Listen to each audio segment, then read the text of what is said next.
Bring anything. She want water, get up, get it yourself. She want food, get up, get it yourself. This is a very bad behavior and you shouldn't reward it. Yes, sir.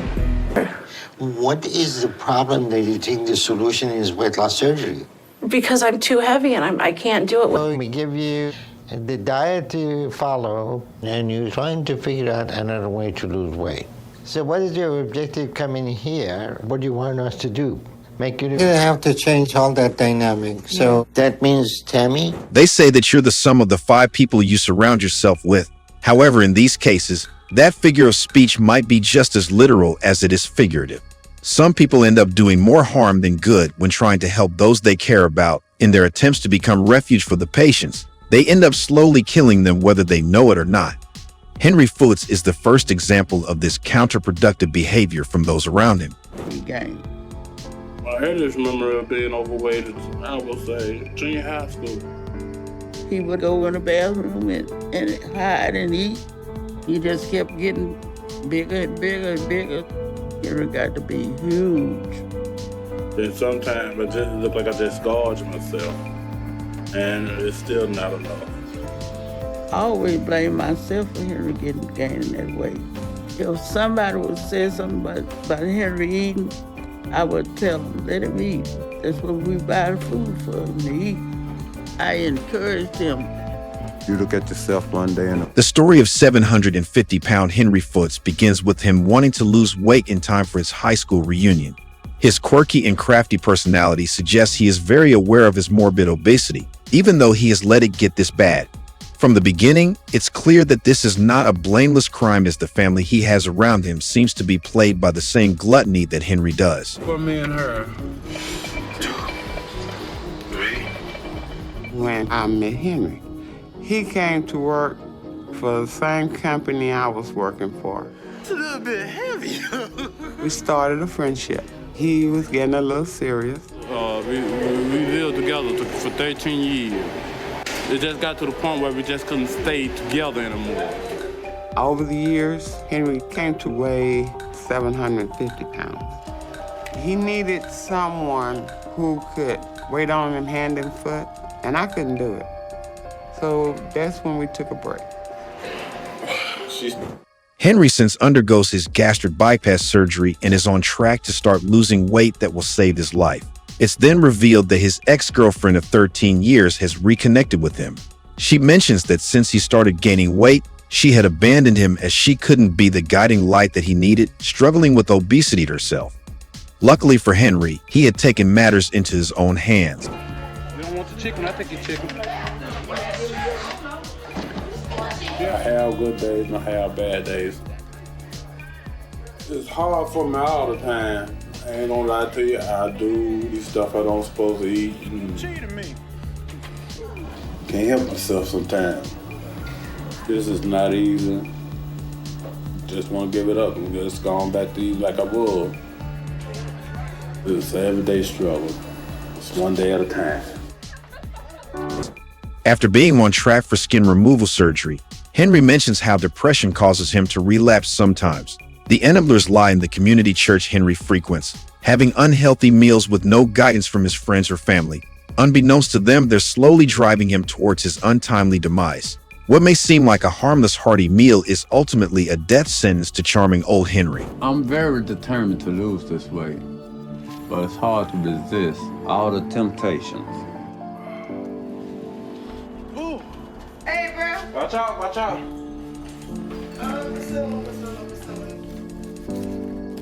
I'm hungry. I'm trying to eat.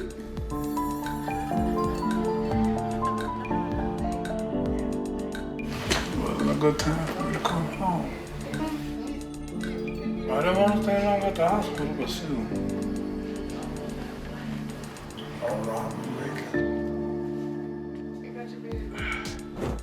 Henry returns home one day to find his family gouging themselves with unhealthy fast food right in front of him. Henry mentions how difficult it's for him to resist the temptations and comfort food brings him, and his inconsiderate family seem to be making matters worse for him. Talk about not reading the room. I didn't think he would be able to do it. I didn't think he would. I didn't think he would really stick to it. But he did. I'm proud of him, though. I wish his dad had lived to see him. Before his second excess skin removal surgery, his father passes away from a plethora of health complications, which is a massive setback for him. He mentions that he wishes his father could see the man he's become after the weight loss in a heartbreaking moment. His mother goes on to say she didn't think Henry would be able to lose weight, clearly a projection of her own lack of self-control when it comes to food. She should have had more faith in her son, who's clearly fighting to get his life back. Get on that scale sometime. Say, I ain't lost no but a pound. That's a pound less than I had. My dad died right after I had the surgery. One of the comforts is food. I overate. And I know I overate. June 15th, I never will forget. Why? Because that was the day I got my life back. The reason To wrap his story up, he decides to become the help and guidance he never received to other people going through the same situation. He volunteers at obesity surgery support weight group meetings to give others advice that might preemptively save their life. Henry talks about how he empathizes with people that use food as their support system when times get tough, even mentioning the death of his father. But he also admits that he would always know when he was overeating, and that no matter how tough things get, he is living proof that it's never too late to make a change. But change is something Tommy might be a little reluctant to embrace. Amanda is the one that cooks and brings it to me to make sure I'm happy. And she always makes something good. Very, very good. But my favorite is when she makes me a bunch of bologna sandwiches. The bologna and cheese sandwich that's probably my Achilles heel. It's hard to stop because it's hard to be happy once I'm done. If I'm eating and I still want to eat, I'm going to eat. And I want to be joyful for a few minutes, but I know when it's over with, I'm going to feel like. So that's why I can't stop, and I don't want to stop. Tommy is another bad case of how easily bad habits can snowball into avalanches when you're surrounded by enablers that have the same habits as you. Amanda, Tommy's partner, is the culprit in this case study, cooking up to 8 meals a day for Tommy and bringing him closer and closer to complete immobility and even death. Tommy admits that once he gets his hand on some of Amanda's bologna sandwiches, it's impossible to stop eating because, unlike the rest of the world, food is the one thing that doesn't judge him. Live together. You live together. Okay. So I see both of you have problems with your weight. So if you're living together and she's the one who feeds you where you're both overweight, then we have this functional dynamic between you two, enabling each other to overeat. So is that something you both realize? No, sir. I wouldn't agree with that because I'd probably enable her. But she's the one bringing you the food, so you can't overeat without her help. Okay. The engaged couple visit Darnell, who takes one look at them and calls out the enabling dynamic they have going on. He mentions that it's obvious that they're both struggling with wake-up problems and pins the blame on Amanda, who's responsible for cooking and bringing Tommy the food.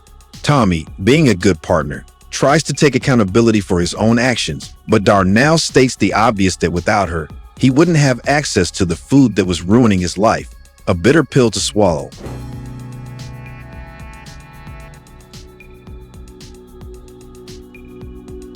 Whenever you're ready, you can go ahead and go to the room. That's not as much as I was hoping for. So I'm a little disappointed. I just wish I lost more. And I thought with how hard I was working, I was. So it's just discouraging. I'm worried about how Dr. Now's gonna react since I'm not at my goal.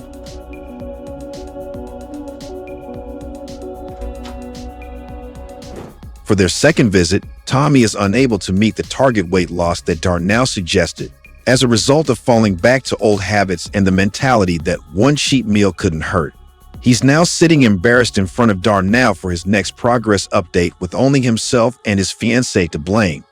Tommy tries to deflect accountability, but Darnell is way too experienced to fall for tricks. He calls out their enabling behavior and tells them to get themselves together, as this is a matter of life or death. Rapidly decline until it's too late for him. So this is a matter of life or death for him to make the changes on his eating habit. Do you understand that it's important to lose weight? So you both are in the program and need to make the changes because everybody needs to be healthy in that household. Okay? So this is like, oh, I'm a different program, I'm gonna follow a different diet. That's not gonna work. Everybody has to eat healthy in the household, so everybody has to be on the same page. If something is good for anybody, it's gonna be good for everybody, okay? You got that? Amanda tries to weasel her out of the program by claiming that it's not for her, but even still, she's on her own personal diet instead of the one prepared for her. Darnell says that they're both enabling each other, and that the fact of the matter is that if they're eating more calories than they're burning, which they are, they will never lose any weight.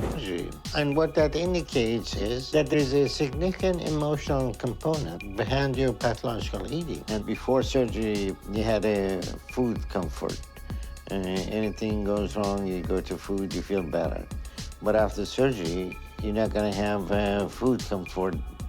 And those emotional issues that drive you to get the food comfort may drive you to eat more and more, and that's gonna be an issue that we need to work on it. And to do that, we need to work with psychotherapy to help you with that right now. So I'm gonna set you up to see a therapist and see if we can work out this issue. The first check-in appointment after Tommy's gastric bypass surgery, and Darnell asks him why he hasn't lost as much weight as he should have by this point. Tommy comes clean and admits that despite being more active and helping around the house, his cravings are still one thing he's struggling to get under control. Darnell suggests psychotherapy for him as he realizes this is a mental hurdle more than anything else. I know I'm not at my goal, but I'm just really relieved I'm losing more instead of slowing down even worse.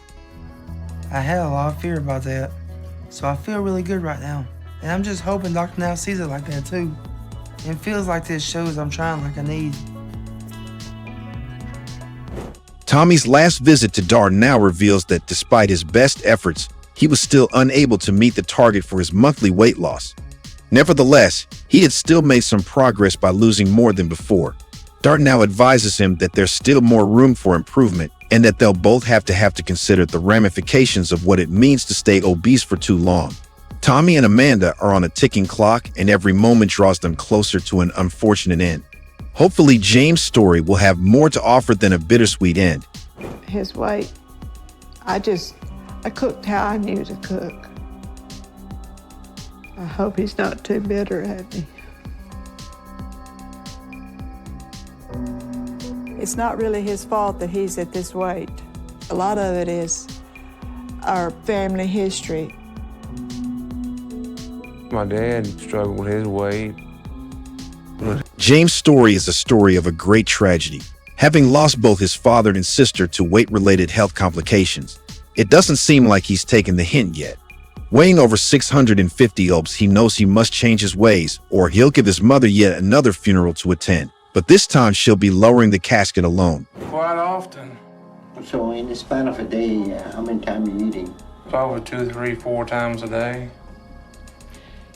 Do you cook for him? Or?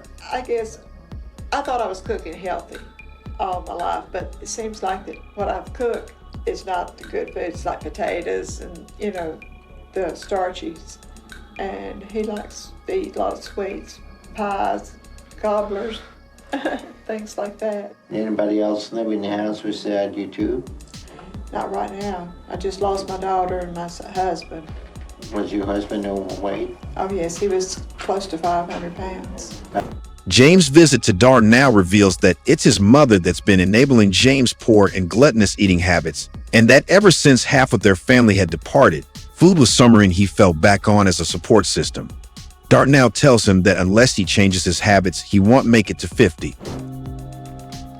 It's been a month since my surgery. I'm very excited now that I can get off my liquid diet and eat some real food. I wanted to eat something I like.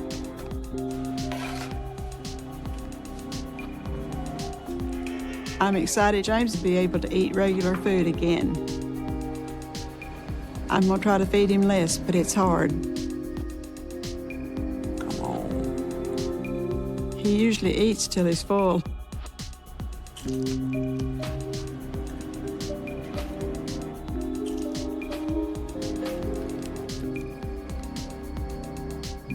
His forward progress after his gastric bypass is almost stunted when he indulges in some unhealthy food, succumbing to his cravings after a long time.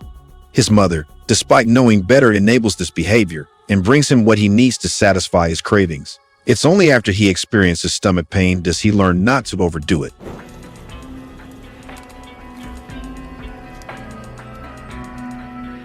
I don't think it's gonna stop my progress. I just hope I can control it. I don't want to go back to where I was. I don't want to screw this up. Yet again, James seems to not learn from his mistakes and orders a massive serving of fast food. He claims to not want to lose his progress and relapse, but every instinct in him tells him to eat his favorite foods, and boy, does he listen to his instincts. And I think my mom wanted to remind me of what's at stake. The doctor said that if we didn't do something and do it fast, that he could be here in a year's time. I know I need to stay on track and keep making progress, or it's not gonna be too long before I know I'm gonna be here. I think about my mom. I don't wanna leave her alone. She don't have them anymore. Went through 2 of them. I don't think she can go through another one. James and his mother visit the graves of his father and sister, which serves as a grim reminder of what might become of his life if he doesn't clean up his act soon enough. This newfound motivation compels him to get back in the gym and lose that weight.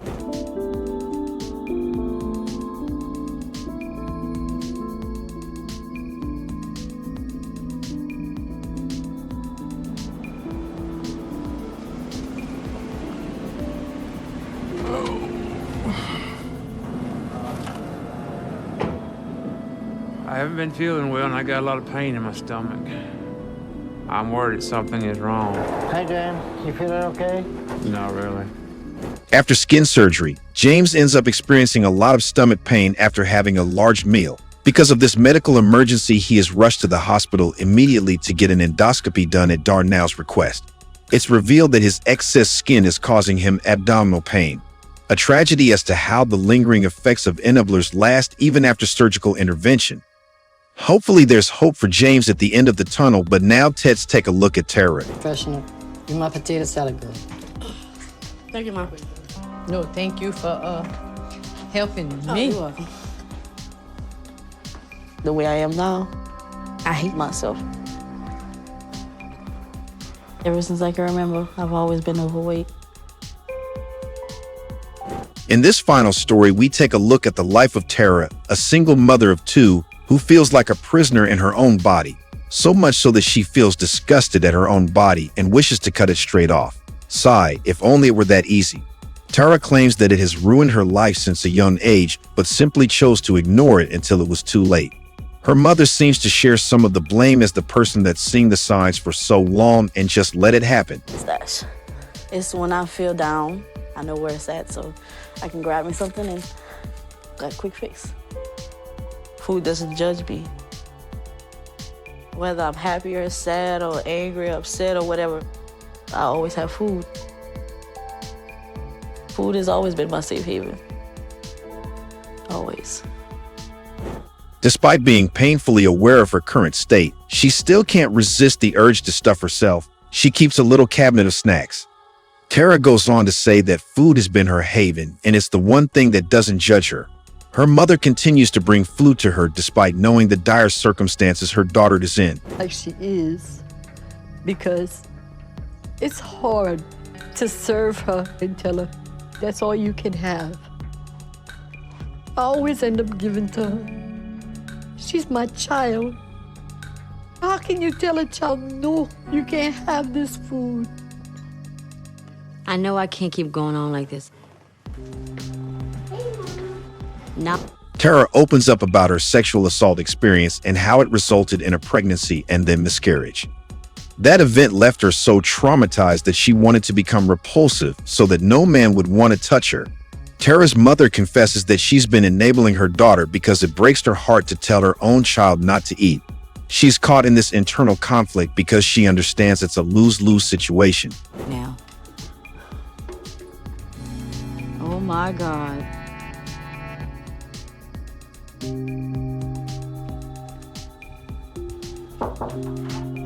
Tara visits Darnell for the first time, determined to turn her life around.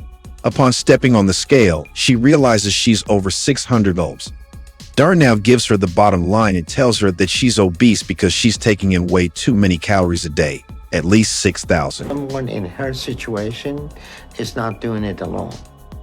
Who cooks? My mom. You need to cut your eating habit, and I think probably we should have a little visit with your mom and make sure she's going to support you in eating 3 times a day. Yes, and not the snacking in between. Is your mom here? Hi. Hello, how you doing? I'm Tara's mother. Okay, come on in, come on in. Okay, great. I understand that she eats 6 times a day. So if she eats 6 times a day after surgery, I can tell you she's not going to lose weight. No. We need to make those Darnell quickly deduces that she's not alone in gaining all this weight and that someone must be enabling her. Tara tells Darnell that it's her mother that does the cooking, which prompts him to bring her in for questioning. He tells Tara's mother that she needs to start losing weight before she can undergo the surgery. This reality check hits her hard as she breaks down and is determined to see this through. Well, I don't know what to tell you. Well, just tell me the truth. How many times you eating? How much you eating? I eat breakfast and then I eat supper. Tara is overeating and she's not being truthful about it. I want to see how you doing in 2 weeks. Okay. I'm hoping that she will lose 10 pounds next time I see her. 2 weeks.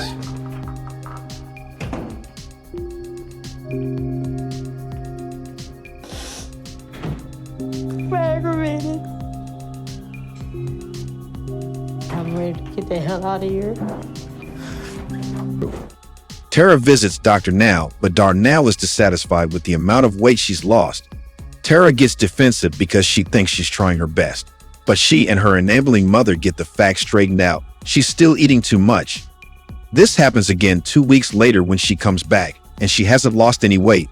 Darnell's ultimatums cause her to have a mental breakdown and storm out of the clinic. Just goes to show you how crippling an addiction can get and break you as a person, both physically and mentally. If you enjoyed today's content, then do yourself a favor and leave a like, drop a comment, and subscribe to the channel so you don't miss any videos in the future. And as always, thanks for watching. Just living life is a struggle daily.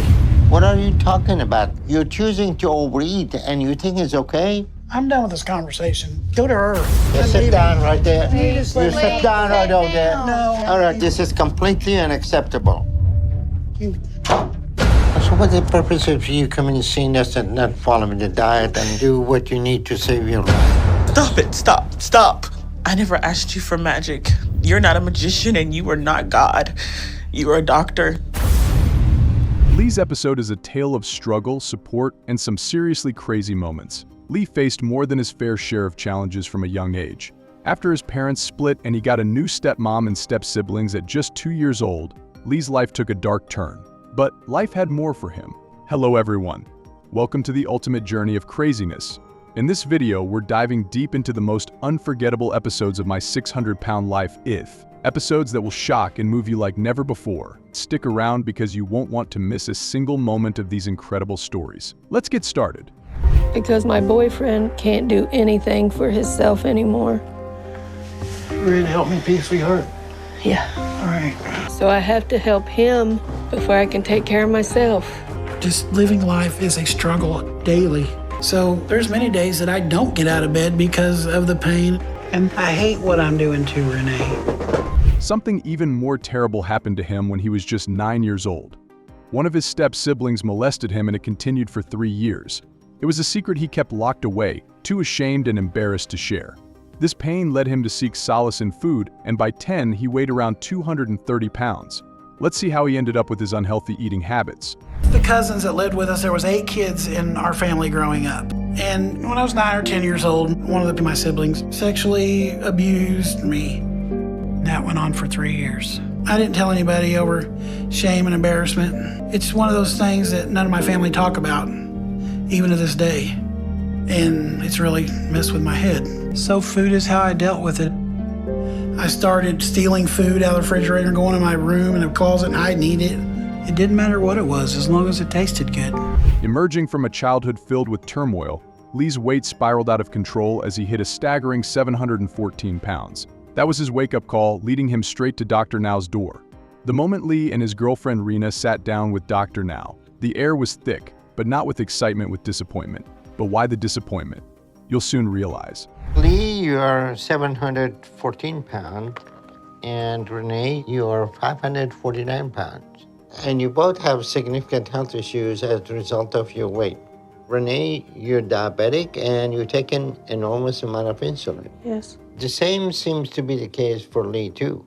And I see you're on oxygen. So you're no longer able to breathe on your own because of your weight.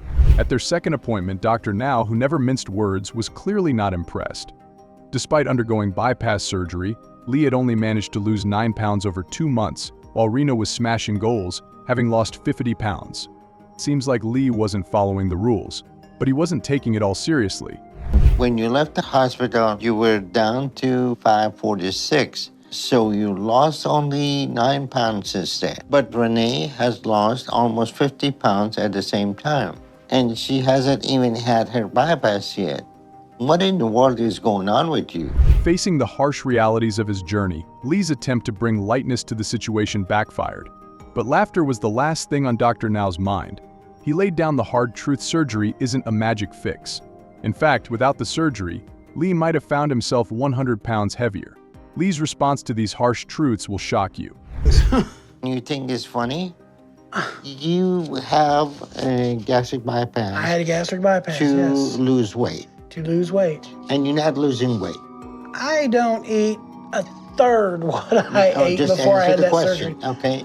Then You're we're not asking talking me about questions that. that I don't understand no more than you understand. What are you talking about? You're choosing to overeat and you think it's okay? No, I don't think it's okay at all. So what is going on? That blunt reality hit Lee hard. Feeling attacked, he made a dramatic choice to storm out, leaving Dr. Now's advice and attempts to ground him in the dust. Despite Dr. Now's best efforts to pull him back to reality, Lee was determined to leave. Definitely one for the books in terms of the craziest moments. No, we're not finishing with me. You're making me mad. I'm sit leaving. down right there. You just You sit down right over there. No, Wait, sit down. Okay. let go of me, Renee. All right, this is completely unacceptable. Lee's behavior right now is very alarming, but he's starting to realize some of the issues. Lee's story wasn't just a clash of wills, it was a vivid illustration of the importance of accountability and facing up to the tough truths about personal responsibility in the weight loss journey. And if Lee chooses to avoid those issues and run right now, then he's going to continue on the same path that he was, where he's not going to survive another year. Renee, you stayed on track, despite how Lee's behaving, and I'm proud of you for that. Hold on tight, because Dolly Martinez's story is a real roller coaster of emotions and jaw-dropping moments. Dolly was only 25 when she decided she desperately needed to change her life.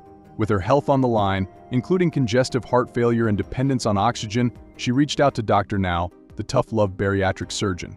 Imagine needing help to just breathe. Dolly's situation was that serious from the get-go. My calves, my knees, and my feet, and my lower back, and my head. I can't even get out of bed anymore without needing help. Shy.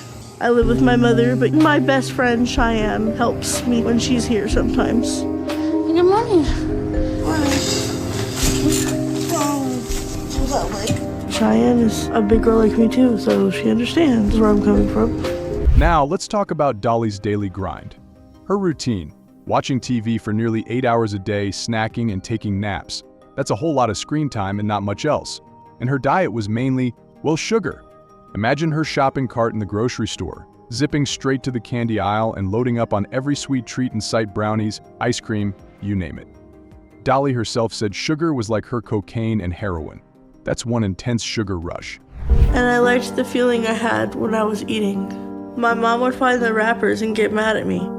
but there's nothing she could do, really. In kindergarten, I was diagnosed with attention deficit disorder, oppositional defiant disorder, and bipolar disorder. But here's where it gets even crazier. Dolly's husband actually admitted he preferred her to a larger size, which was a major reason he married her. As Dolly started losing weight, he wasn't the supportive partner she needed. In fact, he seemed pretty against her getting healthier. That's not what you expect from someone who's supposed to love you, right? But I didn't have much income, and I didn't have no place to live. And that's when I met Ricky, the man that I married, on a social media chat thread. Turned out we had something in common, because Ricky didn't have anywhere to go either. Ricky lived close to me, so we met in person, and not long after that, he invited me to come stay with him. Things got even more complicated when their daughter was born. Sadly, just 6 days later, she was taken by Child Protective Services because Dolly and her husband couldn't provide a safe environment. Her mom, Stacy, had to step in to take care of her. That's a lot of drama for such a short time. So we got married. And by the time February rolled around, I had a baby girl named Trinity. She's the most precious thing you never... She's a beautiful child, beautiful spirit. She's just full of life and full of energy. I certainly didn't know 3 years ago I was going to be a mama, basically, again. I was given this child by CPS. Amidst all this, Dolly's first weigh-in with Dr. Now showed she was 593 pounds. She tried to mend things with her mom but ended up back with her unkind husband. After more bad times, she ended up in a homeless shelter. That's where she met Philip, and within 6 weeks they were engaged, though still without a stable place to live. Me and Philip finally found a house to move into. It took a lot longer to find an option we could afford than I thought it would. But we finally found one, which means I can go back and see Dr. Now. I was putting off my appointment with him until we found a place, because I knew he was going to give me a hard time. Because of her chaotic life and not losing enough weight, Dr. Now couldn't approve her for the surgery she hoped would be life-changing. By the end of her episode, Dolly had lost just 40 pounds in almost a year. She's since shared a few updates, continuing to fight her battles one day at a time. Dolly's story really makes you think about how tough life can get and the power of staying hopeful, no matter what. After you rejected the support system you needed with your mom. So, Mom, what happened that she left home? I was told that I'm too controlling. I've encouraged her since she moved in with me to not overeat and to not eat what she shouldn't and to focus on herself, emotionally, physically, all aspects of herself. And she promised that she would do so. That's what I should have done. And she did not. Can you believe what you've just seen? The craziness and stupidity in these stories are simply mind-blowing, but the most insane moments are still ahead. Keep watching to uncover the next chapter of these crazy journeys. Trust me, you don't want to miss what's coming next. Diving into Maja Radonovic's journey on the show is like flipping through a storybook of hope, struggle, and a whole lot of crazy moments. At 33, Maja stepped into the spotlight, sharing a truth that hit close to home for many. Waking up each morning, she felt a wave of gratitude that her body hadn't given up on her during the night. Her story is filled with ups and downs that promise to keep you on the edge of your seat. When I wake up in the morning, the first thing I do is I thank God that my body didn't give out during the night. Because my health is so bad now, I never know when my body's gonna hit its limit. Picking up from the wake-up call that shook her world, Maja, with her boyfriend Christian by her side, moved to Houston, ready to tackle her weight issues head-on. The initial excitement was solid as Maja managed to shed an impressive 50 pounds. But just when you thought the tide was turning, life threw a curveball. Not just to do something active like this, but to be doing it in public. I think it just goes to show how determined I am and how far I've already come. One more, Maya. Let's do it. And 10. Good job. Good. That was great. Following the promising start, at her next check-in with Dr. Now, the scales told a different story. Maja had lost only 9 pounds. This setback was enough for Dr. Now to put a pause on her weight loss program, citing a lack of progress. And interestingly, Christian, who was supposed to be Maja's rock, turned out to be more of a stumbling block. This marks the beginning of Maja's emotional and physical challenges. Because of the stress of you treating me like this, I'm about to melt down. Doctor now asked you a simple question. I've answered questions in the past. I could take a day off. I hate you. I hate you for doing this to me, Christian. Why can't you just answer the questions? Oh, you're costing me my weight loss surgery and you're ruining everything. Damn it, Christian, stop. Stop. In a painful shift from her struggling progress, heartbroken and overwhelmed, she reached out to her mom, pouring out her frustrations and disappointment through tears. Maja's story is a reminder that the journey to weight loss is never just about the physical weight, but also the emotional baggage that comes with it. Mom, Christian's everything up at the doctor's office. No, Mom, I don't know what to do. I don't know what to do. He's with my life. Yes, Mom, he's here. My mom wants to talk to you. I don't want to talk to you. Talk to my mom, Christian, please. No. Please talk to my mom. Look, Christian, Mom, put it on, it's on speakerphone. Do not hang up on my mom. Okay. I don't see why we're having issues now. Keeny Dolphus was that unforgettable contestant who expressed her craziness, telling Dr. Now, "You're not a god at 41. Keeny stepped into the limelight, ready to tackle her lifelong battle with obesity, where even standing up on her own was a major challenge. Can you believe it? Just a 45-second stand-up and she was done. How will her journey unfold as she takes on this monumental challenge? These days, even standing is a painful thing for me now. I can't stand up on my own for more than about 45 seconds. If I make it to the minute mark, I'm in tears. On the worst days, I can't get out of the bed. I don't make it to the bathroom. When I can get up, I have to have help. But who was Keeny's backup crew? She had a devoted family featuring her husband, mother-in-law, sister-in-law, and her husband's nephew and nieces. Her nieces, Alika and Deja, took charge of shower duties, while her nephew became the go-to guy for walking support. Talk about a personal cheering squad. Alicia, come on, babe. I'm ready to get washed up. Alicia is 16. If I'm gonna take a good shower, Alicia helps. Or if Deja's here, she helps. Deja is 19, and she's in college, so she's in and out of the house here. Keny's weight issues started early. By 10, she was tipping the scales at over 150 pounds, and by 13, she was between 230 to 240 pounds. Surprisingly, Keeny lived a normal through high school life, complete with dating and prom nights. Her weight? Not a problem in her eyes, so the binge eating continued. Did she adopt healthy eating habits after high school? But I don't feel like I missed out on anything during that time because of my size. So I was happy in high school. I dated. I went to prom. So I didn't see a reason to change how I ate. So I kept eating more and gaining weight. And I graduated from high school at 17. I was well over 350 pounds. But I was still able to manage pretty well at that time. Following her high school years, Keny's independence led to an escalation in fast food runs and binge eating. Hitting 400 pounds didn't slow her down, movement wasn't an issue, so all was peachy in her world. But Keeny had dreams beyond just getting by, dreams of a bigger family. Yet, her weight began causing infertility and other health issues. Now it was getting serious. But there were some struggles. Infertility can put a strain on the relationship. I just always figured that once I found someone that I wanted to settle down with, I'd get pregnant, we'd have kids, we'd go on with life. But I wasn't getting pregnant. I was diagnosed with PCOS, which is polycystic ovarian syndrome, and it did attribute to weight gain, and that devastated me. Then, at 41, Keeny decided enough was enough and reached out to the legendary Dr. Now. With a starting weight of a whopping 614 pounds, Dr. Now's prescription was a strict 1,200-calorie diet and daily exercise, aiming for a bold 75-pound loss in 2 months. But would she be able to stick to the tough regimen laid out for her? Did anybody in the family would tell you you're eating too much, don't eat that much, or... Will they tell me that? Yeah. No. Nobody tell you that? No. Okay. No one's gonna step on my toes.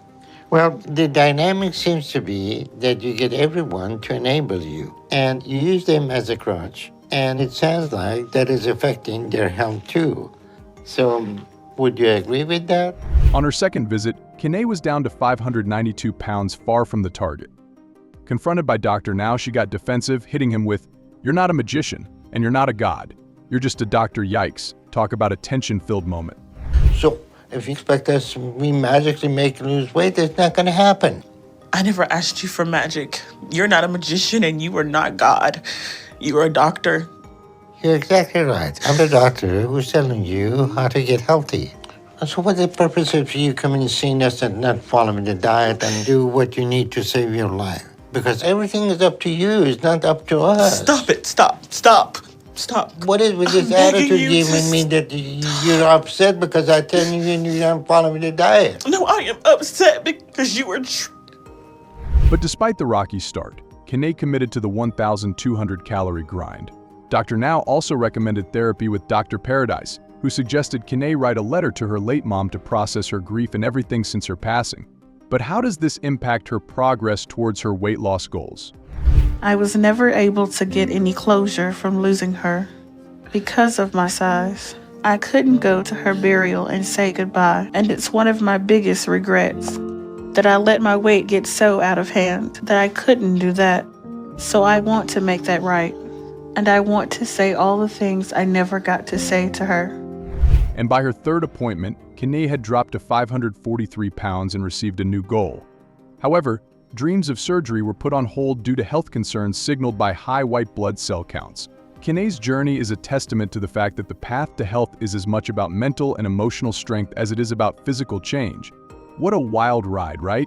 These episodes of my 600-pound life prove that no matter how tough life gets, there's always a chance for insanity and to make life more challenging.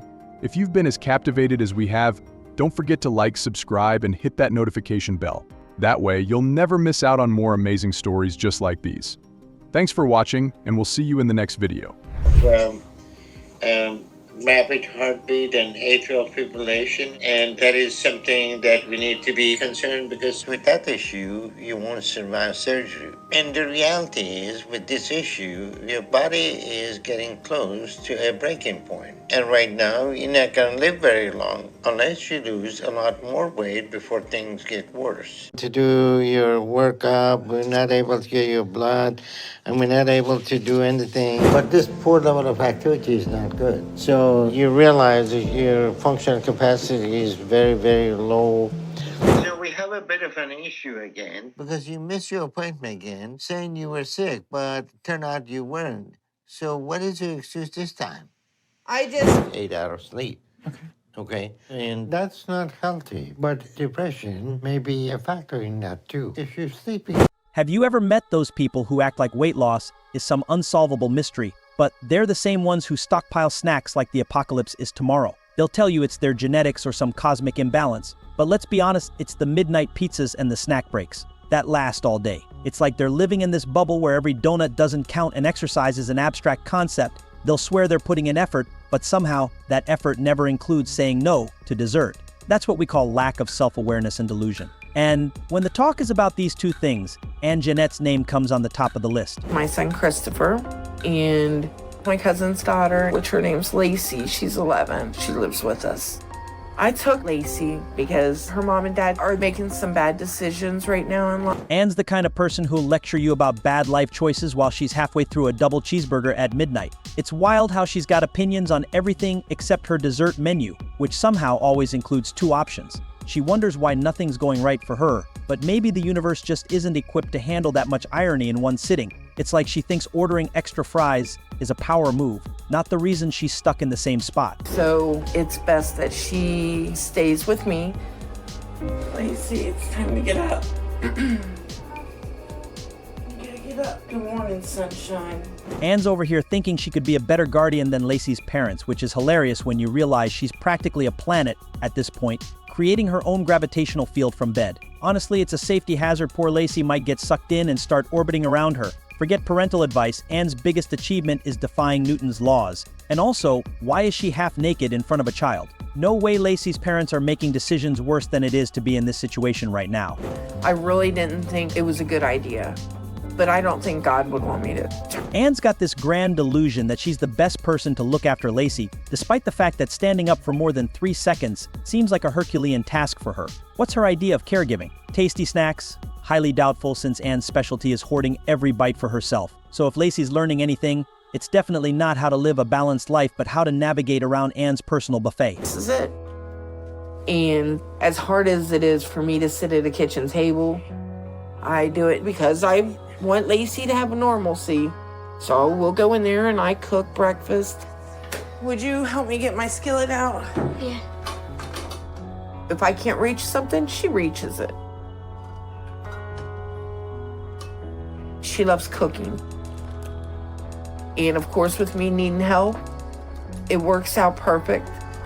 It's pretty clear that Anne is putting a lot of effort into covering up her own mess, trying to portray it as a beautiful puzzle where everything fits perfectly. But let's be real, it's not hard to see that her so-called perfect fit is just a well-disguised attempt to ignore the fact that her dependence is causing all this chaos. She paints this picture of harmony and balance, but it's more like she's trying to convince us that her tangled mess is actually a masterpiece.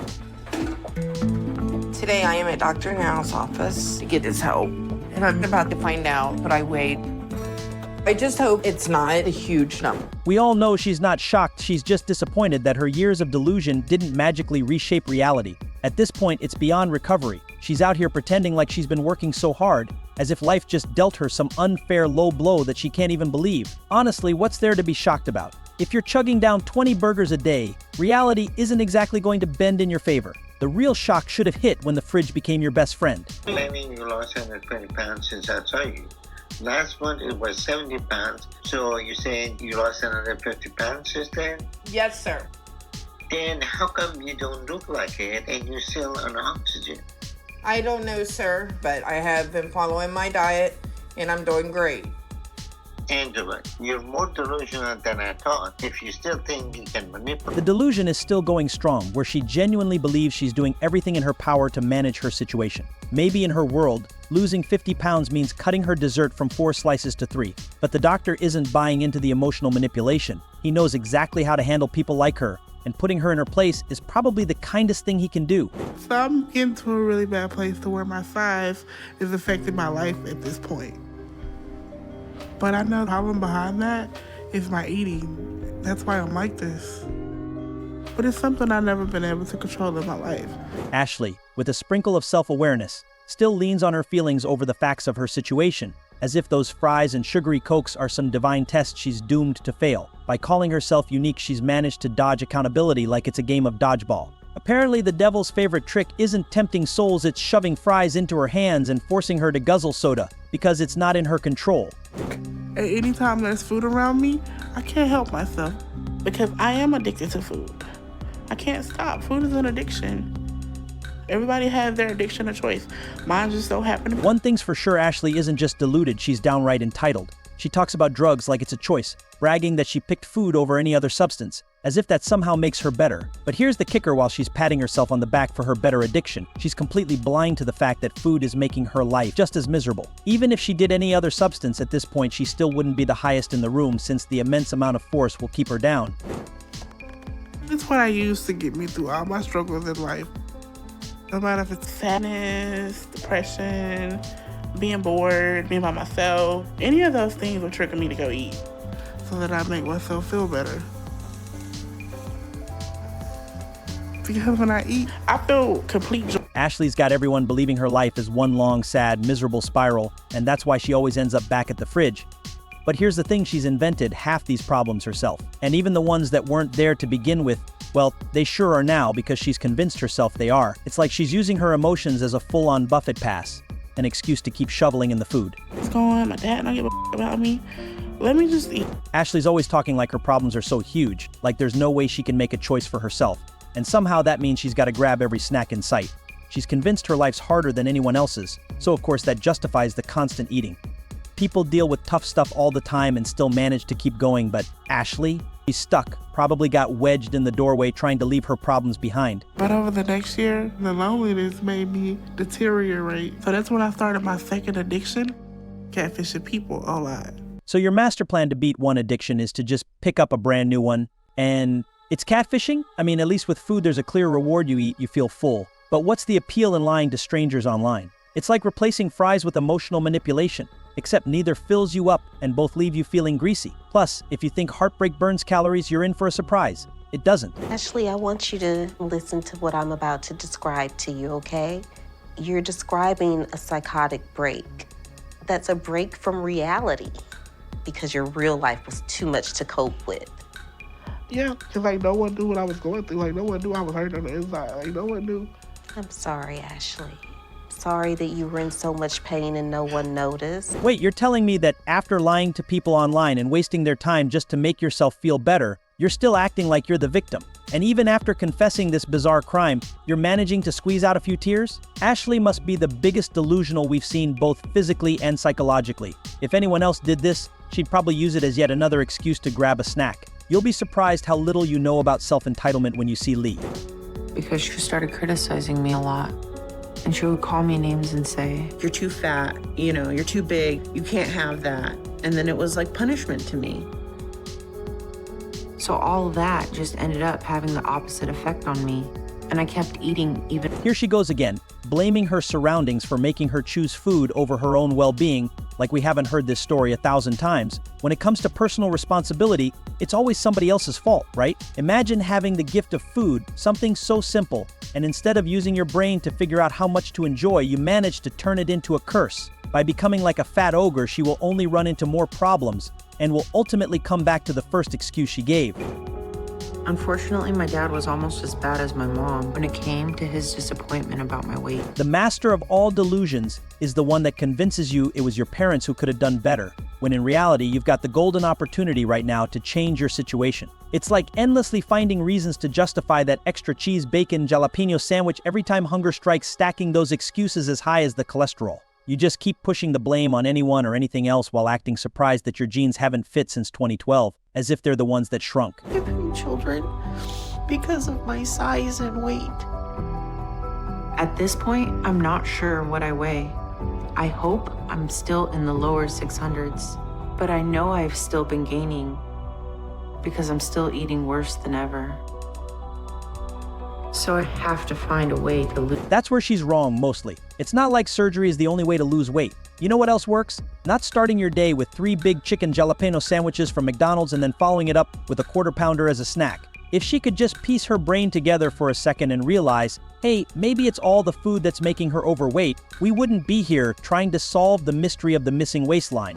With wanting to go get something I shouldn't just to feel better, shows me how much I need to do this and how important it is I get surgery.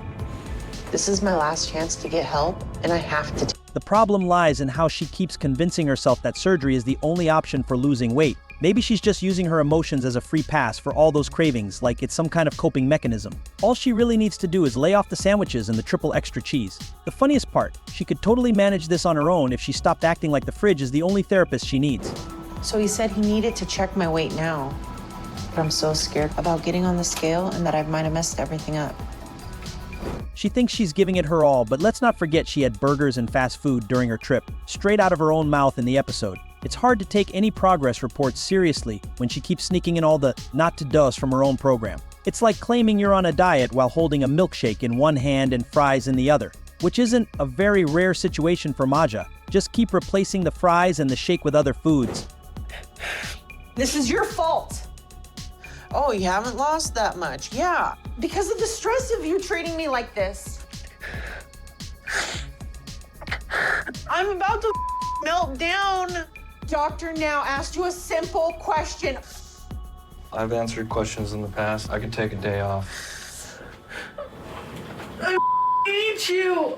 I hate you for doing this to me, Christian. Why can't you just answer the question? And naturally, it's his fault. Everybody's to blame her mom, her dad, now her fiancé. It's like a conspiracy, right? All these people work overtime to make sure Maja stays exactly where she is. Because, you know, if she actually lost the weight, life would probably get a whole lot better. But if she had that figured out, maybe she wouldn't let anyone's drama, guilt trips, or emotional sabotage keep her from making real progress. It's very humiliating, having my own child have to do this. It's bleeding. But she does it because she loves me. And I know that. He's beyond deluded if he genuinely thinks anyone is still helping him out of care, when in reality he's become a full-time burden. It takes a team of 7 people just to get him to move a muscle, and honestly, that's not what anyone signed up for. It's sad to watch, no doubt, but the solution isn't exactly rocket science, eat less, move more. If he truly cared about his daughter, he'd do it for her, not keep drowning in excuses. And I never knew if we were gonna have enough to eat. So I just started to eat much as I could when I got the chance. And I remember the joy and safety there was in food. There's always this same tired excuse floating around. People say they're eating more to cope with some emotional void or past hurt. It's like a universal script, but really it's just a way to excuse their food addiction, making it seem like a valid reason, rather than what it truly is, an endless cycle of feeding their cravings under the guise of dealing with their issues. And it only leads them to a deeper hole which never ends. And I can't really take it much longer. But he's bedridden, so I'm an enabler. I bought this food and I carry the food to him, but I don't know how to. People often see someone struggling with their weight and think it's all about the choices they made, and that's true, they're there because of their decisions. But here's the thing, it doesn't have to be a dead end. Change is possible, especially if the enablers get their act together. Lisa, James' wife, seems to be stuck in a mindset where she believes she can't stop herself from giving him more food. If she really thinks that, she's either in denial or needs a serious wake-up call. Taste something you're craving in the morning is one of the best things ever. It's hot. Thank you, baby. When I take that first bite, it's heaven. I just love it. His mindset is trapped in the belief that he can't live without unhealthy food, which is a serious red flag. If he genuinely thinks that these indulgent meals offer more satisfaction than being a good father and husband, then his brain definitely needs a serious reboot. It's like his priorities are so tangled up that he's convinced junk food is the answer, when in reality it's only making things worse. Cheated a couple times, so I don't know what the problem is. I thought I was doing better. His mindset is so diluted that it will take more than just cutting down on cheat days to make a difference. If he keeps treating every day like a cheat day, he's only setting himself up for failure. A real change in thinking is crucial if he's going to make any progress. If he doesn't adjust his mindset, he's looking at some serious health issues that could seriously jeopardize his life. Can you not eat it? Are you kidding? Life is meant to be enjoyed, so I just had to find a balance between the things I enjoy and what I need to do. It's not hard to see this isn't going anywhere. The fact that he still prefers his food over the very pain those cravings are causing shows just how disconnected from reality he is. He's trying to numb the boredom of losing weight by clinging to what gives him comfort, even though it's the very thing he's supposed to be leaving behind. We give you the diet to follow, and you're trying to figure out another way to lose weight. So what is your objective coming here? What do you want us to do? We're gonna see if you can get some changes made on your eating habit. And if you do that, I'll work with you. Okay.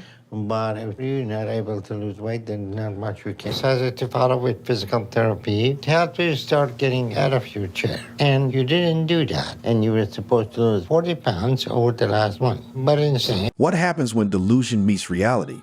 On my 600 pounds life, some patients are convinced they're on the right track, only to be confronted by the harsh truth from Dr. Now. Whether it's ignoring dietary advice or downplaying the severity of their condition, these delusions are exposed in the most brutal and often hilarious ways. Dr. Now's tough love shows just how far off course they are, but you wouldn't believe how harsh those reality checks can be at times. On top of that, how baffling the delusions are. This kind of out-of-touch mindset only makes matter worse. The prime example of that is our first patient, Penny, whose misery doesn't stop her from being dangerously delusional. I think that she's total denial. A little bit of lunch. We all needed it so bad. I'm just hoping that this will be the turning point. I just don't know if she's ever gonna lose the weight. Penny managed to get a meeting with Dr. Now since her body's on the brink of shutting down. And what does she do on the way there? Eat like it's her last meal. Her loved ones are scared for her life, but she doesn't care. Either day, they're all hoping that the doc can talk some sense into Penny and get her the help she desperately needs. The most baffling part is the way she reacts when she finally meets Dr. Now. Oh. I'm Dr. Nazardan. Hi. You glad you're here now? I have to tell you, doctor, when you and I spoke, you ended the call with, "I'm gonna help you." And that meant everything to me. Those words gave me the strength to come. We'll take care of you. You're gonna be all right. The contrast is stark. This is the same person who was munching on burgers and whatnot a bit ago. However, in front of Dr. Now, she behaves as though she's terrified of her condition. Granted, she might really be worried, but the delusion is starting to show. This person doesn't realize that their habits are making the problem worse, and Dr. Now soon finds that out. Let me turn the oxygen off. I'm on oxygen 24 hours a day. But if your oxygen saturation is better than mine, why do you need to have oxygen? I don't know the technical reason, but at 20 minutes, my fingers and lips get blue.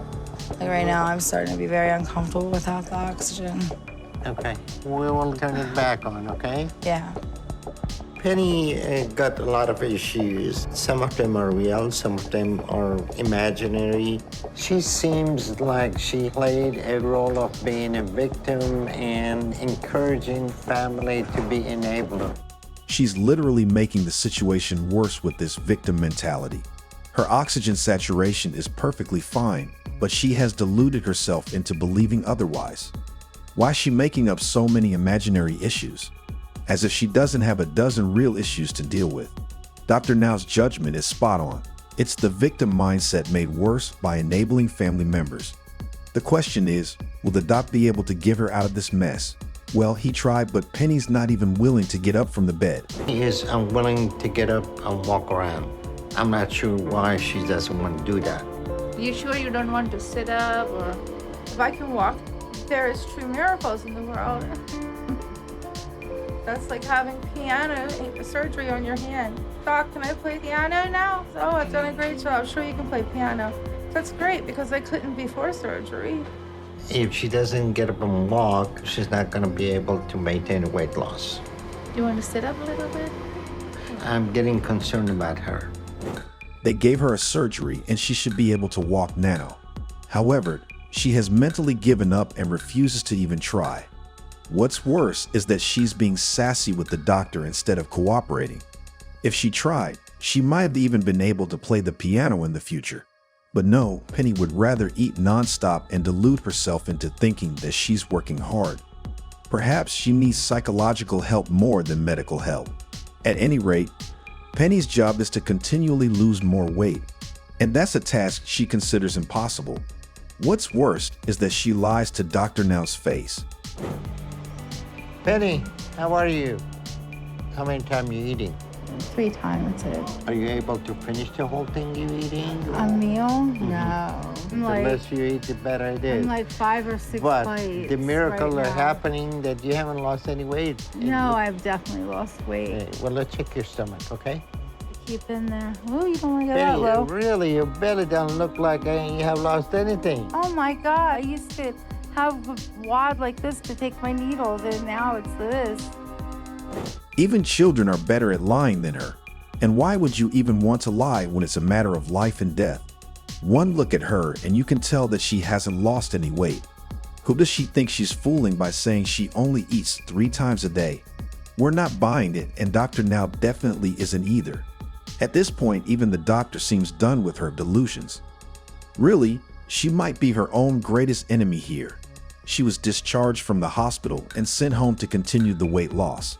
Sometime later, Dr. Now brought her back for a follow-up, and what he discovered was absolutely insane. You haven't lost any weight. You gained weight since the surgery, okay? You should be right now walking. You should be around 250 pounds. I feel that the scales were wrong in the beginning and that I weighed more than what that was. I've been putting it all out there. Look, Penny, quit crying because this is for your benefit, okay? You know how many people like you, I signed their death certificate, and later on I thought, what could I have done to get across to them? And I'm not getting across to you either. Not only has she not lost more weight, she's gaining it back. The scale doesn't lie, but in Penny's delusional world, the scale is wrong. No wonder she was ghosting Dr. Now, because she knows she hasn't made any progress. There's just no talking sense into them when the walls of delusion are so high around them. She's constantly making excuses that she has lost weight somehow. It makes no sense. The scale obviously isn't lying.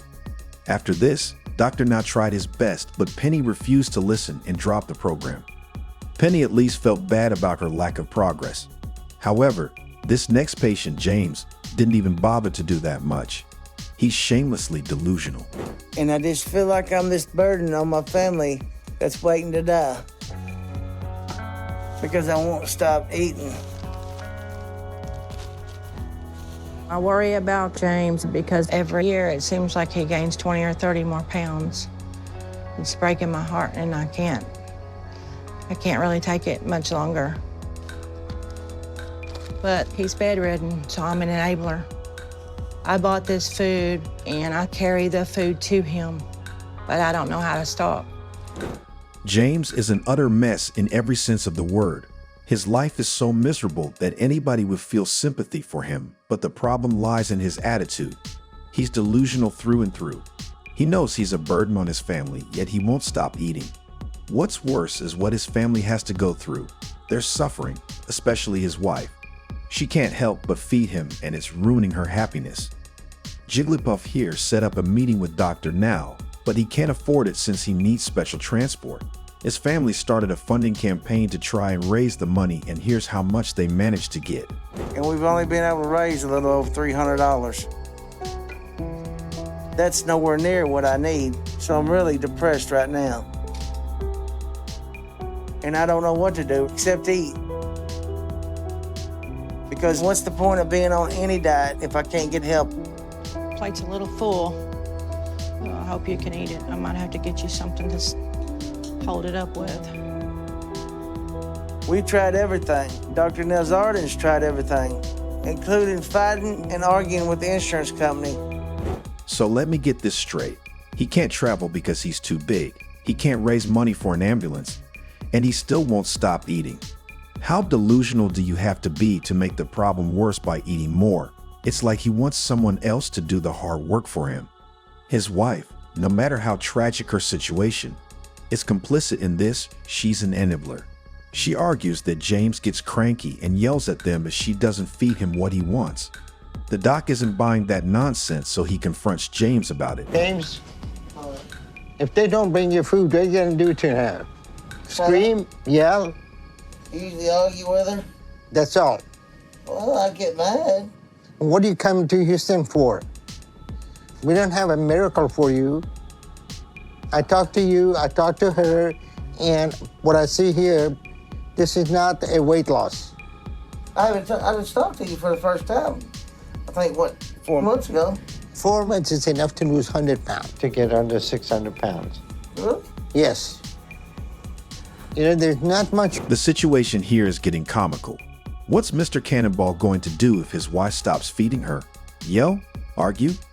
He can't even get out of bed or walk. It's all just an excuse, and they're both expecting some sort of miracle cure that doesn't require hard work and effort.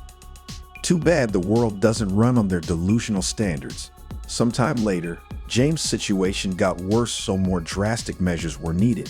It's stable, but your body is barely functioning. If you continue with this path that you're doing right now, I don't think you're gonna live more than a month or two. So I need you and your family to understand how serious this situation is. Everything about how you think of food has to change, and it has to change now. James had a heart failure and his body was collapsing.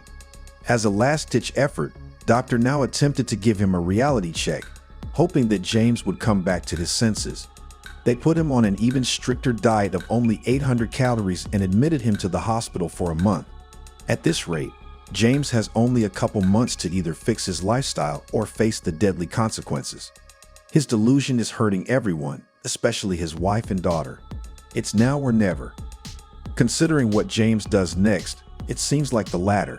And to be enjoyed. So I just had to find a balance between the things I enjoy and what I need to do.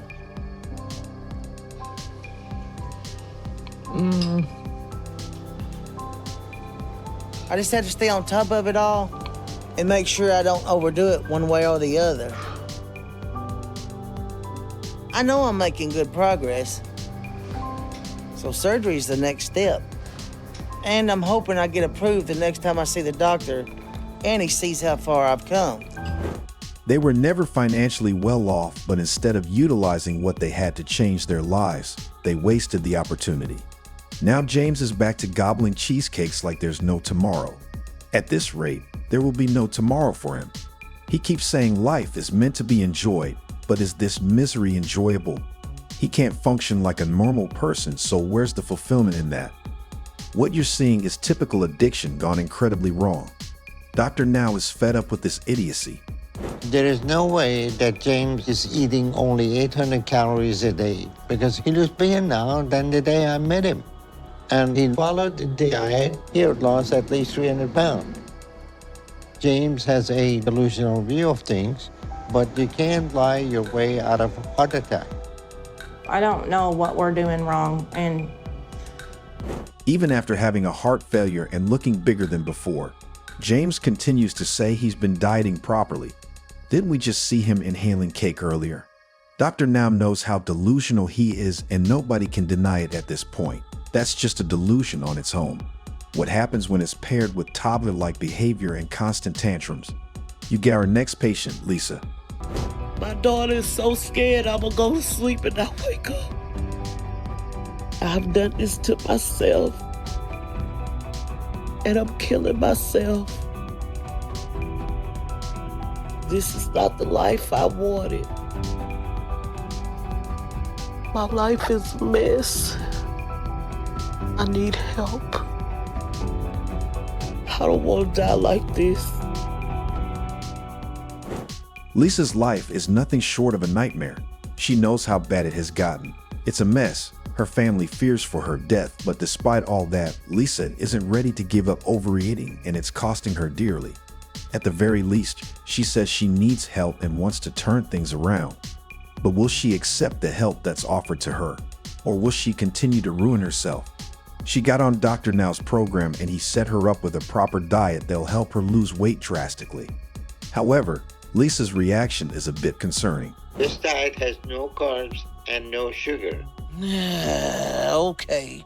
I'm also going to send you some exercises that I want you to do in your bed because we need to start you to get active. Okay. You actually look to possibly closer to 700, Lisa. No. And being at that weight and being immobile, it is not a good scenario. You're likely not going to survive this year. So you need to start making changes now. Yes, sir. What's with behaving like a toddler and constant denial that these people are so in love with? The doc gave a simple diet, one with no sugars and carbs since they're calorically dense. And calories are the last things Lisa needs right now. Then she has the audacity to complain like it's optional. She's easily around 700 pounds and her body's giving up. Just imagine the amount of pressure her bones have to endure every single minute. She says she wishes to change and doesn't want to die, but this behavior is concerning. And let's just say her attitude keeps getting worse. The paramedics have to reinforce the ramp they'll use to get me out of the house. I can't believe it's come to this. But at least I'm doing something about it before it's too late. That's the most delusional, self-serving comment I've ever heard. She almost seems proud of the fact that the paramedics have to make sure she doesn't cause an earthquake. At least she's doing something about it. But that'd be more convincing if she wasn't munching on a sugary cereal while all of this was happening. She's just lying to herself at this point. What's worse is that she's now lying to Dr. Now. You thought you were at 642 when we talked, so you're a good bit off. And my concern is that if you stuck to the diet I send you, you should have easily been able to lose a good amount of weight. I don't believe it's gained in weight. You clearly didn't stick to the diet. No. You have not lost weight and you're significantly overweight. Okay, all I want to do is get cleaned up. I'm not even gonna fight you. This is not up for debate. How do you underestimate your weight by a hopping 60 pounds? She has crossed the 700-pound threshold and still doesn't care enough. To nobody's surprise, she didn't follow the diet she was given and her progress is non-existent. She's behaving like a child who doesn't understand how grave the problem is. Dr. Now decides to admit her to the hospital where she's put on a controlled diet. She lost quite a lot of weight, so they discharged her to lose the rest at home. Guess what happened? It's more obvious than you think. Okay, so double cookies and cream and lasagna. Let me see, because I didn't know Herbert went to the store today. Okay, Lisa, I can tell you that if Herbert's eating this, you're eating it too. Yes, ma'am. Yeah, okay. That's what I'm trying to get to. Remember, you don't have to be honest with me. You have to be honest with you, because this is about you. Yes. You cannot lose weight if you are eating these foods. Yep, she gained weight again because she didn't stick to her diet. She kept blaming her boyfriend, saying all that food was for him and she doesn't eat it. Oh really, Lisa? The audacity to deny that she inhales all that food is wild. Of course, she got caught and admitted the truth. Her next checkup with Dr. Now seals the deal on her delusional thing. I gave you a simple goal to lose 30 pounds. Instead, you gained 30 pounds. If you stuck to the diet, you would have lost that in 2 weeks. So you're playing games and lying to me, saying you're not hungry, when you're clearly still overeating. He keeps me on my regular diet. Stop with the games, Lisa. You and I both know that's not true. She just keeps failing simple stuff. That's shameful, really. If she had stuck to the diet, she would have succeeded. And it's not like she can hide the weight, so what's the point of lying? We can all see your circumference keeps increasing, Lisa. She says she's sticking to her regular diet, which is probably the entire McDonald's menu. Till the very end, Lisa continues to be delusional, and it's clear that nobody can help her, especially since she's not willing to help herself. While on the topic of refusing help and drowning in delusion, meet the next patient, Jean. I hate my life. I feel like I'm living the same miserable day over and over again. I'm hardly able to move because of my size. So most of the day I can't even get up from my chair. And when I do, I'm not able to go far. Jean's living the worst life imaginable. She's dependent on others for even the most basic human functions like going to the toilet or taking a bath. What makes it even more terrible is that all of this is her own doing. Sure, Jean had a very troubling past, but now she refuses to take responsibility for her life and move away from the continuous cycle of excuses. She's living in a delusion, and it only becomes more evident by the minute. Perhaps the prime display of that is how she blames others for her problems. I can see people already staring at me and probably making comments about how big I am. And I don't need to deal with that. So I'm just not getting out because people are jerks. First off, smoking when you're that wide is baffling. That's making her life more miserable on purpose. Then she's blaming everyone else for staring at her and not focusing on how horizontally challenged she is. Granted, she does have a point. People should not stare and ridicule someone like that, but that doesn't justify her self-destructive behavior. She's used to this delusional way of thinking, but it all changed when she met Dr. Now for the first time. And let's just say that the reality check was a bit too harsh for her. Well, how do you think we address that? I think getting the weight loss surgery, I think that would help. What is the problem that you think the solution is weight loss surgery? Because I'm too heavy and I can't do it without it. Okay, so you decided already what the solution is for your problem. Why does she keep insisting that getting the surgery would somehow fix all her issues? It's clear that the underlying eating disorder is what's causing the entire mess, but refuses to acknowledge it, let alone do something about it. Dr. Now refuses to accept her delusional mindset and denies her for the surgery without proof. He wants to be sure that she wouldn't just relapse and regain all the weight again. That's a lot, but you're still leaving a lot out because that won't get you up to over 700 pounds. So you're already blaming your weight on other things, and now you're lying to me about how much you eat. So I'm very concerned right now. Lying to yourself and being delusional is one thing, but Lee made the rookie mistake of lying to a doctor about his area of expertise. She claims that she doesn't eat much, but all you need is a single glance at her to realize the truth of the matter. This vicious cycle of blaming her weight on external factors and then lying about it is what's keeping her stuck in this loop of low self-esteem. Either way, Dr. Now gives her a chance to prove her dedication by setting a weight loss goal, and a very realistic one at that. To nobody's surprise, she failed. Guess what excuse she came up with this time? If I wasn't focused, I wouldn't have stopped smoking, and I wouldn't have stopped soda.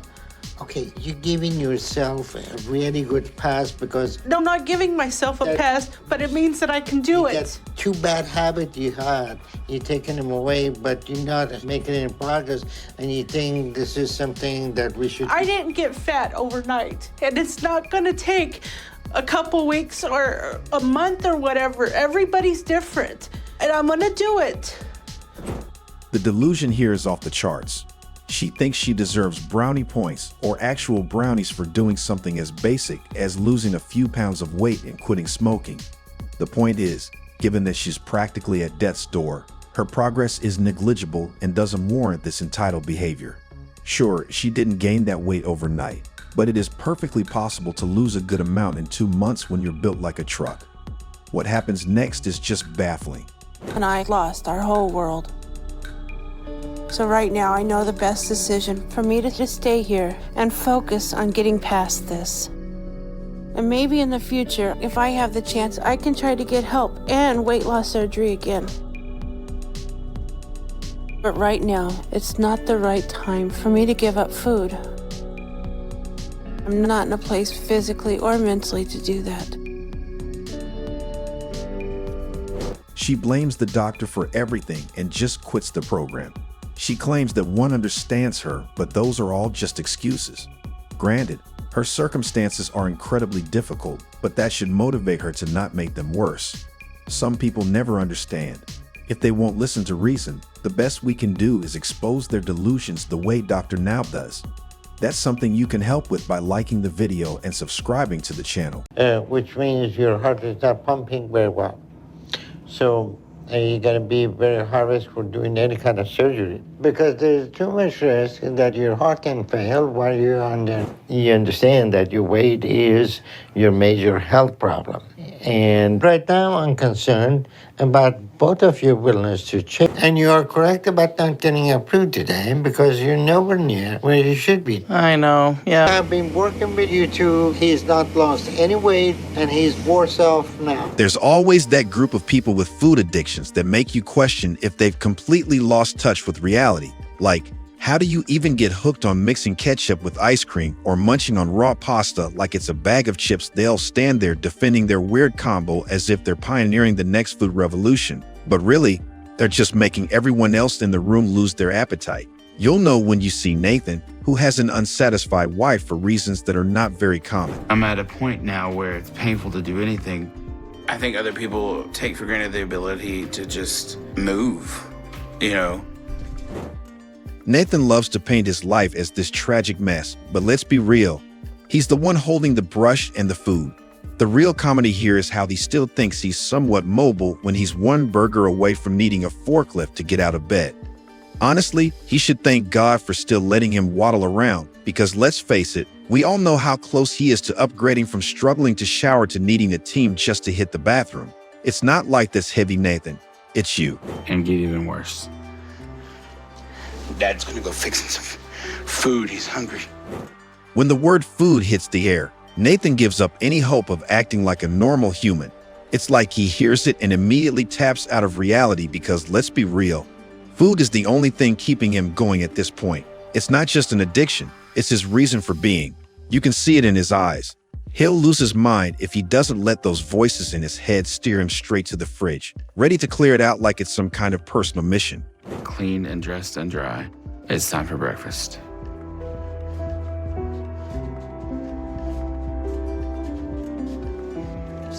There isn't a moment where I'm not craving something to eat. No matter what I'm facing, food will make it better. Food is my relief and my comfort, and it's what I constantly want. Remember when food was just a way to get energy? Yeah, Nathan doesn't. For him, food's always been about one thing, keeping his mouth stuffed with tasty goodness 24/7. To call it a food addiction would be an understatement. This man has a full-blown obsession. He's so far gone that the thought of not thinking about food is like science fiction to him. While the rest of us are worrying about meals, Nathan's out here fantasizing about his next bite before he even swallows the last. One thing in the world that doesn't talk back unless it gives you acid reflux. It's just gonna make you feel better. And when I'm eating, it's euphoric. It's like this feeling of relief from whatever negative emotion I have going on at that time. And so even though a meal like this will make me really full, I'll keep eating. And The truth is, food to Nathan is like money to most people. You could give him the entire buffet, and he'd still ask for more. It's not just an addiction at this point, it's a calling. His love for greasy fast food is written into his DNA, so much so that even when his body literally fights back with acid reflux, he treats it like a minor inconvenience. It's not hunger anymore. It's a life mission, and the mission is to make his stomach regret every decision he's ever made. I didn't really try to make friends. I kept to myself, and after school, I just go home and eat. When you get upset, you reach for that ice cream, and I can finish ice cream and like nobody's business. Unlike the rest of us, who take a bite and maybe chew before thinking about the next, Nathan inhales the whole thing in seconds, like his life depends on it. Every passing moment his tongue hasn't tasted ice cream, the voices in his head get louder, screaming for that sweet relief.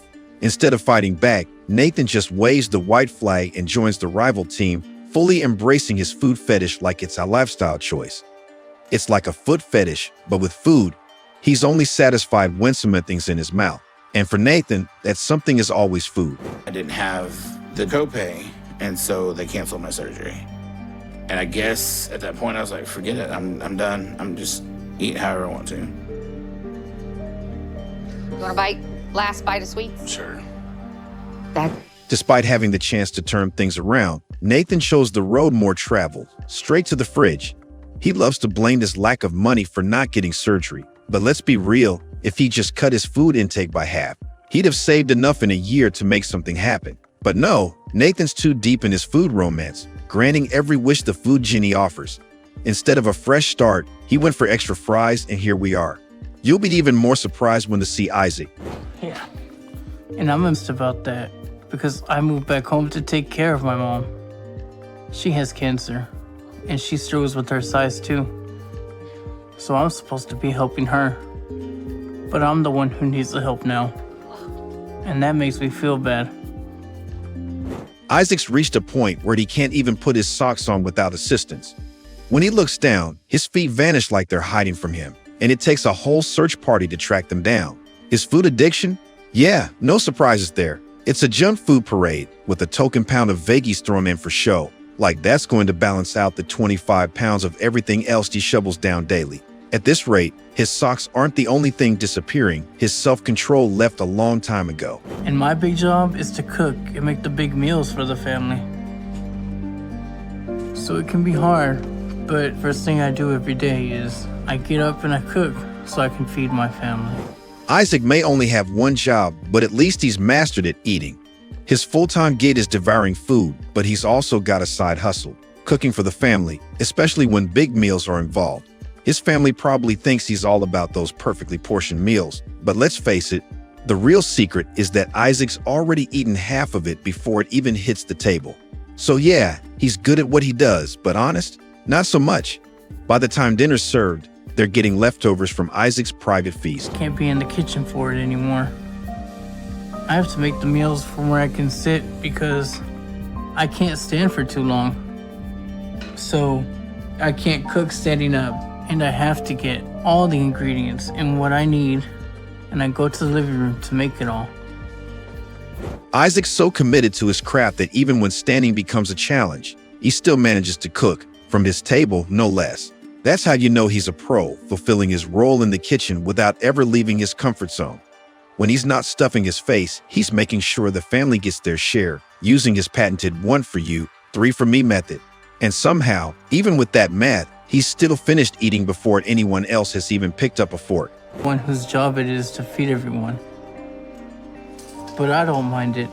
I actually like it a lot. And Isaac's really perfected the art of not just cooking, but making sure there's nothing left when he's done. It's like his personal mission to ensure every dish ends with him. Because let's be honest, what's better than having absolute control over the one thing you love most, food? The man enjoys his culinary dictatorship, making sure no crumb escapes his grasp. I do feel like I have a special connection with food, but I do like eating too. Good morning, Angel.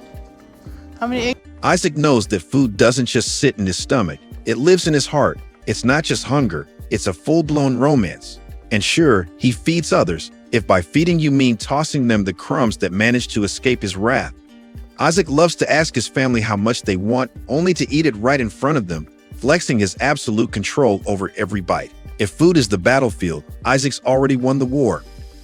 I have a feeling of satisfaction. I feel good. I feel full. Nothing lights up Isaac's day more than a meal with his name on it. And let's be real, that's happening about 4 or 5 times a day. He might be able to dodge responsibilities, but food? That's a different story. Food can't escape Isaac. It's like a gravitational pull. If it's anywhere within his reach, it's as good as gone. His addiction goes so deep that even the fridge door probably trembles when he walks by, knowing it's about to get raided again.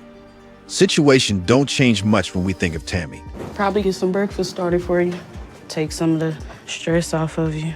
Thank you, baby. I'm super hungry. You're welcome. It's tough to picture a world where Tammy and food don't go hand in hand. Her whole life revolves around eating and being perpetually hungry 24/7. When you can wake up after inhaling a meal meant for an entire family and the first thing on your mind is breakfast, it's not your metabolism to blame. Tammy's got a unique gift. Being hungry is her default setting. It's not about fueling up. It's about the never-ending pursuit of her next bite. It's my only escape from the misery I have. You know, once I start, I don't want to stop. So, eat as much as I want. Well, it's no surprise that no plate of food within a mile of Tammy is safe.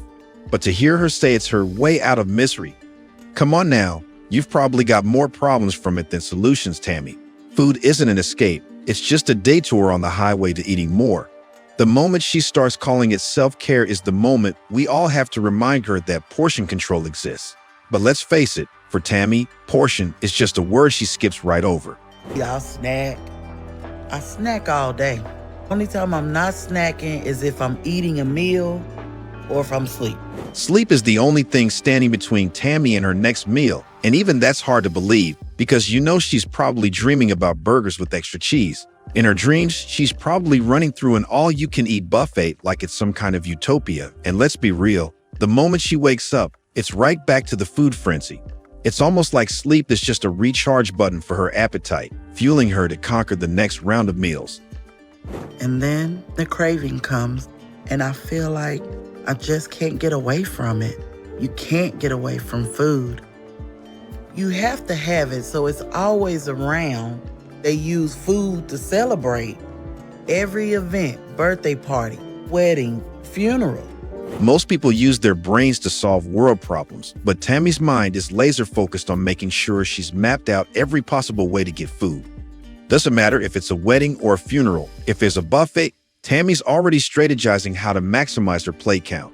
She's the type to attend events not for the people, but for the food, and you can bet she's always got a backup plan if there's a shortage. For Tammy, life's greatest puzzle isn't world peace. It's figuring out how to sneak in that extra slice of cake. Tender meal, 5-piece fried fish. I got fries and mashed potatoes and a family okra, some chocolate chip. When Tammy orders food, she makes sure no one else gets any because in her mind, she's doing everyone a favor. She's humble enough to prevent others from developing the same food addiction she has. So she takes it all on herself, doing the supersized superhero work. Tammy's not just eating for one. She's protecting the world from the dangers of overeating by making sure no one else has the chance. It's practically charity at this point, sparing others from the temptation by leaving nothing behind. Because my body parts could give out at any moment. My heart could stop, my lungs could stop, even my knees could give out and I fall, hit my head, break my neck, or in a very near future, I will lay in that. With all that food, a normal person could live off it for weeks. But for Tammy, it's barely enough for 3 seconds. She's like some kind of magical food wizard, where everything disappears the moment it's in front of her. You blink and it's gone. No leftovers, no crumbs, just a clean plate in Tammy, ready for round 2.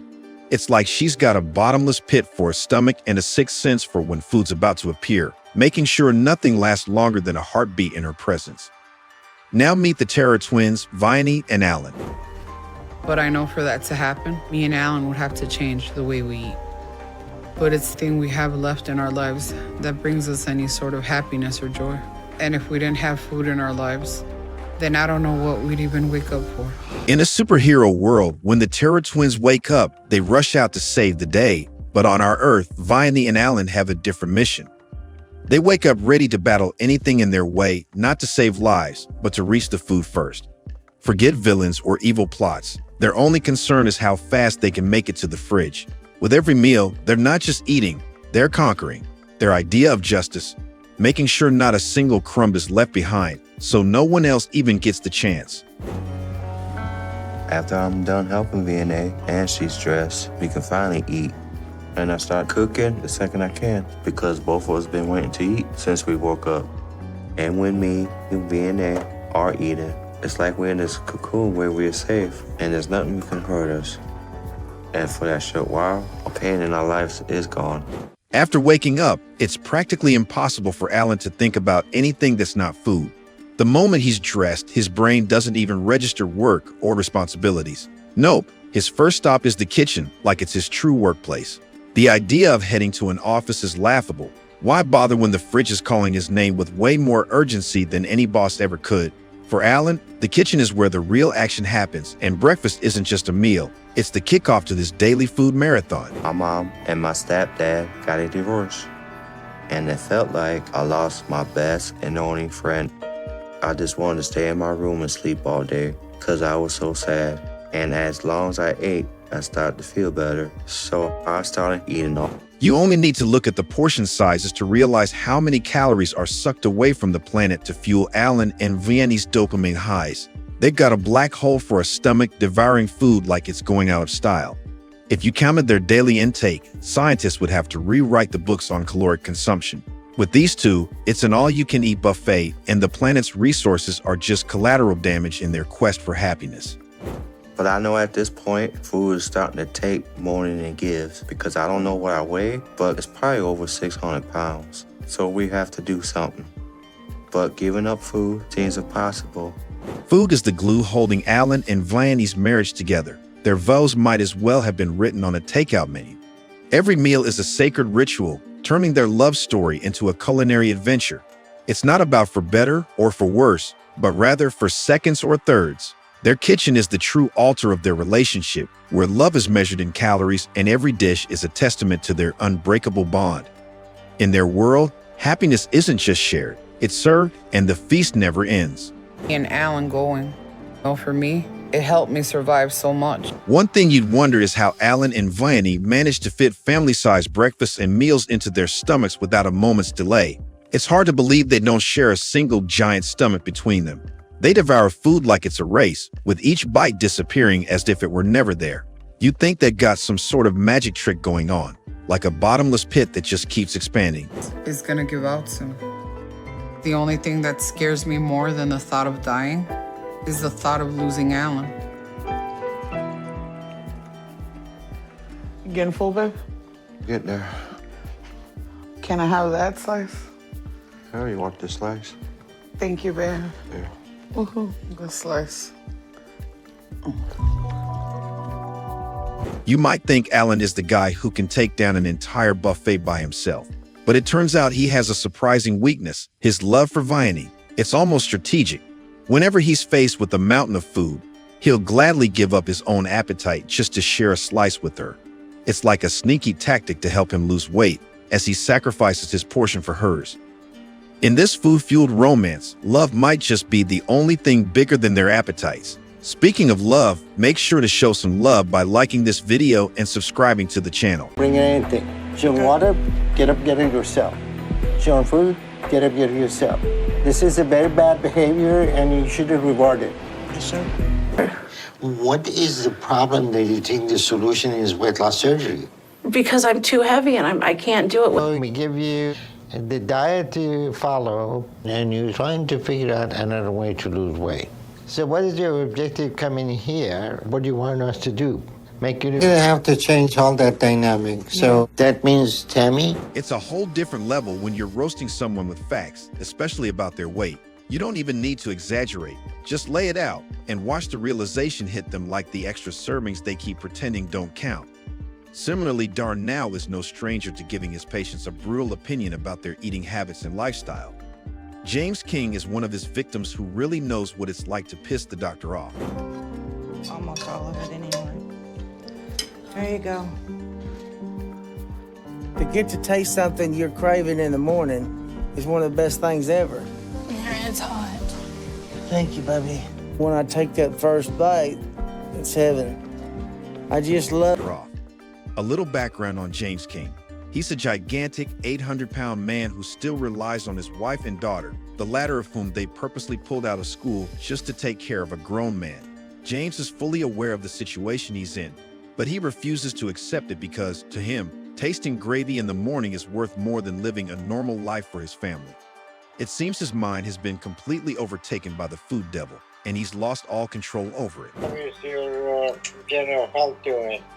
Well, I've been having a lot of pain in my lower back, and I have some severe cellulitis drainage.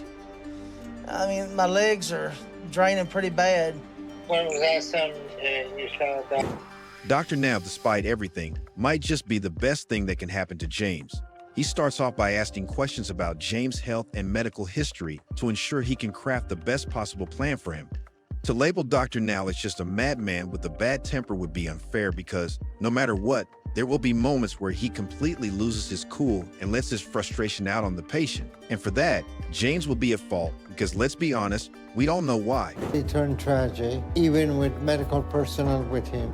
And if James and his family don't start to understand how dangerous his situation is, then he's not going to survive for long. He's 735 pounds. He's a 550-pound overweight. Take this seriously, James. Thank you. Well, it's no surprise what Dr. Now is saying because, at this stage, James doesn't have much time left.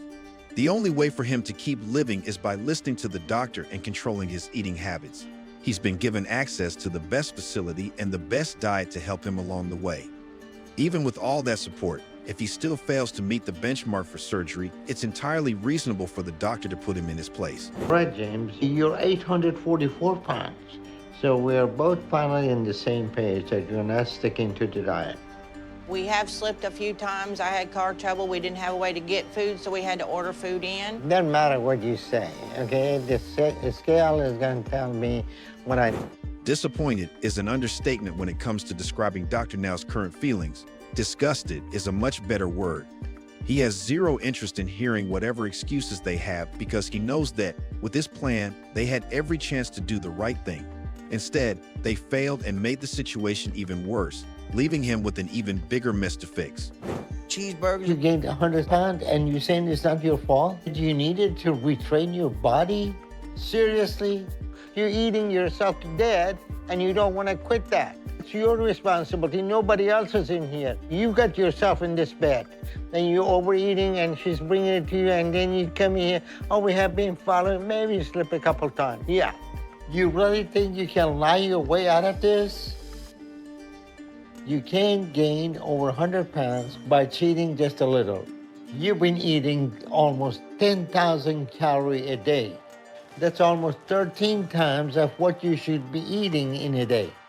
I mean, this is just... James has absolutely no clue about the consequences of his actions or how close he is to the end of the line. Dr. Now isn't holding back, making it clear what's going to happen if James keeps lying to them. He makes sure to deliver a harsh reality check about what James has done to himself. And honestly, if Dr. Now has to lose his temper to get the message across, it's entirely justified. It's just mind-boggling. Why won't you stop overfeeding him? I don't know what the issue is. I know, like I said, that he has cheated some, but I will not bring him nothing else. Is not some. Is every day and every hour and every meal. Is not some. What do you expect us to do for you? Tell me. I don't know. What are you going to do with your life? You want to stay in the bed till you die? No, I want to get out of it. How? Lose weight. How? Eat right. So why haven't done it up to this point? I don't know. You might as well go back home because there's nothing we can do for him. If James hasn't already destroyed himself enough with his eating habits, Dr. Now is here to tear him down further with the hard facts he doesn't want to hear. If he doesn't grasp the severity of the situation soon, he's going to die. Dr. Now is fully justified in being harsh because it's the best thing he can do for James, even if James doesn't realize it.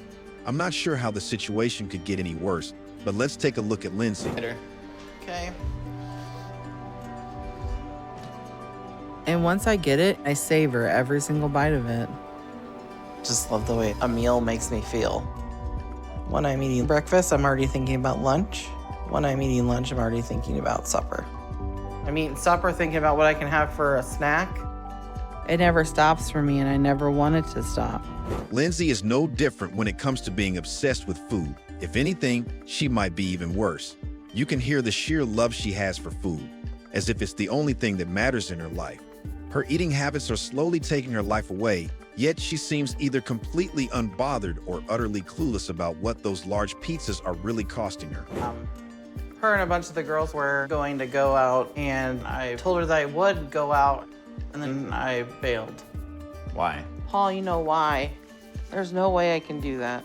So knowing she lives a long ways away, why didn't you just tell her that to begin with? Oh, time slipped away from me, and then before I knew it, she was calling and saying that we're all meeting at this restaurant. I just didn't want to go. That's kind of messed up. She was pretty disappointed. I bet she was. But you also understand it's just not about her. It just seems like to me you bail on way too many people. You do that to me all the time. Like sometimes you'll promise, hey, we might go frisbee golfing, or, you know, hey, we're gonna go to this game. And then you say. Lindsay hasn't just been harmful to herself, but also to the people in her life. Despite having actual friends reaching out to her and inviting her to go out, she still lies and cancels plans at the last minute. This isolation from the outside world is a clear result of what she's become.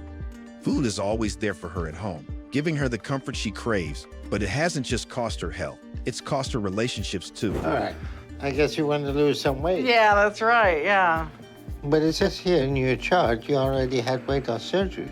You had a gastric sleeve done about 8 years ago. Mm-hmm. Didn't work for you, huh? It didn't, no. And so now, most likely, another weight loss surgery is going to be another failure for you. So what do you want another weight loss surgery for if nothing is going to change? At the very beginning of her appointment with Dr. Now, Lindsay is hit with some hard truths that may not make her feel great, but they do an excellent job of showing her the reality of her situation. A reality check is sometimes necessary to understand where you really stand, and Dr. Now has no hesitation in delivering it. If she has any shame left, it might just push her to start making better decisions. I guess. Yeah, but you didn't deal with the issues that were driving you to eat. And from what you're telling me, you got to a point again where you decided to stop trying and you ate whatever whenever you felt like it. So if you still feel like eating whatever whenever, you're gonna be 600 pounds like you are. Yeah. It's pretty self-explanatory, yet she still turns a blind eye, not realizing that it's not the surgery that's going to save her, it's controlling her eating habits. Dr. Now, with his vast experience, can judge a patient's situation at a glance, and he knows that unless she takes control of her eating, nothing will change. Without that discipline, the surgery will be useless. So this is totally a behavioral problem that is not gonna be corrected with just the surgery. Oh, okay. Okay? Either you make the choice to stop giving into that feeling and make a temporary change, or you deal with the issues behind that feeling, okay? Dr. Now is acutely aware of the case he's dealing with, as this isn't his first encounter with patients like her who try to manipulate him with their emotions. They pretend to be there for change when, in reality, they aren't even ready to put down the fork.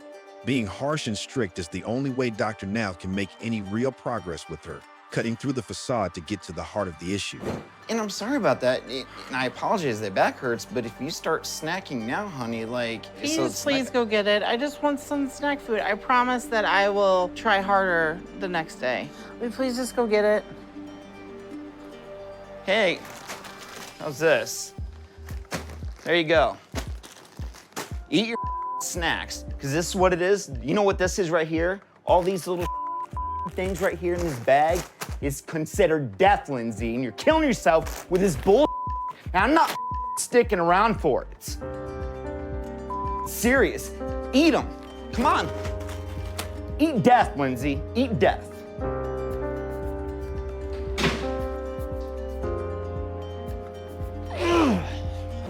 If Dr. Now's harshness isn't enough for her to grasp what she's doing to herself, it's time for her husband to step in, as he's had enough of her empty promises. Lindsay needs to understand that all these hard truths being thrown at her are for her own good. Otherwise, living her life will become a nightmare. Both her doctor and her husband are acutely aware of this reality. To help her. You want some juice? What kind of juice we got? Fruit punch. Can you wash my cup out?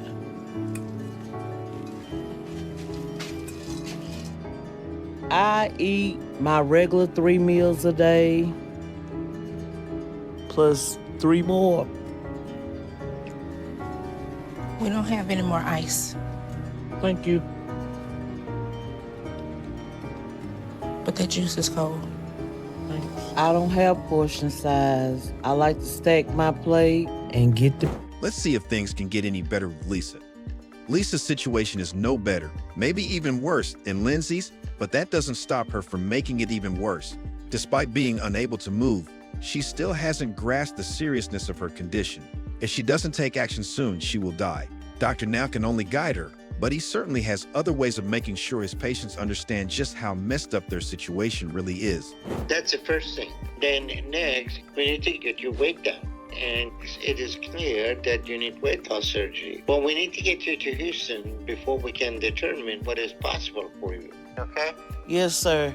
But that is a long trip for you at your weight, and it is not the safest option. I'm willing to try anything that you come up with so I can get there. Dr. Now, despite knowing his patients inside out, still holds on to hope that Lisa will take steps to improve her situation. That's the thing with Dr. Now. He never starts off harsh, but he doesn't hesitate to be firm when he sees things aren't changing for the better. It's now up to Lisa to prove she can turn things around with her life choices and show the doctor she's serious about making a change. On here. All right. So there's pudding and there's bread. I'm definitely not a white bread fan. Neither am I. That's Herbert is the bread fan. And there's pizza rolls. He's the pizza roll fan. Let's see.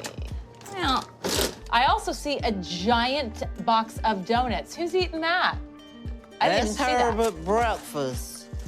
And I know that Herbert is not eating that by himself. Yes, he is, because I'm pickier of donuts. Okay, Lisa. Has nothing to do with me. This is going in the garbage tonight. Lisa should realize that if she continues to lie and sneak food, the outcome of all these efforts will only lead to a worse situation. Right now, she has the facility and the care to support her through this journey. But if she keeps sabotaging herself, she risks losing Dr. Now's dedication to help her, rather than any actual weight. The sooner she understands this reality, the better her chances are of turning things around before it's too late. Trying to eat, I can't eat. You not being hungry doesn't sound like a problem at all.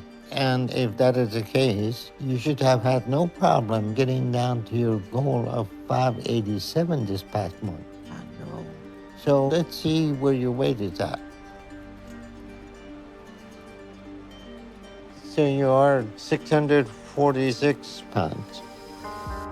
I gave you a simple goal to lose 30 pounds. Instead, you gained 30 pounds. Lisa can hide her cheating and sneak in those extra 10,000 calories all she wants, but the scale doesn't lie. If she had any real intention of making a change, losing 30 pounds would have been more than manageable, especially at her size.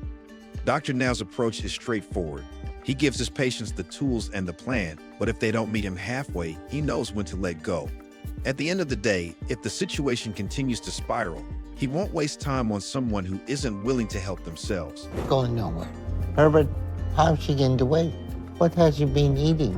Well, it'd be like green beans, boiled chicken and stuff like that. So you're just eating healthy, somehow you gain weight? I think what I need to do is try to eat 3 meals a day, because really I'm not eating 3 meals a day. So you're not telling me the truth. Seems like you're content being in bed and people taking care of you. I'm not. This is a game for you. Basically, you like someone that hit their head with a baseball bat and complain about headache. Your behavior is completely dysfunctional. That's right. Dr. Now has laid it all out for Lisa. She's been lying, and it's clear that food still matters more to her than her health. While he's doing everything in his power to help her, she's more focused on sneaking in extra calories than on saving her life. The reality is harsh, but Dr. Now knows that if she doesn't change soon, there's little he can do. Her loyalty is to her cravings, not the plan that could give her a future. All right. Now, who's eating that? No, I've been eating them. He was eating them because How did they end up in your bed then? He was laying right there because I was crying this morning. Lisa, stop it. This is the junk you've been eating. This is why you're not losing any weight. Her sneaking in junk food for you. And you two keep lying about it. No. How can we get through to you both that your time is up? You're going to die very soon. But both of you don't seem to get that, no matter what we do or say. Hopefully the therapist will. And you will take that seriously. Because if you don't, then you're done. Okay, I'll see you both soon. And you need to hit your goal because your life depends on it. Lisa isn't even making an effort anymore. Dr. Now has caught her lies repeatedly, but she continues to deceive, risking her own life in the process. It's not just herself she's hurting. She's also wasting Dr. Now's time and dedication. Despite his constant attempts to help her turn things around, she shows no real care or commitment, drifting closer to danger every day. The only thing that's keeping me going to push myself to do all this is knowing everything I'm gonna have once we get home.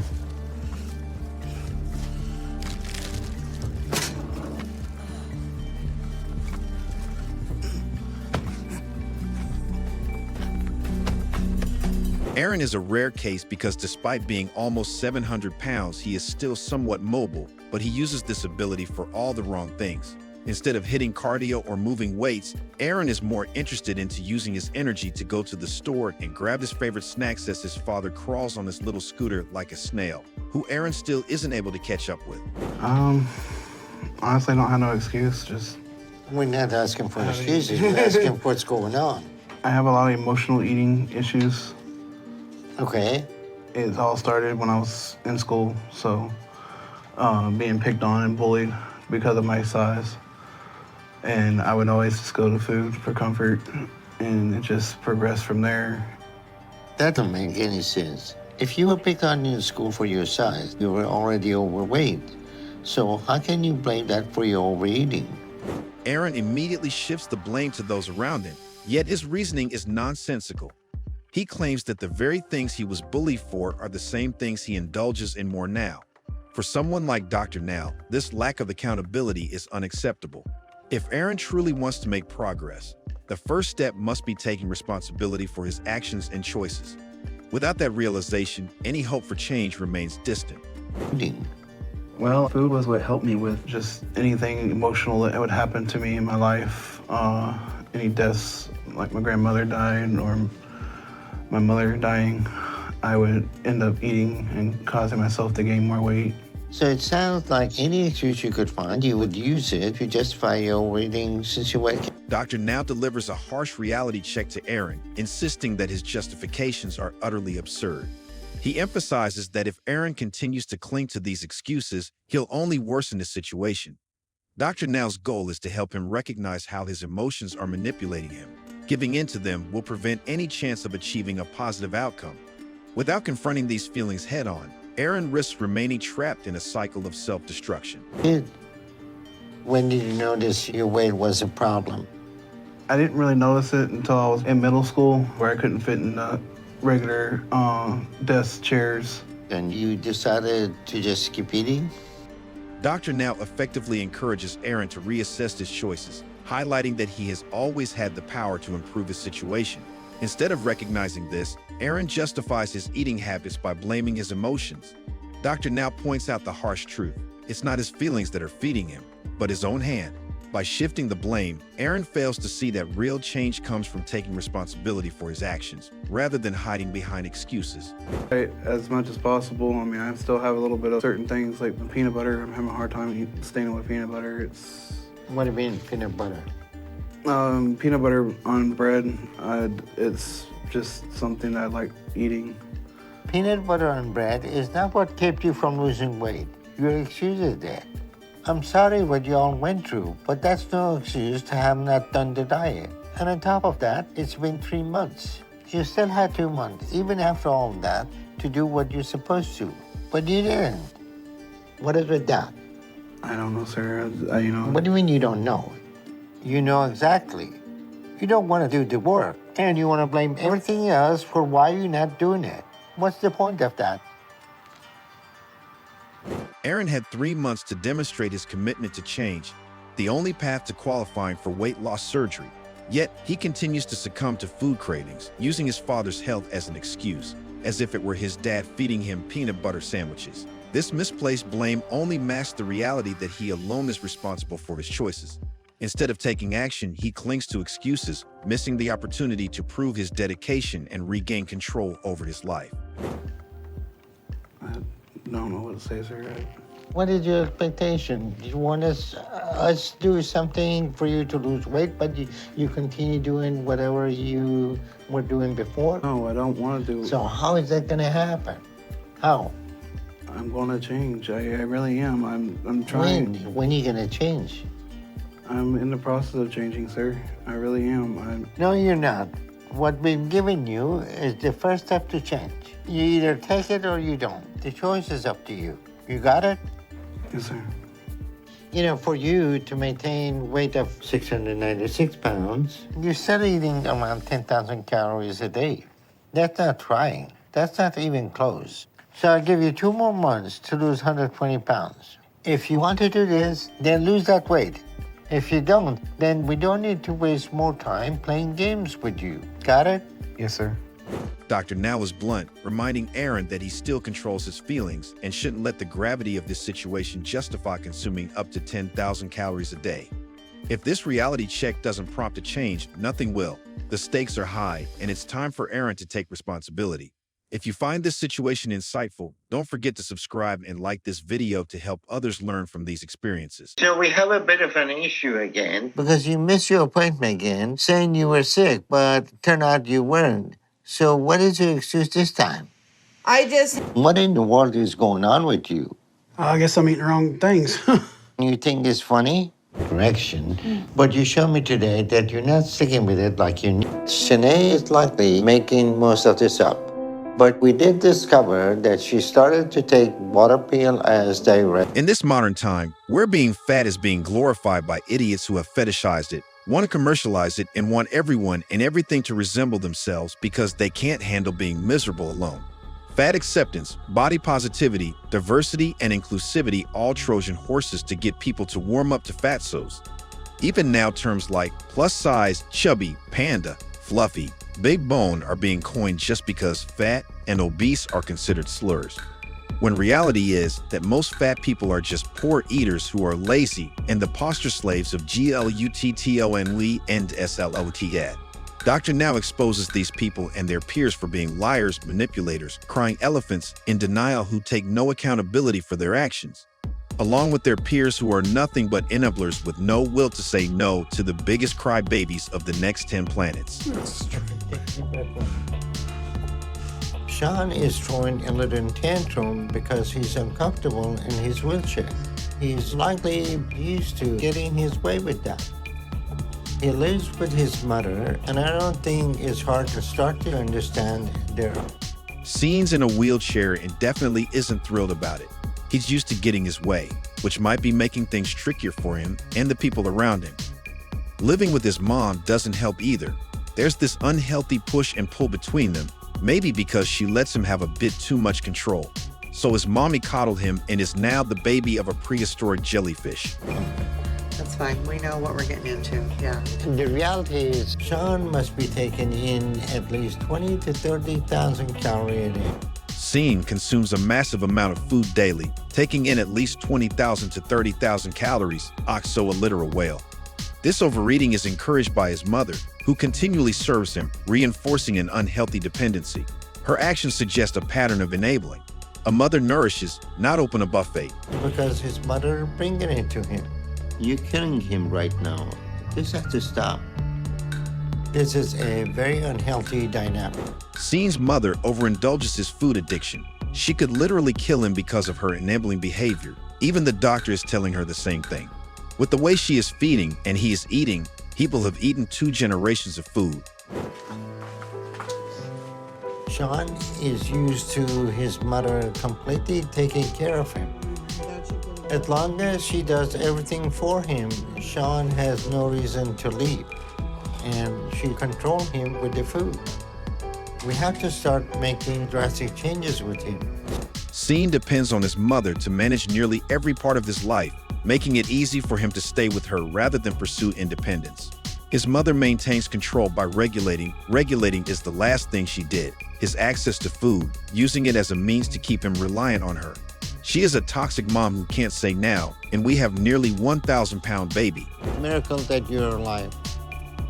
Both Sean and his mom claim they're ready to make change. But I'm not seeing any evidence of that. He can get up. Seen and his mother claim they want to change, but their actions don't reflect that desire. Despite their words, there's a noticeable lack of progress or commitment to improvement. Seen is capable of standing up and taking steps toward independence, yet he hasn't made that choice. This indicates a disconnect between what they say and what they actually do and really connects their stomach and their mouth, highlighting a need for real action rather than just empty promises. The fact that he's still somewhat mobile is probably the only reason he's still alive. His mom has to stop overfeeding him, and Sean needs to take this seriously and stop, or he won't. Seen's limited mobility is a crucial factor in keeping him alive. Bro needs a passport to roll 0, but it's not enough to ensure his long-term health. His mother needs to stop enabling his unhealthy eating habits, and Seen must recognize the urgency of the situation. Did the mountainous bills not show? He has to take responsibility for his lifestyle choices, otherwise he faces serious health risks that could shorten his life. This is a critical moment for both of them to make necessary changes before it's too late. One of her cousins, he knew I was into big boned women, so he was like, I can feel you. He showed me the picture of her, so I was like, yeah. See, I look past what other people see, her weight, this and that. I know she a good person. She teach me some things, you know what I'm saying? Latonia's fiance really digs her for who she is, not just how she looks. BBW just turned into BMW, big, massive woman. When he talks about liking bigger women and shows a picture of his cousin, he's all in. He sees past any weight issues, X-ray vision better than Superman, and focuses on Latonia's great personality. She's a good person who teaches him things, world hunger plus 1%, showing that their connection is based on respect and love beyond just appearances. So what are you willing to do? I'm willing to make the change. That's why I came here. Well, you came here before and you were given a chance to make those changes. And in the past 5 years, you haven't made those changes. What is different today? Tell me. Because I finally have a great support system. Latonia is pumped and tells her doctor she's ready to change. The doctor questions her, asking what she's actually willing to do since she had a chance before, but didn't make any changes in the last 5 years. That's a whole college tenure. She got a different student debt. Latonia responds that this time is different because she finally has a solid support system from her family. But if you're not hungry, you don't have to eat. But the doctor told me that if I don't eat, then my metabolism is high or low or something like that. Okay, let me tell you one thing. Everybody gonna confuse you, but you should never get confused about one thing, eat less. Yes. Okay, there's no confusion with that. Okay, now, if you really put the math together, you have eaten the food that belonged for the next 4 years ahead of time. The doctor firmly tells Latonia that she shouldn't eat if she's not hungry. Biggest I told you so. Although she mentions doctors warning her about not eating, he stresses that it's simple. She needs to eat less. He warns her that if she keeps eating the way she has, she's getting herself up to consume enough food for the next 4 years in one go. Damn DOC. This highlights his frustration and urgency in getting her to understand the importance of healthier choices. Forcing yourself to eat, it don't matter. You might think you're not eating a lot, You might eat breakfast. Then you gonna leave, you gonna go eat out to a restaurant. Then later on, you gonna eat something else. You think you ain't eating a lot. You really ain't say you gonna eat one meal. I cut my eating habit. Just trying to support you. You think you ain't eating a lot. Can we just do it and not just talk about it? Yeah, we gonna do it. Okay. You can talk about it. Latonia gets defensive when her fiancé brings up her eating habits, insisting she doesn't eat that much. Oh, finally some medicine. He calls her out, saying she probably doesn't realize how much she really eats, like having breakfast, going out to restaurants, and snacking throughout the day. That covers everything. He points out that he's changed his own eating habits to help her out. While she agrees to work on it together, she feels overwhelmed when he suggests they talk more about it, saying, "I can't do it now." Should have shut your mouth for the food as well. Their conversation shows her struggle to accept the reality of her eating habits and his genuine concern for her health. Latonia seems defensive about her eating habits and doesn't realize how much she actually is eating at one time. But she primarily blames emotional issues as a reason why she didn't do what she needed the first time. But claim that she worked through those issues with her family, so they're not holding her back any longer. So we'll see if that's the case, and she's willing to put in the hard work to make the progress she needs. Latonia is defensive about her eating habits and seems unaware of how much she eats at once. She blames her past struggles on emotional issues and claims to have resolved her family problems, insisting they no longer hold her back. However, the doctor remains skeptical. She's so fat, you can't even x-ray through the BS, and wants to see if she is truly ready to put in the effort to make the necessary progress. I don't eat that. I don't eat beans at all. I don't even know what that is. And this look like dog food. Meat? I don't eat stuff like this. That's good nutrition, that's good protein. Like I don't eat beans at all. But how about the meat? I don't eat that kind of meat. I haven't really eaten nothing since I've been here. You're not gonna fade away. You're gonna be fine. I still have to eat something. No, you're eating the food that belongs to the next 4 years. Latonia complains to the doctor about her lunch, refusing to eat the beans and meat, and jokingly saying it looks like dog food. That never stopped you before. The doctor tries to convince her of its nutritional value, but she insists she hasn't eaten since arriving. He brushes off her concerns, telling her she won't fade away and that she's already eaten enough for the next 4 years. Damn, a smooth fade and a leap year roast. The she well shows her frustration with the food and the doctor's dismissive attitude toward her complaints, stressing the need for her to change her perspective on nutrition. Go get her weight has affected us in many ways. I have to go to all school functions. He's in Taekwondo, and she never actually seen him. I've had to videotape his classes for her. She's a great mom, but you just can't be a good mom when you're in bed. Liam loves her so much, and I thought having him would change everything. Her weight really affects the whole family, even though she's a good mom. Being stuck in bed makes it hard for her to be fully present as a mother. She's just a mother by law. Liam loves her a lot, but despite that, things haven't changed like they thought they would. They were hoping his love would help her improve, but it hasn't made the difference they expected. The lover grew, along with everything else, showing the struggle between what she wants to do as a mom and her physical limitations. It has gotten worse. Like ice cream. Ed loves Penny, but Penny is very stubborn, and Ed does enable her. He buys whatever she tells him, and if he doesn't, he's gonna be in trouble. Ed definitely does bring the food in to the house, but I also... Ed is in love with Penny, but she's incredibly stubborn and manipulative. He buys her anything she wants just to keep her happy and avoid looking bad. No balls. It's all on him, enabling her entitled behavior, and it's clear he feels trapped in this relationship. She's literally weighing down the relationship. His love has turned into a weakness, letting her control him while he neglects his own needs. Imaginary. She seems like she played a role of being a victim and encouraging family to be enabler. And this dynamic is very difficult to break. We're gonna keep Penny under observation and a strict diet. If she loses weight in 1 month, surgery would be an option. The little stickies now. Being in hospital, she should eat. Penny has a mix of real and imagined problems. Both are food. and has taken on a victim role, more like a victim role deluxe, to get her family support. This group dynamic is hard to change. She's currently under observation and following a strict diet, with the condition that if she loses weight in a month, they'll consider her for surgery. Enablers are truly bringing about massive changes. Okay. Yeah, I'm just.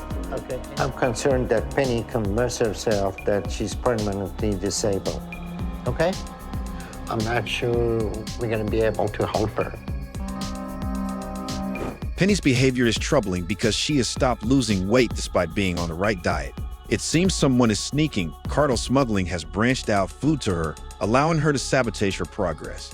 This manipulation highlights how she's exploiting her family's enabling behavior rather than relying on the routine, complicating her situation and raising doubts about her commitment to losing weight.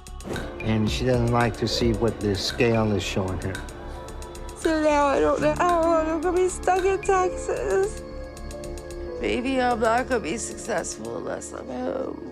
I know there's no way. We took a punch to the gut. We gotta shake it off. So it became over. And together, no, it's not game over. That's what he's talking about. Well, he might have pushed me to that. The doctor harshly tells Penny to stop crying. Well, she's losing water weight, insisting that what he's doing is for her own good. He reflects on his experience signing death certificates and expresses frustration at not being able to reach her.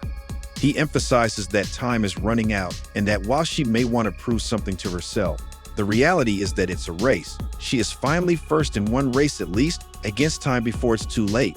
His tough love approach aims to make her realize the seriousness of her weight situation. She literally thought new EIGHT a minute. Said what's so impactful to me is it took me by like surprise. I think that day in the hospital was harder than the day I left Maryland. And it's made me think about things a little differently. The doctor feels he won't be able to reach Penny, get SpaceX to reach that planet, viewing her as her own worst enemy and her husband as the second worst. Each planet has its moon. He notes that neither of them realizes how dangerous their situation is, emphasizing the urgent need for a wake-up call about Penny's health before it's too late. I want fries. If she wants something, I go get it. Because I love her and she asked me to. Zach gets a lot of nibbles for Christina and says we'll do anything to get her what she wants because he doesn't want to lose her. She ain't going anywhere. But he also worries about making her mad, which adds to the stress. What's she gonna do? Sit on you? It shows the tricky balance he's trying to maintain between being supportive and avoiding conflict in their family. Take care of her. Yes. Let's fast forward down the road. What's gonna happen? Because you will sabotage her weight loss. No, I don't. I guarantee you. She wouldn't be in that point if you didn't want Right. to. When you start losing weight, they feel they losing the grip on you. This is a dynamic that we need to change now. Christina is in a dire situation. The doctor confronts Christina's enabling family, warning that their behavior will sabotage her weight loss. He states that she wouldn't be this big without their influence and highlights that as she starts to lose weight, they feel they're losing control, which needs to change. He stresses that Christina is in a bad place surrounded by enablers. Damn, doctor did a kill streak. It's not water. For that, you have to drink at least 300 gallons of water. You gain weight because you feel comfortable when you're eating. We haven't been able to cook the proper foods. You know, that's very typical. When you got an enabler here, when you ask a question, enabler would answer. So why don't you let her answer? Okay. This is very, very The doctor confronts Christina about her weight gain, noting she has gained 16.96 lbs, 7.7 kilograms, instead of losing 30.87 lbs, 14 kilograms. When she blames it on water weight, he sarcastically points out how it would take 300 gallons to gain the water weight. Damn, she is a dam. He attributes her weight gain to her diet and highlights the typical behavior of a codependent who speaks for others. He emphasizes that Christina needs to take responsibility for her situation and answer for herself. calorie a day in order to gain 17 pounds. Baby. But because she's accustomed to eating a lot, they don't realize that she's still overeating. I'm trying to. in the home environment, nothing has worked. We need to separate Christina from her enabler, so we're going to put her in the hospital, give her a chance. The doctor straight up tells Christina that she must have been chowing down over 7,000 calories a day to gain 16.96 lobes, 7.7 kilograms, bulking for suspended animation. He points out that her family is just used to her overeating at this point. While he tries to say there's no immediate danger, it's clear he's frustrated, admitting that her home situation is a total bust when it comes to her health and weight loss. He makes it clear that if she wants to turn things around, Doc's Mon, she can't turn around. With her and the enabling environment is still there. It seems that separate her from enabler has not worked. Obviously, they are bringing her food, and literally they are killing her. Hello. So you've been here? Christina's problem is that she's always surrounded by 5 to 6 people who enable her unhealthy habits. Just divorcing herself from the codependent environment isn't enough. A divorce would have alimony and food bills.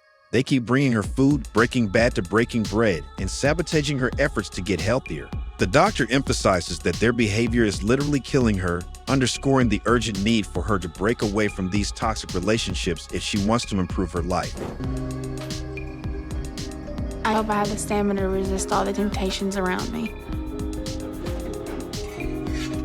My family doesn't realize how hard it is for me to watch them eat what I... Christina hopes to resist temptations, but she's struggling. Watching others eat the food she craves makes her feel isolated and intensifies her internal conflict. The only internal conflict is her digestion. Every bite others take reminds her of what she's trying to avoid, leading to frustration and overwhelming feelings as she fights between her goals and her longing for comfort foods. Hopefully you all feel comfortable enough to like the video and subscribe to this channel. So we give you the diet to follow, and you're trying to figure out another way to lose weight. So what is your objective coming here? What do you want us to do? We're going to see if you can get some changes made on your eating habit. And if you do that, I'll work with you. Okay. But if you're not able to lose weight, then not much we can. So to follow with physical therapy, to help you start getting out of your chair. And you didn't do that. And you were supposed to lose 40 pounds over the last month. But insane. It's a whole different level when you're roasting someone with facts, especially about their weight. You don't even need to exaggerate. Just lay it out and watch the realization hit them like the extra servings they keep pretending don't count. Similarly, Dardanelle is no stranger to giving his patients a brutal opinion about their eating habits and lifestyle. Depression, there's no way your body is going to be able to sustain your weight for much longer at all. You need to fully understand how close to death you are right now. Rena and Lee both weigh 249 kilos and are dealing with some serious health issues because of it. Rena has diabetes and takes a lot of insulin to manage her blood sugar. Rena also has health problems and needs oxygen to help her breathe. Girl needs 22% oxygen. Basically, their weight is causing major struggles for both of them, making it really tough to stay healthy and feel good. They definitely need some support to tackle these challenges. Can't tackle immovable objects. You are in a very bad place. You realize that? Yes, sir. The reality is you have been enabling each other for years. And Lee, you're almost completely immobile now. This is a tough talk for Lee about his health. He's got some serious issues like high blood pressure, sleep apnea, gout, high cholesterol, and depression, everything just like his plate. The doctor warns him that his body can't handle the weight for much longer and that he's really close to being in big. That statement has less weight than them trouble. He also says that both he and Rena are in bad shape and asks if they even get how serious it is. It's a clear message that Lee needs to step up, literally step up, and make some changes for his health. Lee and Renee's bodies are starting to completely fail. So my biggest concern is whether they can stop enabling each other in time to make a significant difference before it's too late. So are you both here to tell me that you're ready to make the change you need to turn your life around? Oh, yeah. Doctor tells Lee that he and Rena have been enabling each other's unhealthy habits for ages. He He states Lee is almost in a wheelchair and can barely even stand up. Lee replies that he can walk a little with canes, thinking that counts as being active. Dr. Causley points out that it's really delusional. This back and forth, a very slow back and forth, shows how Lee isn't fully grasping. He'd only grasp those smoothie straws, how serious his health issues are. He started playing video games that require us to get active. Honest. At first, I could only do it for a few minutes. But now we're playing whole games and getting competitive. Yes. The massive couple feel like coming home is like trying to kick off, not the football kickoff, a whole new life. Their old routine was all about food, keeping McDonald's in business, even messing with their sleep. Now they're wondering how to change things up, but they're frustrated because they haven't really made much progress yet. It's tough for them to break those old and heavy habits and move toward a healthier lifestyle. I ate just before I answer had the that question, surgery. okay? Then You're we're not asking talking me about questions that. that I don't understand no more than you understand. What are you talking about? You're choosing to eat and you think it's okay? No, I don't think it's okay at all. So what is going on? I guess I'm not eating the right things. I mean, we gave you the instruction that you need to follow, and you're not following. You play your cards right until you got the surgery, and now you're playing this kind of game, and you think that's okay? Lee's having a tough time with his eating habits and weight loss. He admits he might be eating the wrong things, not might he is, and points out that even after his gastric bypass surgery, he still isn't losing weight because he keeps finding more, even though he eats way less than he used to. The doctor asked him if he thinks it's okay to overeat a little late for that question, and they both agree it's not. Overall, they're both confused and trying to figure out why Lee isn't seeing the results he wants despite all his efforts. good. I can't hardly pee. Really? I mean, I don't know what, I mean, you... What do you mean you don't know? And you think that you're not eating and you're getting I don't want to get malnourished either. Do you look like you're malnourished? You're overeating, and whatever you're overeating, you're torn up. It means the surgery is working to hold you back when you make bad choices.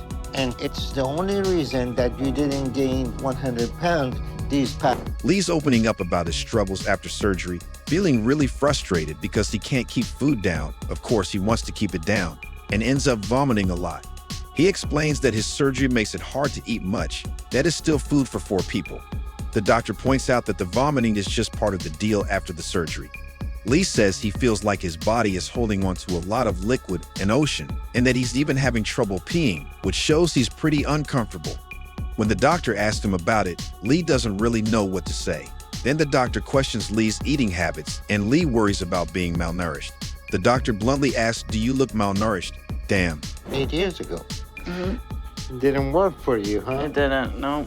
And so now, most likely, another weight loss surgery is going to be another failure for you. So what do you want another weight loss surgery for if nothing is going to change? I was just hoping for a second chance, I guess. Yeah, but you didn't deal with the issues that were driving you to eat. And from what you're telling me... The doctor looks at Lindsay's medical record and sees he had stomach surgery 8 years ago. Lindsay admits it didn't work out. Lindsay 1, surgery 0. So the doctor points out that another surgery probably won't help either. The doctor asks why Lindsay wants to go through with surgery again. Come on, doc, she's too big to be accountable. She's uncountable if it's not likely to change anything. Lindsay replies that he was just hoping for a second chance to improve his situation. This whole exchange shows Lindsay's frustration with his past and his desire for a fresh start. The only thing fresh is the food, even if the doctor is doubtful. Whatever, whenever you felt like it. So if you still feel like eating whatever, whenever, you're gonna be 600 pounds like you are. Yeah. Okay. So this is totally a behavioral problem that is not gonna be corrected. The doctor tells Lindsay she hasn't really figured out why she eats the way she does. At some point, Lindsay just gave up trying and started eating whatever she wanted. It was the 600 lobes that gave it away, whenever she felt like it. The doctor points out that if Lindsay keeps this up, she's going to stay at 600-something lobes sumo wrestling scholarship. It's a reality check, making it clear that if she wants to see any change, she needs to rethink her relationship with food. Oh, she a hoe for food. Everyone's allowed. Okay, here is what you need to do. I'm going to give you a 1,200 calorie a day, high protein, low carb diet. The doctor is laying it down for Paul, saying there's no excuse for enabling behavior that could hurt Lindsay. He points out that if Paul really wants to help her, he needs to step up and set some boundaries, grow some balls, not your wife. The doctor suggests that being firm might even make Lindsay angry, but that's part of getting her to see how serious her situation is. This chat really shows the doctor's frustration with Paul's inaction and emphasizes the need for tough love to help Lindsay make real changes. It's a wake-up call for Paul to understand that his support has to be more constructive and less about just going along with things. Bull. I'm not sticking around for it. It's serious. Eat them. Come on. Eat death, Lindsay. Eat death.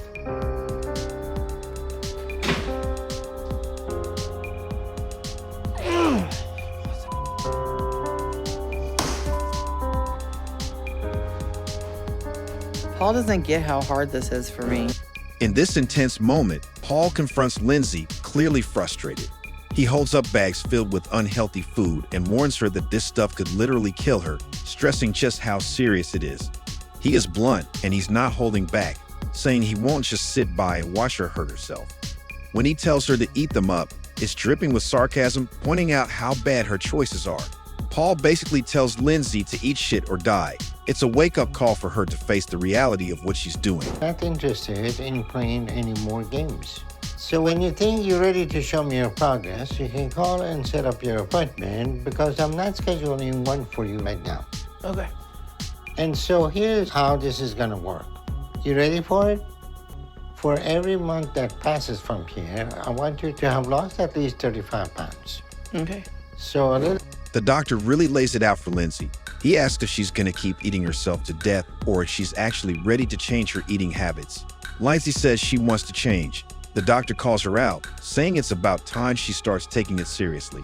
He's obviously frustrated and tells her this is her last shot to make a real change. He makes it clear that if she doesn't stick to the diet, there's no point in coming back because he's over this game. It's tough love, pushing Lindsay to step up and get serious about her health. Otherwise, she'll need a passport just to roll over. So you want to explain to me how this happened? I have a lot of fluid in my legs. Can you try something else? Because I heard that one 1,000 times. Fluid is not adding to your weight gain. So the reality is, to gain like you did, you still have to be eating over 10,000 calories a day. You're not realizing that? I did not realize that. You're still eating whatever you want, whenever you... Keeny is worried about the fluid in her legs and her weight gain. The doctor tries to reassure her, saying that fluid isn't what's making her gain weight and that you need to eat a ton, like over 10,000 calories a day, to really put on pounds she eats for 10 people. Keeny feels frustrated and held down since she's heard stuff like this before. The doctor suggests that her eating habits might play a role. Basically, the huge tub of lard is confused and the doctor is trying to talk sense to her. You may not even make it to 30. You're not even trying. Did you even reduce a single thing in your diet? I cut pork out and I started eating crab meat and shrimp. I'm not sure what you're trying to tell me. I'm trying to choose better foods. Okay, and you made the good choices, don't you think? Gotta show on the scale? Yes, sir. And is shown on the scale? The doctor hits Keeny with a serious warning about her health. Not being able to shower should have been enough, saying she might not make it to 30. She barely made it to the door if she doesn't change her ways. The doctor asks if she's really trying with her diet. Keeny mentions she's stopped eating pork and switched to crab and shrimp.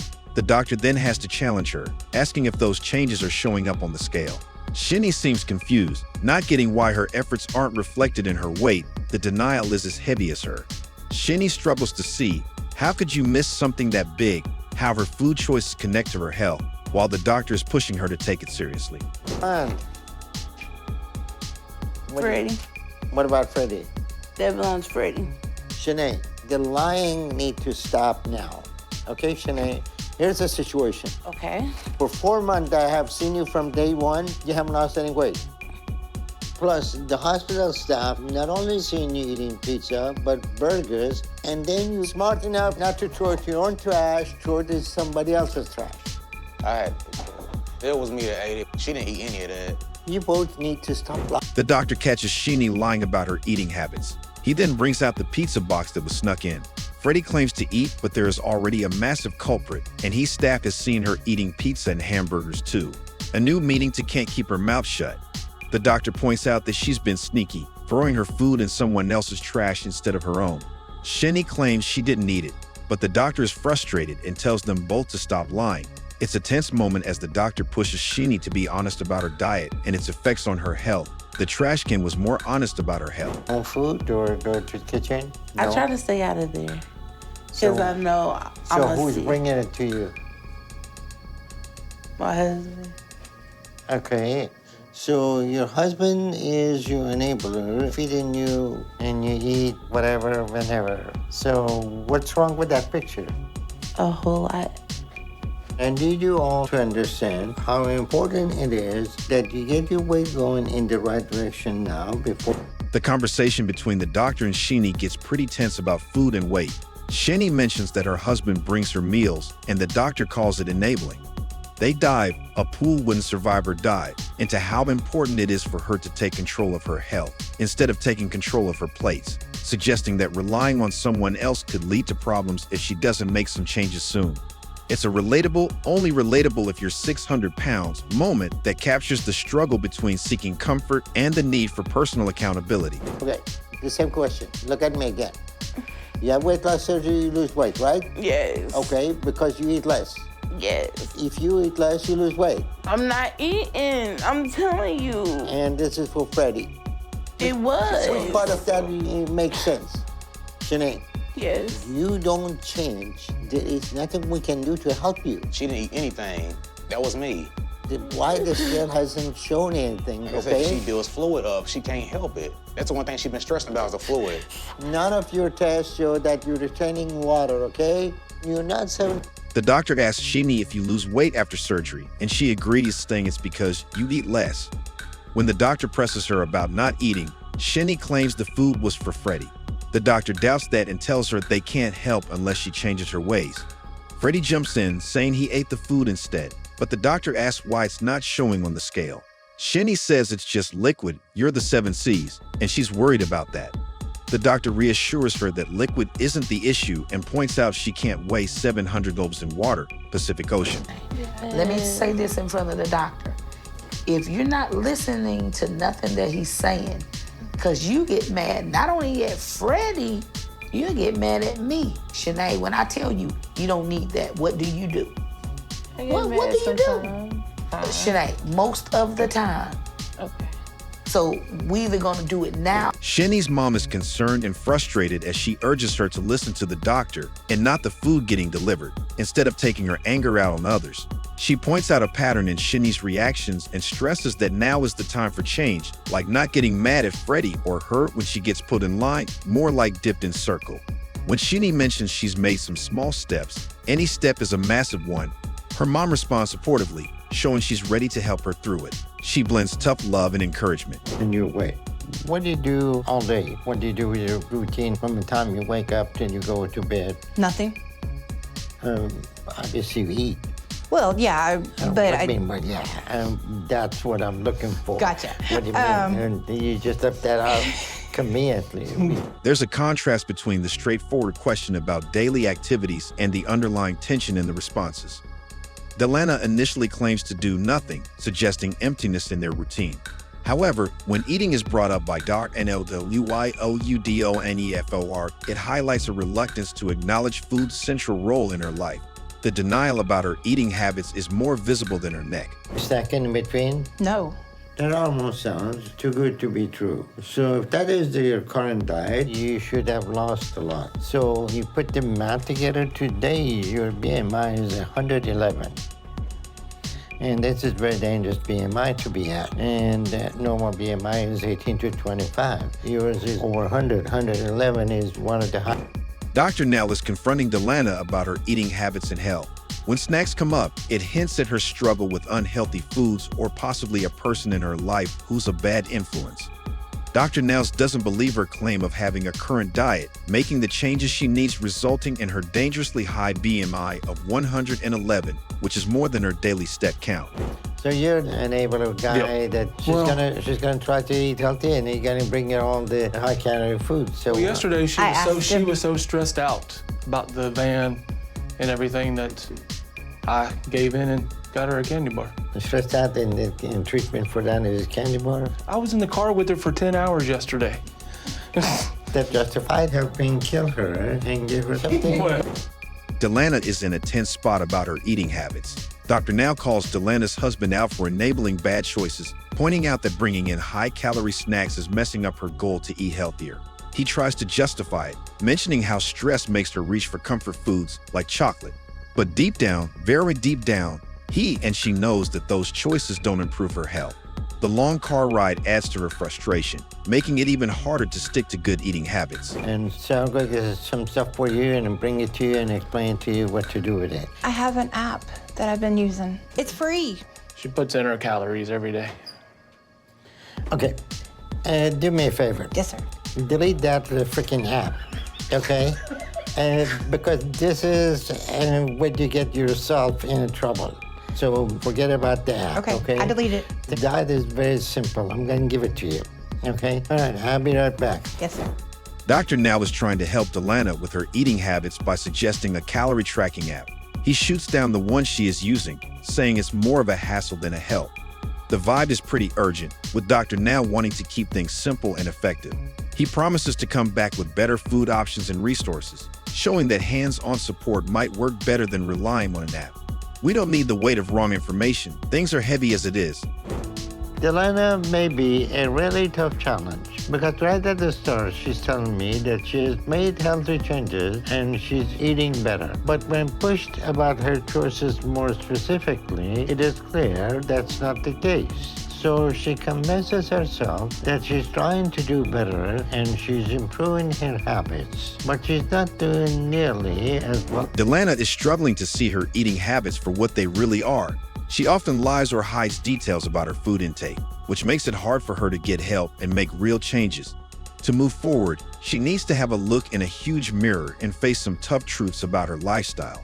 A reality check and menu check is crucial for her to understand her situation better and motivate herself to adopt healthier habits. I proportioned. This portion control? Yeah. And hopefully eating only 2 or 3 times a day, right? Yes. And he's not trying to bring you some food to let you know that he loves you, right? No. All right, so you think you can continue with this? Yes. Well, I'm proud of your progress. Delana has made great progress in her health journey by sticking to her doctor's meal plan. By controlling her portions and choosing healthier foods, she's lost weight, look around she'll find it, and changed her lifestyle. Her husband's support has been crucial as he no longer encourages her old habits. Dr. Now is happy with her dedication, and because of her hard work, she's now approved for surgery. What happy ending! Speaking of happy endings, go hit that like button and subscribe to our channel. You have weight loss surgery. You haven't lost any weight in 4 months. Why? I'm telling you, doctor, I got water weight. You should have lost 130 pounds by now. Are you eating the food you're choosing and the amount you're eating? And so what is driving you to eat like that? Lately it's been depression. You need to start making changes now. I want you to walk. And your body is under a lot of strain because of that. So I'm glad to hear you want to change that and improve your health. It's hard to find any redeeming qualities in people from Dr. Now's show, and let's be honest, most of those qualities aren't exactly worth celebrating. But the one that really takes the cake literally is the sheer level of filth they live in.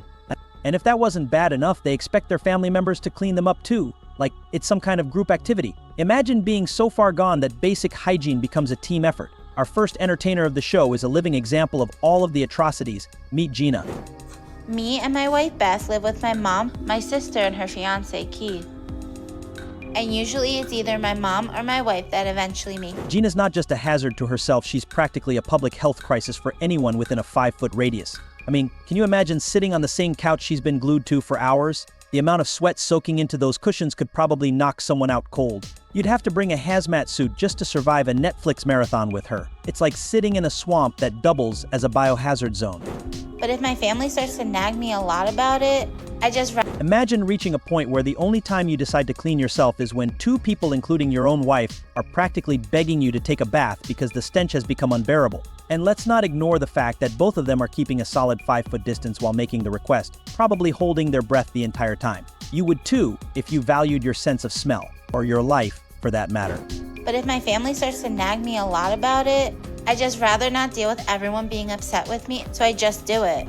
It takes Gina a whole month of constant begging from her family to finally decide to take a shower, and even then, she acts like it's a monumental decision that could last her for another month. You'd think she's trying to conserve soap, though honestly, you'd need 3 full bars just to get halfway, but no, it's just her sheer refusal to bathe. She's not saving the soap, she's just saving herself from the shower. It starts a fight. Sometimes I start to smell, and my family doesn't like it. So they force me to get up and do it if it's been a while since the last time I cleaned. Gina still thinks she can live in her own little nasty world while her entire family practically camps outside her door, pleading for her to act like a normal human being and to take a shower. But no, apparently turning on the shower is the hardest decision of her life. The only time she'd rush outside in the rain is if it started raining burgers, or maybe when she could walk to the door without needing an oxygen tank halfway there. But it's one of the most miserable experiences in my life now, because I don't have a shower or tub I can use.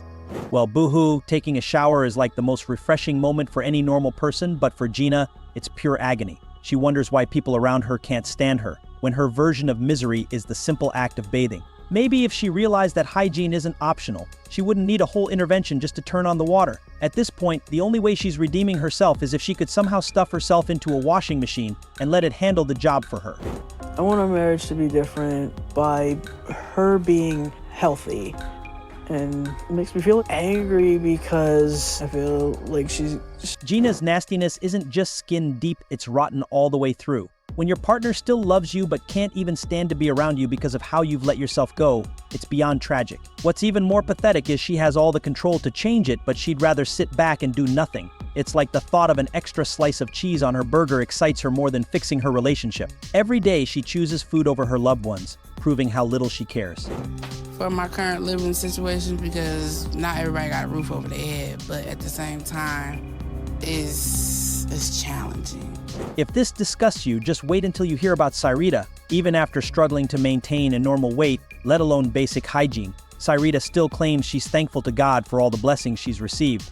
But if you ever want a masterclass on how to turn one of God's greatest gifts, your body, into a living nightmare, Cyrita's your go-to. She's got all the advice on how to blow money on extra food while simultaneously avoiding the shower like it's her sworn enemy. It's like she's discovered the ultimate formula for neglecting both her health and cleanliness, and somehow she's proud of it. I do have a hard time washing my feet because once I bend over to try to wash them, I'm wobbly and I'll end up falling. At least Cyrita is self-independent enough to attempt taking a shower, unlike others who need their partners to help them get clean. But let's be real, how effective is a shower if you can't even clean yourself properly? And considering how her house looks, I'm guessing she doesn't exactly love the idea of being clean. She's more into the art of looking clean while living in chaos. It's like trying to wash a car with a garden hose while the car is still covered in mud. Then I crawl up the stairs because it hurts to go up and down. It's almost laughable how she just took a shower and now she's using her bare hands to crawl upstairs, putting all that dirt and germs right back onto herself. Even if she cleaned her hands properly, it's meaningless as crawling through the stairs is a part of her routine. It's like trying to make a mess look tidy with a broom while ignoring the pile of dirt in the corner. If she truly cared about her surroundings, she'd save some money from her food budget and hire a cleaner instead.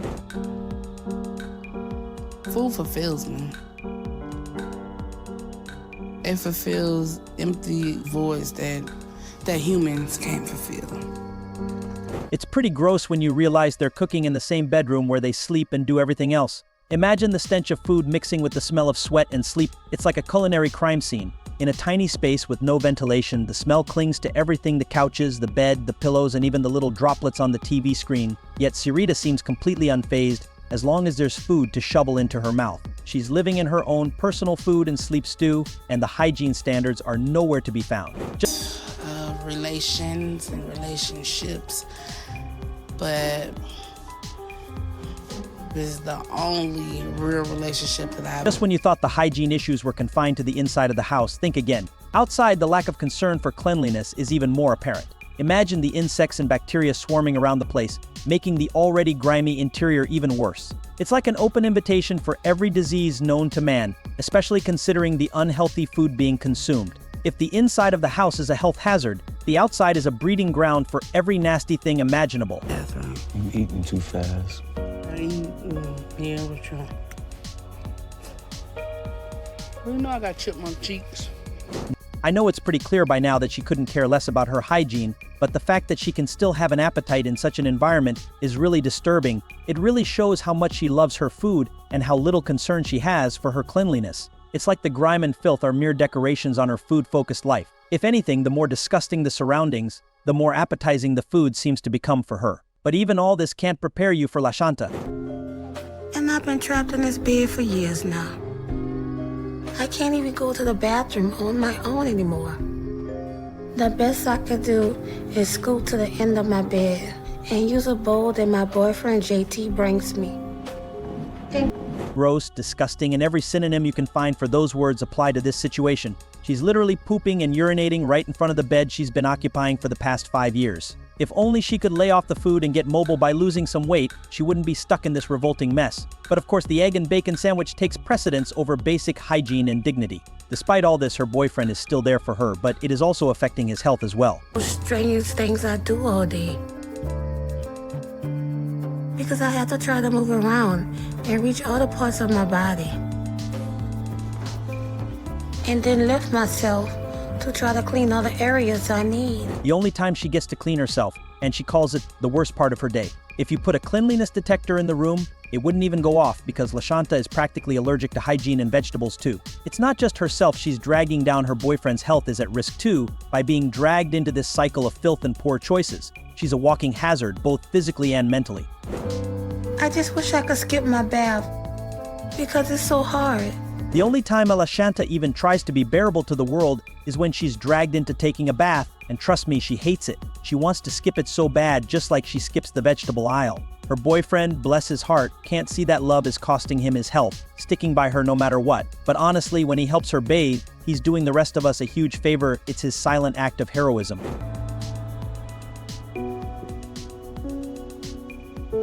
You done with that?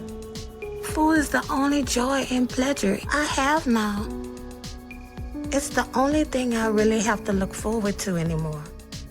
Sometimes in my life. But then I think about food, and then I get excited again.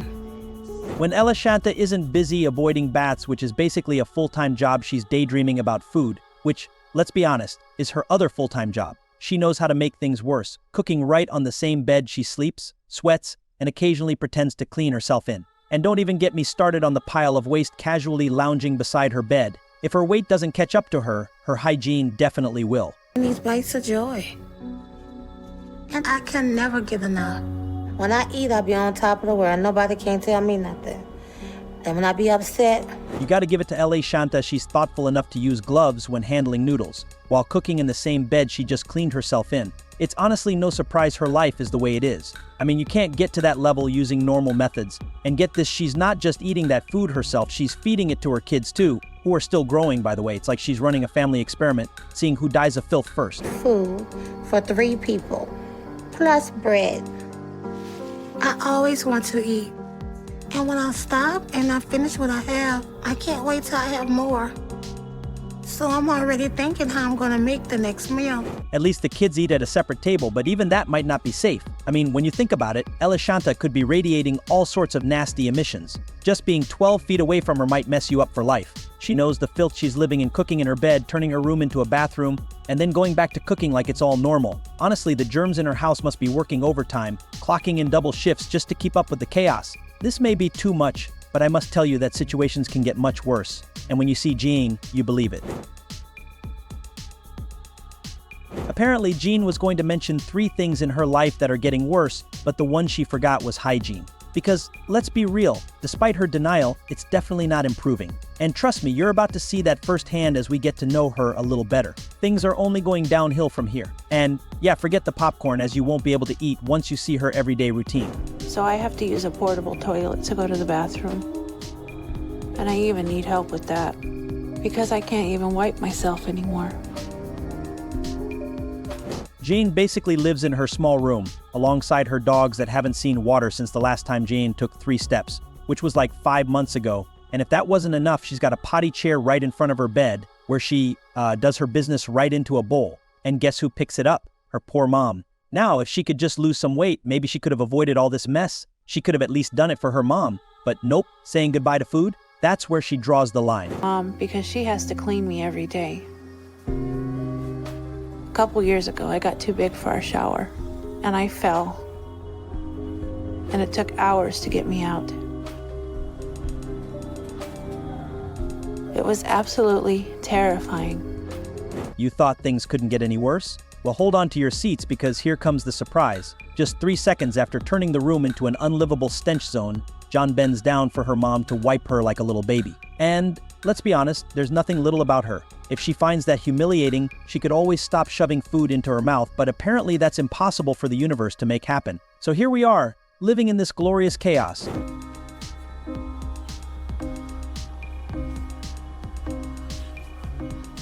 Especially the area under my stomach, because of how it hangs down and rubs against me. I can only imagine how humiliating it must be for Jean. First, she bends down in front of her mom just to get wiped down, and now she's lying there naked waiting for a cleaning because she can't reach those spots herself. It gets hauntingly funny when you think about it, all of this because of too many cheeseburgers. Seriously, you can almost hear the burgers laughing at her from the fridge.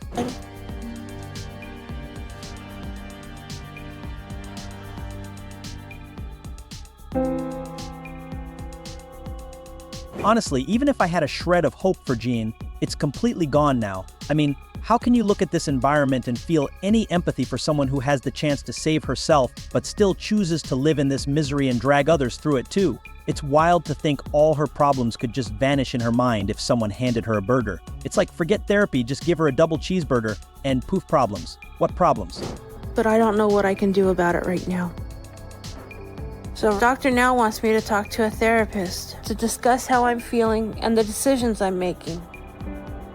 I mean, how can anyone be satisfied with a life like this, where finding the remote means digging through a mountain of trash, and she has dogs running around making the mess even worse? It's honestly terrifying how someone can live like this. She doesn't just put junk in her body, she's basically living in a junkyard. At this point, the trash laying around her room is even greater than the calories she's shoving inside her mouth every day. Honestly, these people need help. And the first step towards that is by raising awareness. That's something you can help us with by liking the video and subscribing to the channel. Because someone's got to bring them to accountability, must as well be us. My damn leg, couldn't get surgery, and I've been handicapped, and you want to hold that against me? You're old enough to take care of yourself. She don't care. She does not care. I got no reason to go on living. You know, there's not much we can do for you. No medically, no surgically. You need to change, and she needs to stop bringing you food. I have to eat something. No, you don't have to eat something. You have eaten 800 pounds of food in you. Lacy's story on the show is one for the books. We're talking diabetes, cholesterol through the roof, and blood pressure that could give a rocket launch a run for its money. And let's not forget her bones practically screaming for mercy under all that weight. She once said she felt like a T-Rex big steps, but moving at a snail-s pace. You can only imagine the emotional roller coaster she's on. Hello everyone! Today we're diving into the drama how food ruined marriage on my 600 pounds life. Trust me, you don't want to miss these epic showdowns. So before we get started, hit that subscribe button, ring the bell for notifications, and get ready for some serious sass. Let's jump right in. Heat rash in places that never goes away no matter how clean I am. I have stabbing pain in my feet and really dull, crushing pain in my lower back. It's not a fun time. My right knee is the worst pain I've ever had in my life. I struggle with diabetes, high cholesterol, high blood pressure, and it's all because of my weight. But let's rewind to her childhood. Lacy didn't exactly have a fairy tale upbringing. Her dad had an anger problem, and her mom. Well, she made it clear Lacy was an unplanned surprise. Born despite her mother's IU'd, Lacy grew up with constant reminders that she was not exactly wanted. It is no wonder she turned to food for comfort. When I was writing Christmas cards, I'd get really emotional. Dad told me, oh my gosh, I think I'm pregnant. Yeah. When I was very young, she told me that I was an IUD baby in an accident. made me feel like a disaster. So my self-esteem was disgustingly low. The trauma train did not stop there. Imagine being in 3rd grade and enduring the horror of rape, only to have your own mom not believe you. That is when food became more than just sustenance for Lacy. It became her escape, her solace. This is where her complicated relationship with food began, setting the stage for her future struggles. The summer before 3rd grade, I began hanging out with a new kid on the block, and we were playing one day, and he wanted me to go to his house. And when I went over, his older brother lived in the basement, and I was dragged to the basement by my friend for his older brother to have sex with me. It was a horrific experience. I didn't know what to do. I didn't think anyone would believe me, so I never told anyone about this. When we first met Lacy on the show, she was 539 pounds and had Ricky, her knight in shining armor, by her side. Ricky did everything for her, from cooking meals to helping her with basic hygiene. But was he really helping, or just enabling her unhealthy habits? I like the attention, to be honest. Technically, I've been in 3 feeder relationships with men, but I haven't done that in a long time. Thankfully, I have Ricky now, who's not like those other guys, because he wants the best for me. So we're together now, and I'm thankful to have him. Not just to have somebody to help me, but because I know he loves me. Lacy's turning point came when she met Dr. Now. He set her a tough goal: lose 50 pounds in a month. She started off with gusto, but life, as always, had other plans. She missed appointments and fell back into her old eating habits. The million-dollar question is, can she ever break free from this cycle of emotional eating? We'll break down at 1,200 calories a day, low-carb, high-protein diet that you need to follow completely. Okay. And understand to correct your eating habit. And I'm going to give you some exercises that you can do at home. And I want you to do those twice a day, once in the morning and once in the evening. So in 2 months, you need to lose 50 pounds. That won't be hard to do at all. Okay. The drama did not stop there. Things got so heated between Lacy and Ricky that she ended up calling the cops on him and his sister Sharon, claiming she did not feel safe. This all went down on the road to Houston, leaving Lacy abandoned on the roadside. Talk about hitting rock bottom. In my case, she's trying to blame me for abusing her. Get whatever the she needs off my U-Haul, and her is gone. You want your it will be at the U-Haul place. Woman, you don't even know what you just did. As for her weight loss journey, sticking to Dr. Now's strict diet plan proved to be a Herculean task. Despite the best intentions, the pounds just would not come off. Dr. Now gave her multiple chances, but in the end, he had to make the tough call to remove her from the program. Commitment is key, and Lacy just could not make it stick. So, you have the guidance that we give you, and you have to use that. And if you don't follow that, there's nothing we can do to change that, okay? Yes. So stick with the healthy eating habit, read the stuff we gave you every night, and check out and see what you did wrong, and don't make those mistakes tomorrow. Yes, okay? sir. You think you can do that? Yes. James's life was a mess from the start. Tipping the scales at an astronomical 840 pounds, James was about as mobile as a couch. Seriously, he couldn't bathe or even go to the bathroom without help. Talk about living the dream, right? His girlfriend Lisa and his daughter Bailey were his lifelines, managing his care around the clock. Friends had to step in for tasks that were too much for Lisa alone, like bathing him. Now that's friendship taken to a new, disturbing level. James cannot take care of himself at all. He cannot bathe himself. He cannot use the restroom. He has to wear a catheter. And it breaks my heart to see that James is trapped in a bed and can't do the things that he loves to do. Okay. Don't let me get hard. I'm not. I got you. Born into a chaotic household, his parents split due to his mother's alcohol issues, leaving him in the care of his dad. When his father remarried, James found himself one of 5 children in a financially strained household. This financial pressure led to poverty, and the fear of not having enough food made James eat as much as he could whenever it was available. I mean, you can't blame a kid for wanting to avoid starvation, but James took it to a whole new level.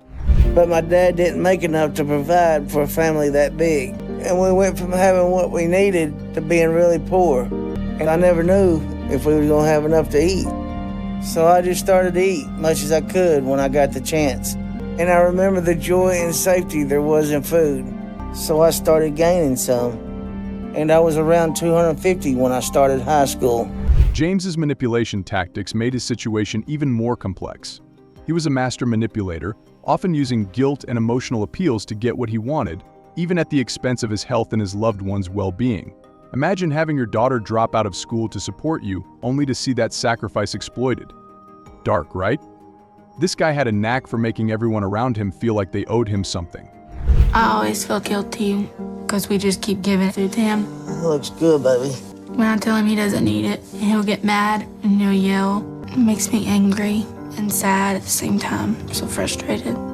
Put that gravy on my plate with a new biscuit. One for now, or? No, two. Two. Oh, gravy all over the top. Enter Dr. Now, the bariatric surgeon known for his tough love approach. Their first meeting was nothing short of dramatic. Dr. Now took one look at James and knew he was a ticking time bomb. He warned James that his body was on the verge of giving out. James seemed to think he was signing up for some miracle cure, not realizing he was in for a rude awakening. Dr. Now's advice was blunt: lose weight through diet and exercise before he could be considered for surgery. Imagine being told to drop a few hundred pounds as if it's just a matter of skipping dessert. James, I'm Dr. Nazar. I want you to calm down right now because we're taking care of you, okay? And how are you doing? Terrible pain. I can't hardly move. I'm hurting so bad. Okay. Let's move to that bed over there. Hold the stretcher still. On three. 1, 2, 3. Don't let his leg fall. James, how do you feel now? Hurting. Okay, let me take a look at you. James's progress, or lack thereof, was a spectacle. On his second visit, it was clear he hadn't made the necessary changes. Excuses flowed like soda from a fountain, and the manipulative behavior continued. Dr. Now, with his no-nonsense approach, reiterated the importance of sticking to the diet plan and exercising. Yet, James's stubbornness was a formidable opponent.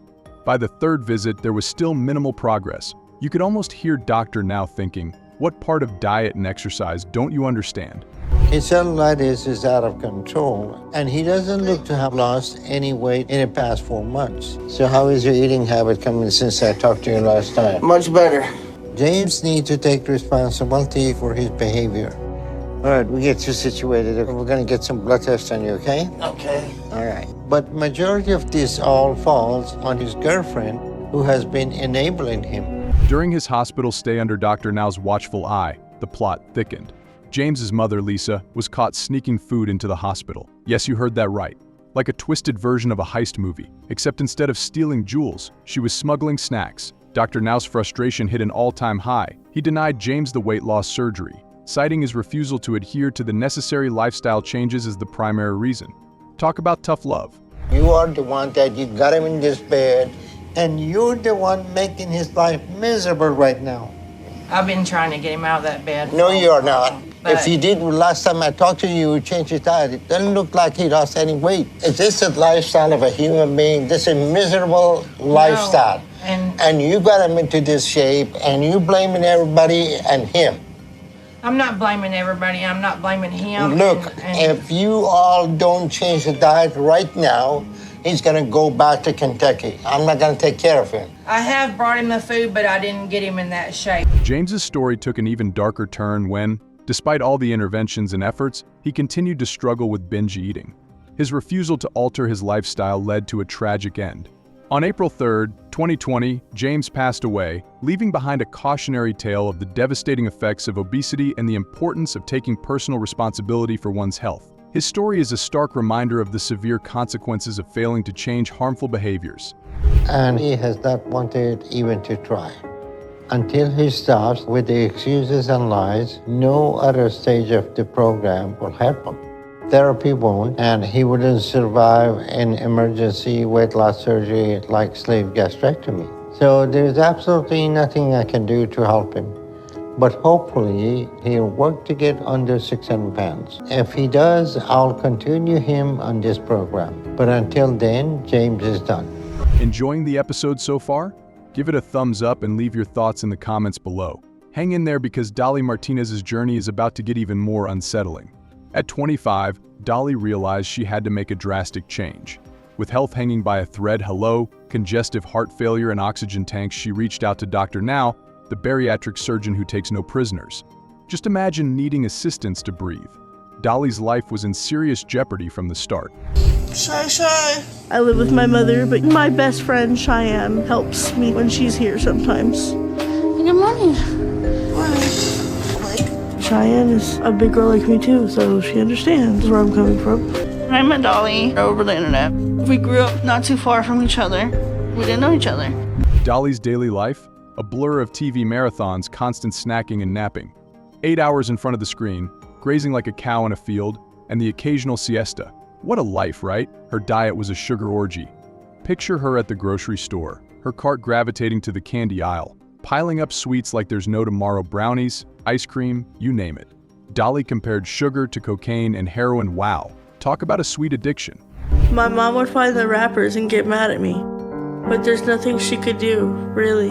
In kindergarten, I was diagnosed with attention deficit disorder, oppositional defiant disorder, and bipolar disorder. I know that I am a little special ed because I have mental issues, but teachers made me feel like I was more special ed than I am. Here's the kicker. Her husband liked her bigger. Yep, you heard that right. He married her because of her size. As Dolly began shedding pounds, he morphed into the least supportive husband ever, practically sabotaging her efforts. A spouse who prefers you unhealthy. That's love, twisted style. I had just turned 21 and I was 400 pounds. But I didn't have much income and I didn't have no place to live. And that's when I met Ricky, the man that I married, on a social media chat thread. Turned out we had something in common because Ricky didn't have anywhere to go either.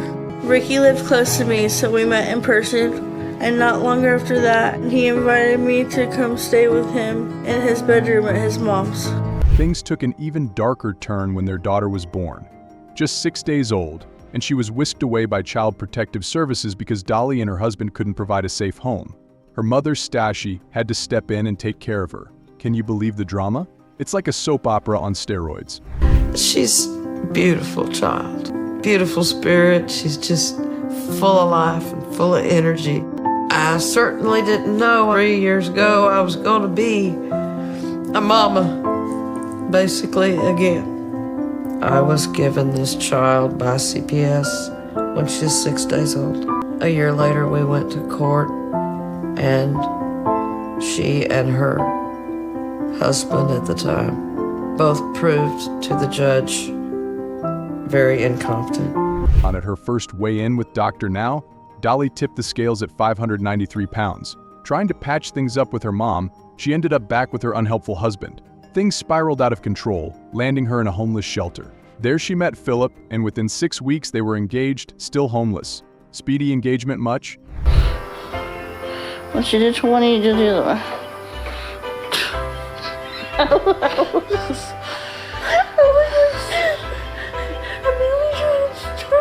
Come on. Alright? You don't have to exceed yourself every single time. Just work up to what you can do. Alright. Yeah. I think I might go sit on the couch for them. Okay. Dolly's progress was slower than a snail on a treadmill. By her second visit, the numbers barely moved. Dr. Now's patience was wore thin, and understandably so. Her chaotic life was a wrecking ball to her progress. At her third visit, the situation hadn't improved, leaving Dr. Now with no choice but to hit pause on surgery plans.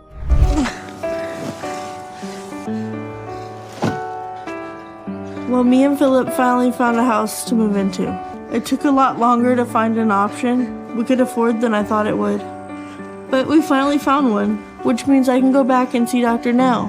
With her chaotic life and minimal weight loss, Dr. Now couldn't approve her for the life-changing surgery. By the episode's end, Dolly had only lost 40 pounds in a year. That's like running a marathon only to reach the first mile marker. Dolly's updates show her continuing to fight, proving that hope is a stubborn thing. I was told that I'm too controlling. I've encouraged her since she moved in with me to not overeat and to not eat what she shouldn't and to focus on herself, emotionally, physically, all aspects of herself. She promised that she would do so. That's what I should have done. And she did not. She has moved in and out of my home. Ryan Barkdahl's journey on the show is a stark reminder that sometimes, despite the best intentions, reality takes a detour down disaster avenue. The man started his journey tipping the scales at a jaw-dropping 740 pounds. Yep, you heard that right. This wasn't a quick trip to the recliner Ryan had practically taken up permanent residence in his. Every single task was a Herculean effort. I could keep eating and eating and eating. By the time that I finish the meal that I'm eating, I'm already thinking about the next meal. Like when I'm eating breakfast, I ask my mom what we're having for lunch. But I need to know what's in line and what's next, because I already can't wait to eat again, even though I just did. So my whole day basically revolves around me eating and drinking and how I'm going to get more of it. And that's what drives me, and that's what consumes my thoughts. His upbringing wasn't exactly a nurturing Norman Rockwell painting, more like a chaotic circus without a ringmaster. Mom and stepdad were hardly vying for Parent of the Year awards, which left Ryan to fend for himself. The result? A deep, enduring love affair with food. By the ripe old age of 17, Ryan was clocking in at over 300 pounds and juggling a hefty drug addiction. Seriously, talk about carrying the weight of the world on his shoulders. Freshman and sophomore year, I partied pretty hard. I smoked a lot. I drank more than any parent knows I did. I was still eating all the time also, and I just got worse and spiraled more out of control. And by the time I was 17, I was already up to 300 pounds. But that was a bad year for me because that was my junior year, and I got caught with a gram of marijuana at school. Fast forward, and hope came knocking in the form of Dr. Now. Ryan was ready, or so he said, to overhaul his life. But you know what they say about best laid plans, right? Despite Dr. Now's tireless efforts to whip him into shape, Ryan's commitment was about as solid as a sandcastle at high tide. A few months in, and the needle on the scale barely budged. Hovering over 700 pounds, Ryan's adherence to the diet was more myth than reality. But now, after 5 years, you have no friends, and it snows a lot, and you overeat because of that? I wouldn't say it like that.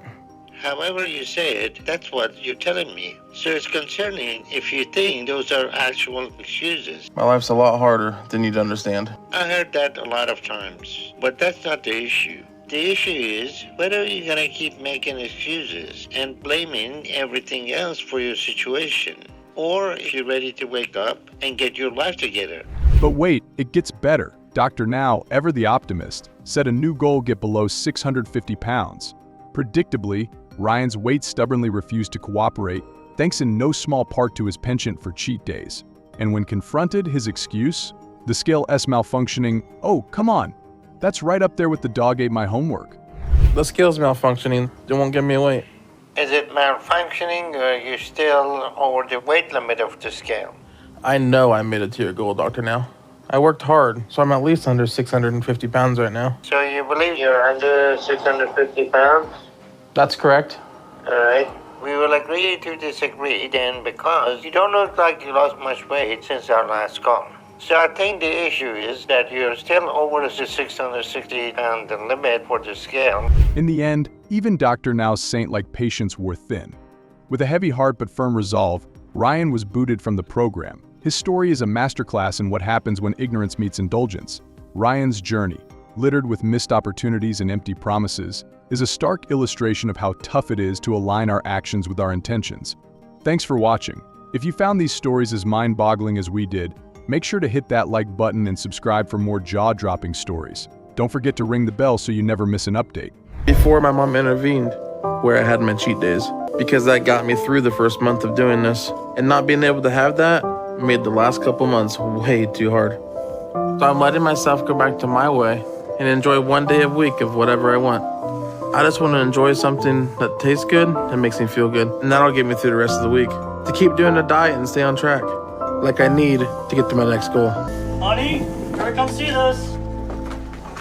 My knees killing me, my back's killing me. This is my last hope here, and I don't want to die.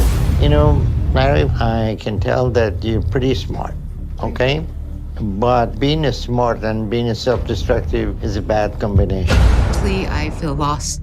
I had no idea doing this was going to have this kind of effect on me. It's not enough to save your life. I don't understand what I did wrong, because I really did. Imagine a life that feels like it's set on hard mode from the very beginning with no easy way out. This was the reality for James L.B. Bonner, a name that resonates with fans of My 600-Pound Life for all the right and wrong reasons. James grew up in South Carolina, a place known for its charm but also for its deep-seated traditions, including a love for hearty, comforting food. Being adopted as a newborn into a family that had longed for a son seemed like a blessing, but as the only boy among 3 sisters, James's life was a little too blessed, if you know what I mean. Hello everyone. Before diving into the moments that left people gobsmacked on My 600-Pound Life, make sure to hit that subscribe button and ring the notification bell so you never miss an update. From impossible odds to inspiring victories, these stories are sure to captivate you. So, let's get started. So, I spent a lot of time with my Uncle Sam and my Aunt Dora. I called them Ma too and Dad too. I was always excited to go stay with my aunt and uncle, because every time I'd get down there, the first thing she'd do was go open up the cabinets and say, "What you want?" It was always beef sticks or pig in a blankets or snack cakes. I guess that's when I started associating that comforted feeling with food. Imagine being the center of everyone else's world. It sounds great, right? Until you realize that the endless supply of love comes with an equally endless supply of food. James quickly became the golden child, adored and pampered. But this adoration came with a side dish of calorie-laden treats that turned into his Achilles heel. It's like having a genie who grants every wish, but with each wish, the genie sneaks in a curse. James's love for food became a runaway train, and by the time he was 12 years old, that train had derailed in the worst way possible. 200 pounds at 12, let that sink in. But when I was almost 9, Aunt Dora got diagnosed with cancer, and she ended up passing away.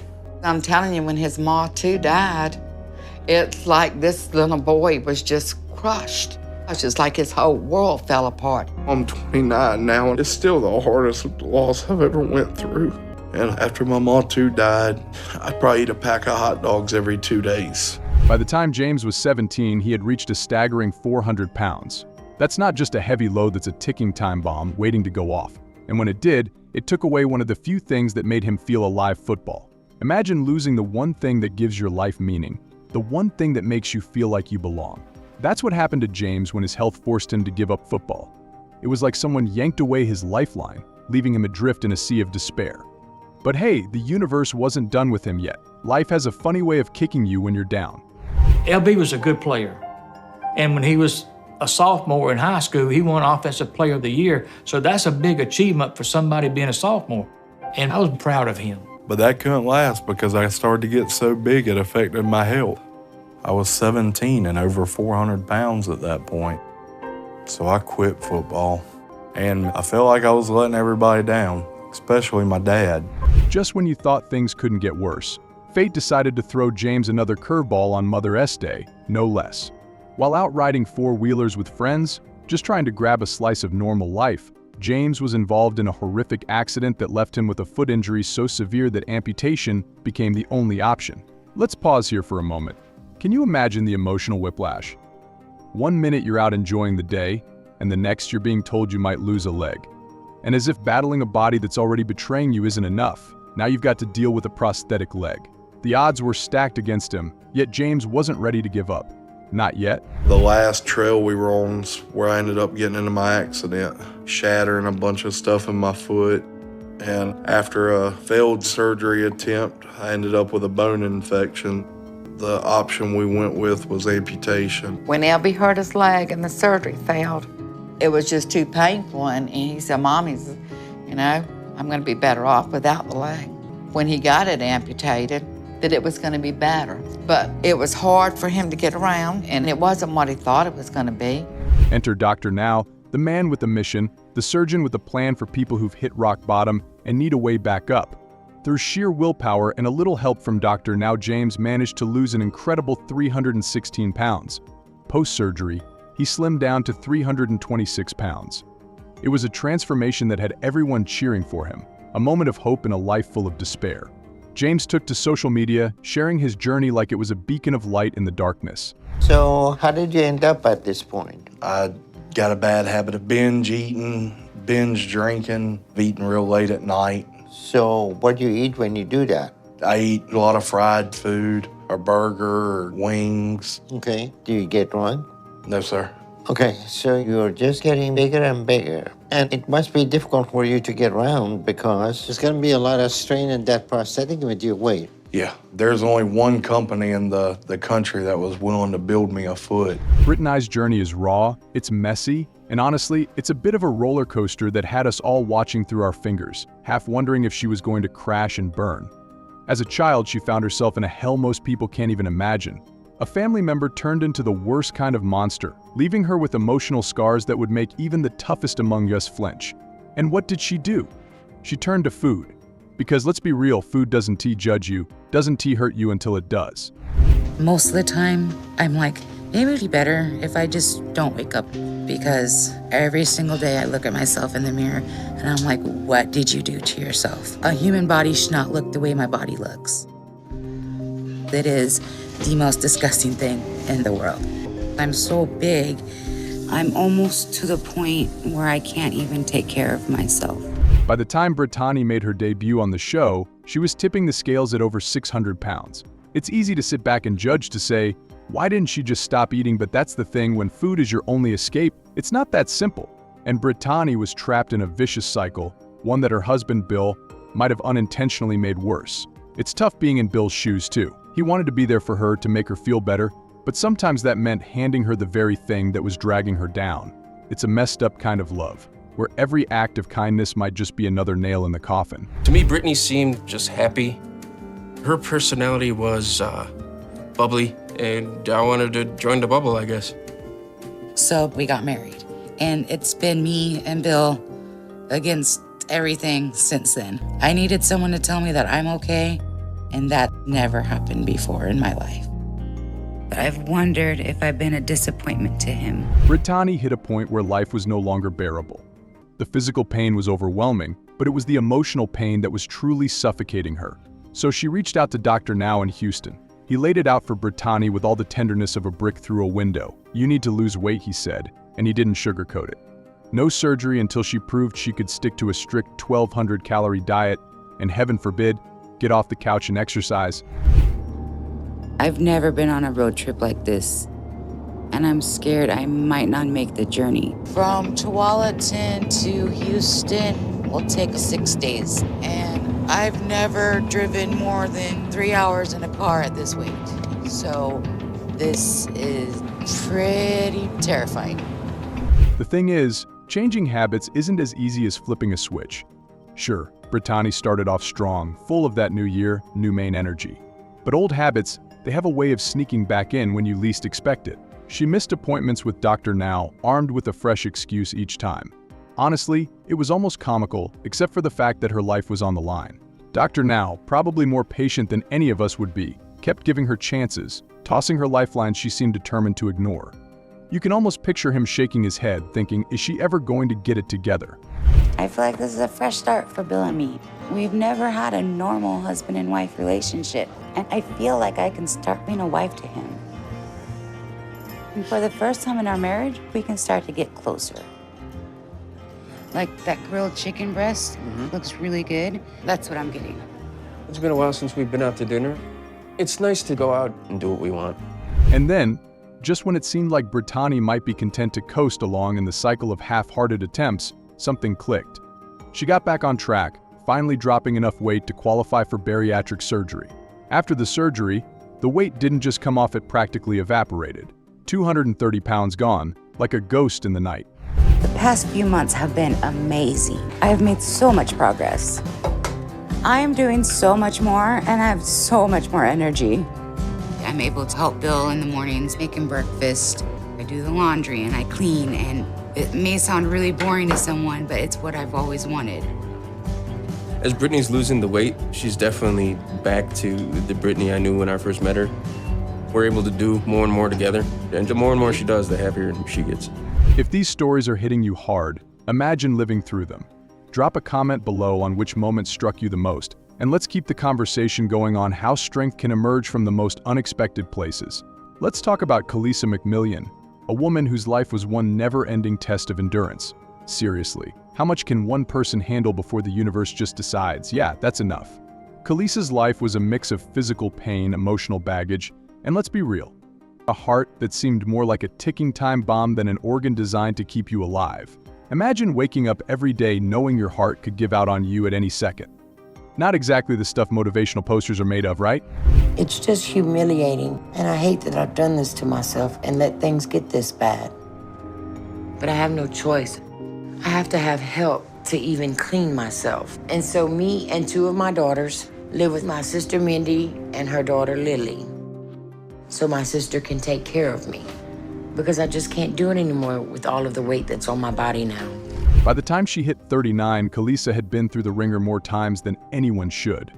We're talking about someone who carried not just her body weight 643 pounds, if you can believe it, but also the weight of years of emotional trauma. The kind of trauma that no amount of comfort food can really soothe, though it certainly tries. And the cherry on top, a heart attack that was less of a surprise and more of an inevitable punchline to a really bad joke. The only thing worse than your heart being a literal ticking time bomb is knowing that the bomb squad, aka the doctors, doesn't have a clue how to defuse it. You know, with your heart history, having a heart attack, you know you're not going to be a good candidate for weight loss surgery unless you lose a lot of weight and make sure the surgery is going to be safe. So between this point and the point that you're going to be safe to have surgery, I want you to lose 100 pounds. And I want you to do that over the next 2 months. Enter Dr. Nazaradan, a man with the patience of a saint and the bedside manner of a drill sergeant. When he met Kalisa, he saw the mess that was her health and decided it was time to play the most dangerous game of operation ever. Immediate surgery was the call, but her heart was in such terrible shape that just getting through the operation without flatlining was a miracle in itself. Talk about being stuck between a rock and a hard place. You can almost hear the doctors saying, well, we could try this, but don't hold your breath unless that helps. Health is about to start deteriorating rapidly and get to a point here soon that we won't be able to bring her back from, especially with the poor condition of her heart. But my biggest concern right now is the possibility that she may have some sort of intestinal blockage that may require surgery to address to prevent it from becoming life-threatening for her. But here's the thing about Kalisa, she wasn't one to just lie down and take it, even if that's exactly what life was pushing her to do. She started making progress, albeit slowly, under Dr. Now's relentless watch. She lost 150 pounds, which is like losing an entire human being. And just when you think things might be looking up, life swoops in with yet another cruel twist. Sure, she lost the weight, but it still wasn't enough for the life-saving surgery she needed. But Dr. Now, bless his heart, decided to go for it anyway. Maybe it was out of sheer desperation, or maybe he just didn't like losing. Either way, he decided to roll the dice. Long enough to get her to start taking more responsibility for her situation to do what she needs. Because what this operation does is that it removes 80 to 90% of the stomach, leaving a small narrow tube that looks similar to a sleeve. This limits the amount of food that the patient can eat at one time, and also changes the patient's metabolism so they feel less hungry. At 45, Larry Myers wasn't just battling his scale, he was locked in an all-out war with his body. Picture this: asthma, sleep apnea, thyroid disease, and depression all lined up like the 4 horsemen of his personal apocalypse. But wait, it gets worse. Severe lymphedema in his right leg pretty much turned him into a human statue. Moving around? Forget it. His story could fill a tear-jerking drama, the kind that leaves you clutching your chest like you've just lost your last dollar at the slot machine. But let's dive a little deeper into the messy reality of Larry's life. My right leg is a mass of hardened lymphedema tissue, which makes it significantly larger than my left, and it's very painful. The most difficult part of my day is getting up off the floor. It takes all my strength, and it pains me a lot. Then once I'm up, my lymphedema pulls me down, and walking is very, very difficult, and it hurts bad. Imagine being so big that even the simple act of cleaning yourself feels like trying to climb Mount Everest in flip-flops. For Larry, cleanliness wasn't just a preference, it was an obsession. The guy had a germ phobia so intense that even Howard Hughes would have told him to take it down a notch. But the kicker? He didn't just take showers, he basically marinated himself in bleach. Yeah, you heard me right, bleach. I bet his skin was practically crying out for mercy. But in Larry's world, nothing was too extreme when it came to fighting off imaginary germs. Even though I'm in constant pain, the best, kindest, politest way that I can say it, I'm very flexible, and I do what I have to do to get all the way into the tub and clean myself, because I'm a germaphobe. I make sure that I'm thoroughly clean. I have to use bleach on my body because it's the only way I can feel truly clean. I don't overdo it where I put burn marks on myself, but I do use bleach. Back in the day, when Larry wasn't busy turning every meal into an Olympic event, he was a hell of a singer. And I don't mean just any singer. This guy had a voice that could make angels weep. His passion for gospel music was the real deal, and he wasn't just confined to the church choir. He was out there, strutting his stuff at events like the Black Expo, making audiences lose their minds. And then came the Cotton Club in Harlem. Oh yeah, that Cotton Club where his performance was so off the charts that a big-time producer took notice. Next thing you know, Larry was staring down the barrel of a record deal, ready to live out the dream that so many aspiring musicians never quite reach. It was the kind of offer that'd make you wonder if maybe, just maybe, all the heartache was worth it. I think they just looked at how he sung because his voice was like something I never heard before.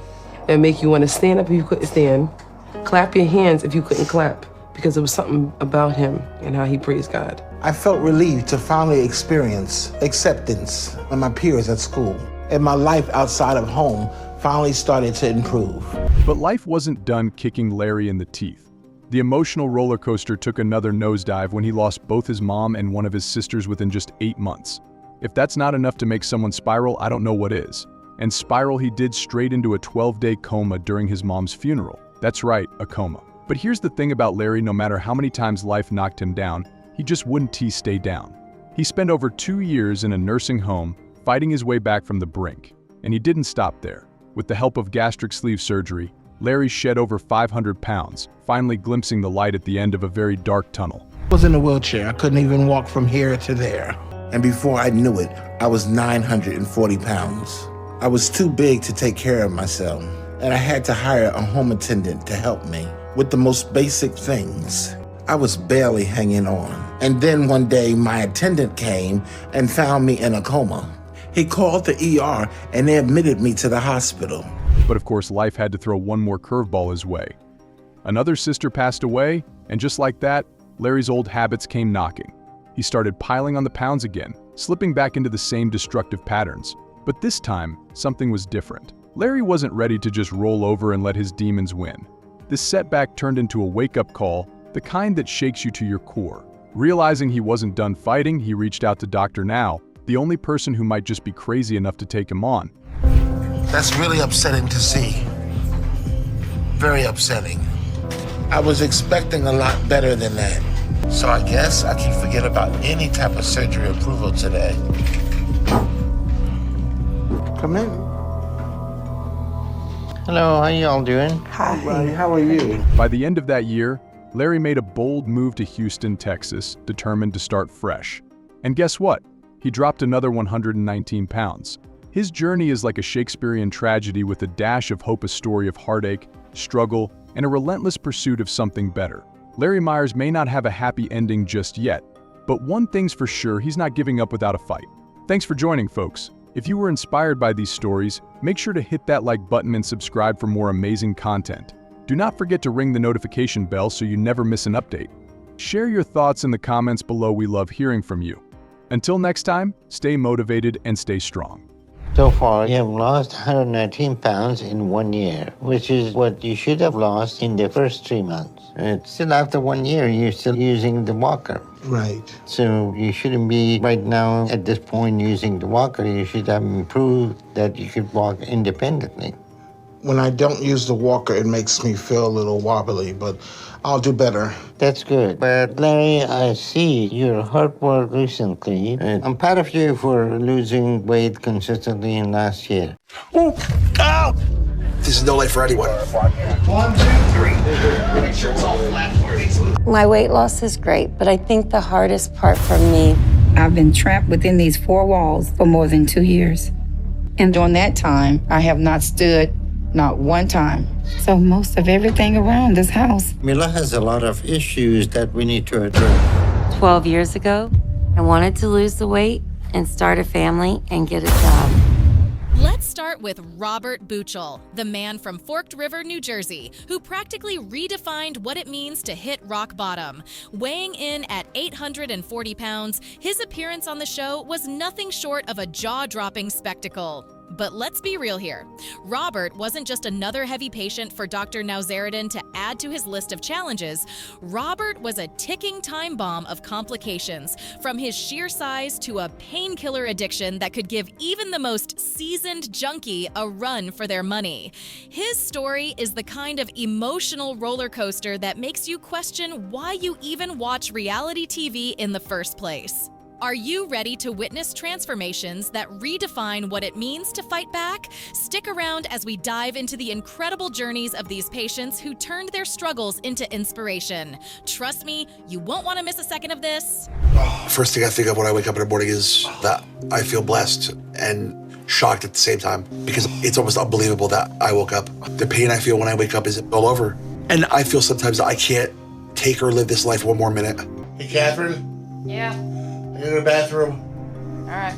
Robert was the kind of guy who had all the ODDAs stacked against him, yet he still harbored this optimistic dream of marrying his fiancée, Catherine.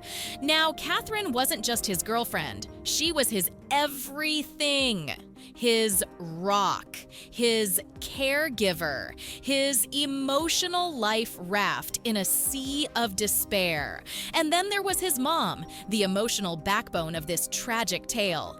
The more you look at it, the more you realize that Robert's entire existence was propped up by the women in his life, which, let's be honest, only added to the complexity of his situation. I mean, how do you fight for your life when everyone else is fighting for it harder than you are? I'm trapped in this body, I call it prison.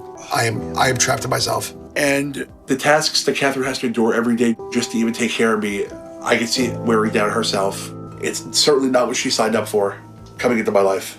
But that's the position I forced us both into right now. When reality finally hit Robert like a freight train, he knew it was time to call in the cavalry. Enter Dr. Nowzaradan, who, upon seeing Robert's critical condition, must have wondered how this guy was even still alive. Dr. Now didn't mess around. He had Robert admitted to the hospital faster than you can say strict diet. But it wasn't just about losing weight. It was about kicking a painkiller habit that had spiraled out of control. Who knew that chasing a little relief could lead to stomach ulcers and a one-way ticket to rock bottom? The amount of painkillers he had in his system, it's the highest I have ever seen. And I've seen a lot. And that alone has deteriorated his body significantly, on top of the amount of weight he has on him. But I don't think he even realizes the amount of painkillers he's been taking in. And my big concern right now is the painkillers he's been taking are very strong. Now, you'd think after being put on a strict diet and engaging in bed exercises, Robert would start to see the light at the end of the tunnel.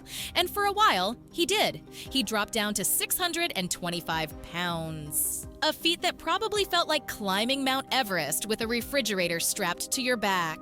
Dr. Now, seeing this progress, decided to send Robert to rehab to wean him off the painkillers and get him moving a bit more.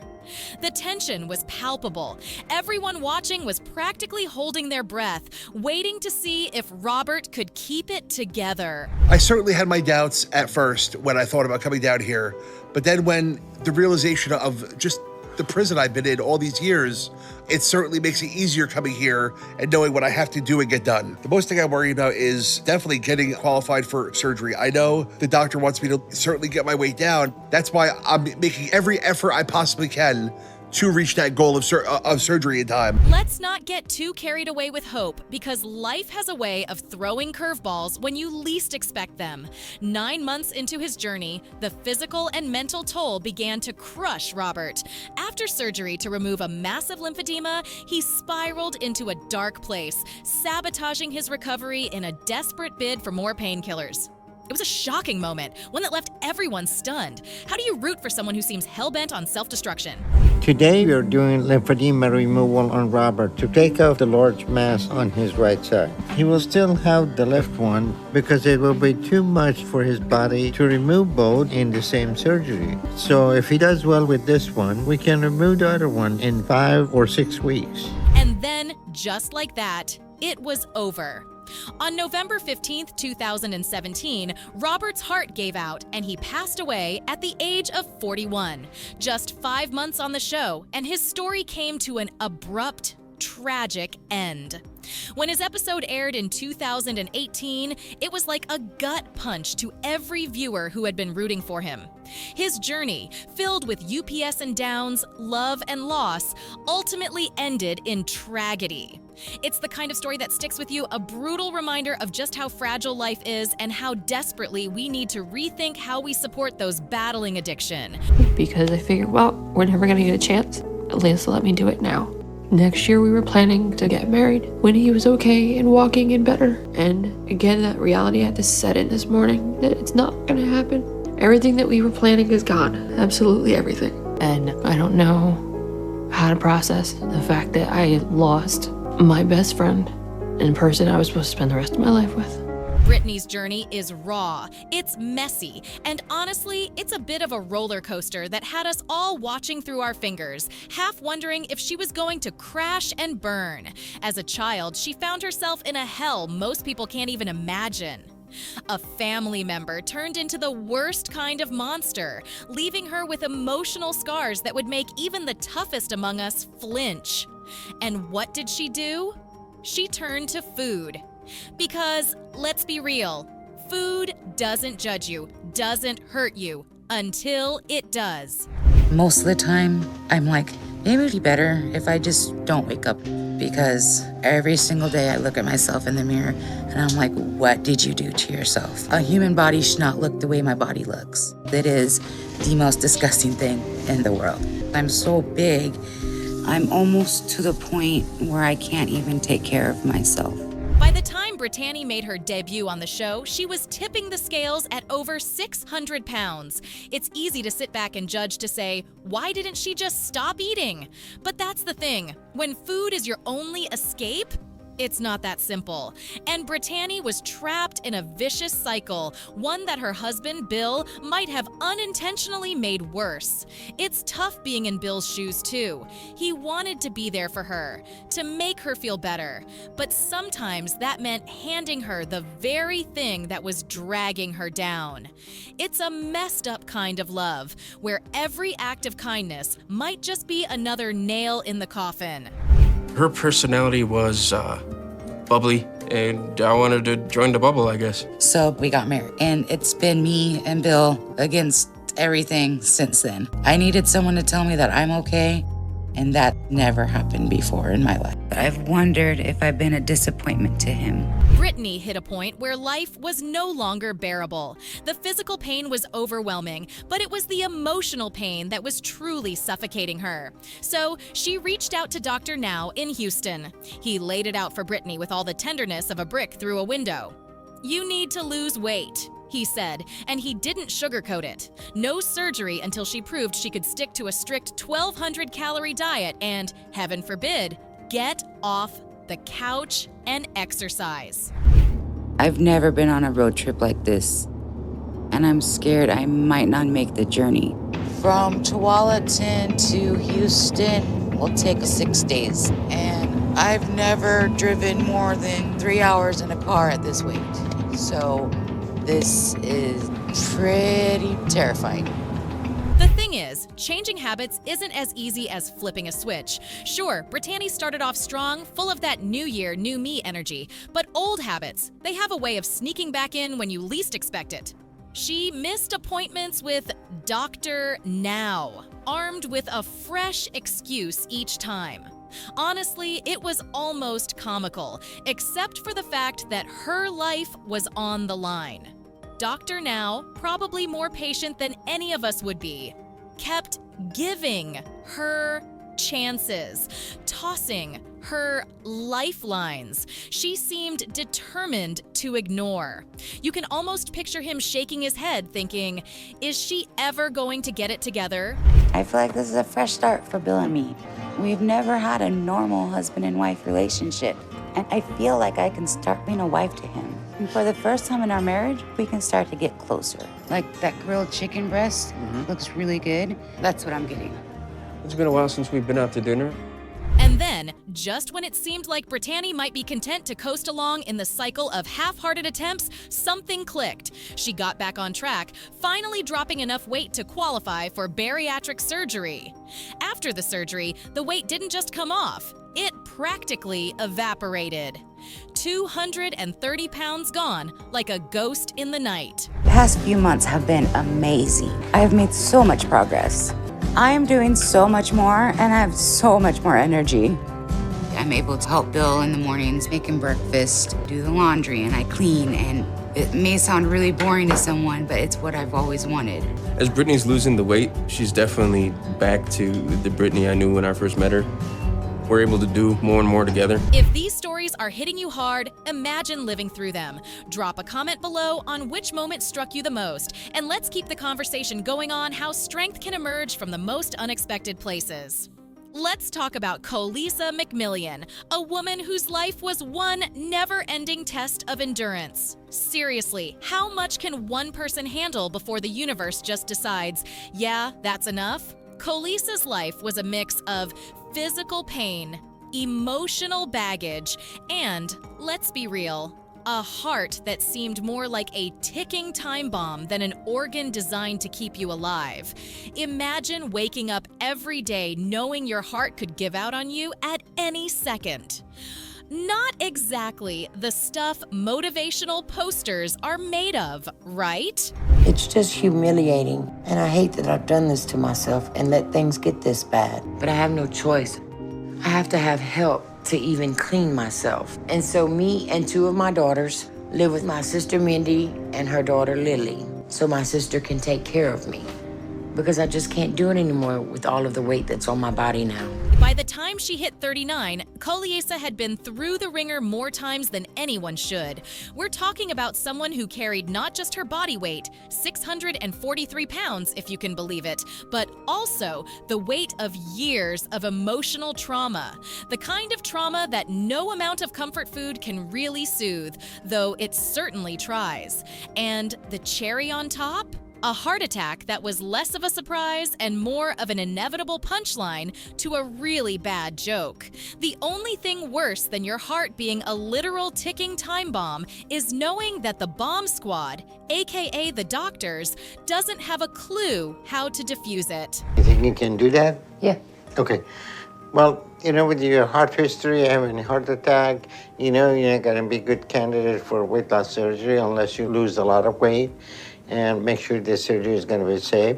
So between this point and the point that you're going to be safe to have surgery, I want you to lose 100 pounds. And I want you to do that over the next 2 months. Enter Dr. Nauzaradin, a man with the patience of a saint and the bedside manner of a drill sergeant. When he met Kalisa, he saw the mess that was her health and decided it was time to play the most dangerous game of operation ever. Immediate surgery was the call, but her heart was in such terrible shape that just getting through the operation without flatlining was a miracle in itself.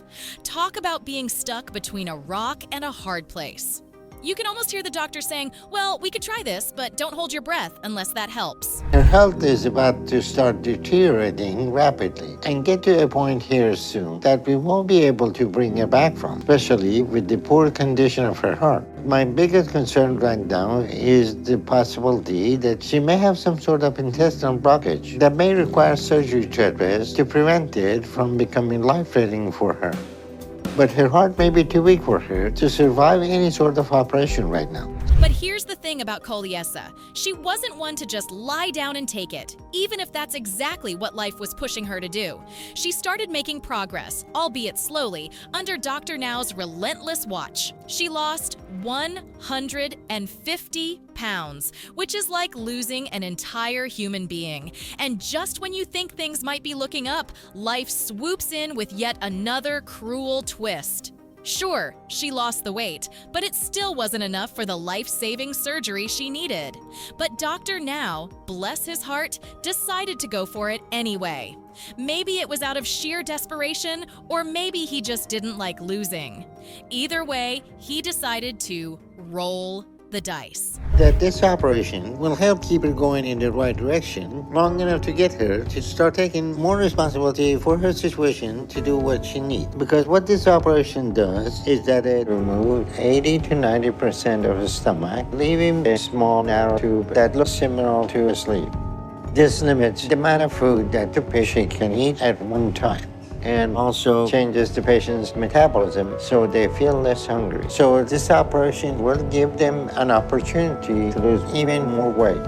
Imagine this. You're stuck in bed for 2 years, not because you are lazy or enjoying some kind of extended vacation, but because your body has turned into a cage that weighs over 800 pounds. That was Taretha's life.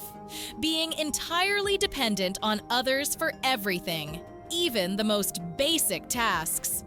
And let me tell you, that's not the kind of dependence that anyone would want. It's the kind that makes you question every decision that led you there, and perhaps even question your will to keep going. It's been 2 years since I've been able to get up out of this bed. I'm not okay not being able to go out. I mean, months go by, I don't go outside. Hell, seasons change, and I don't get to go outside. And I can no longer take care of myself.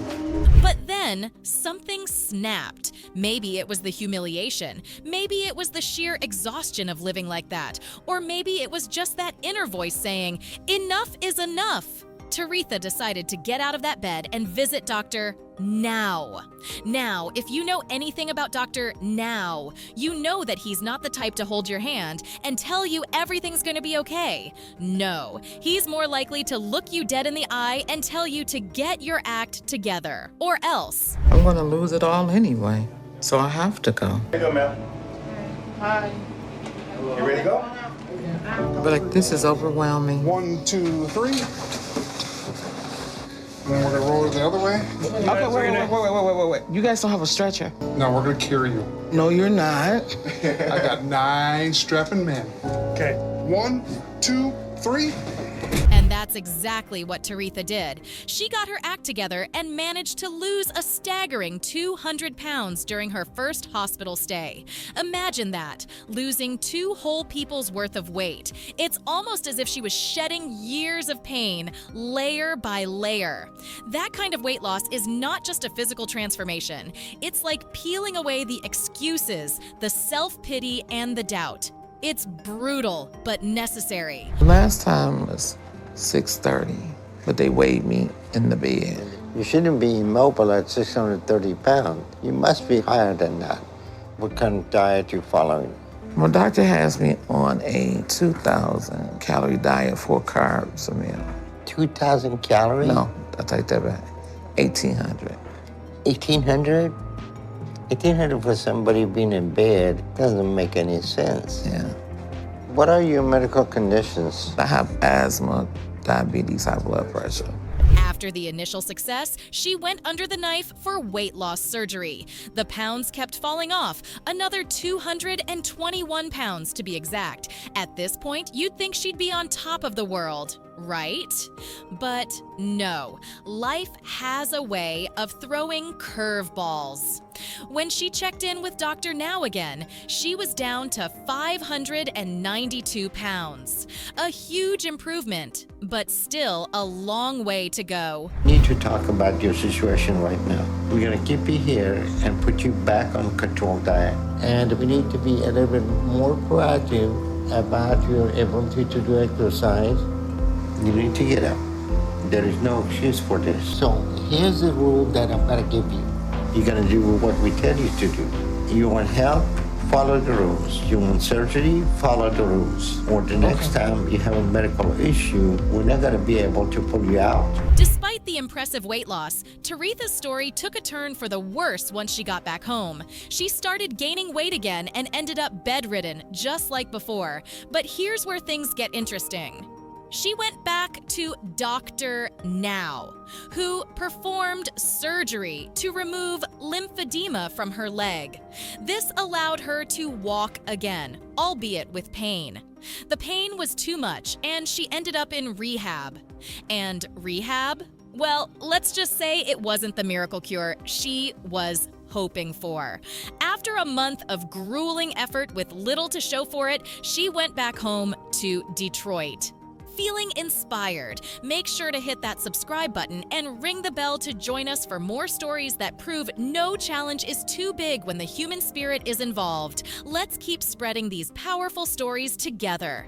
This change is hard because in my head, I still want to eat everything, but my body says no right now.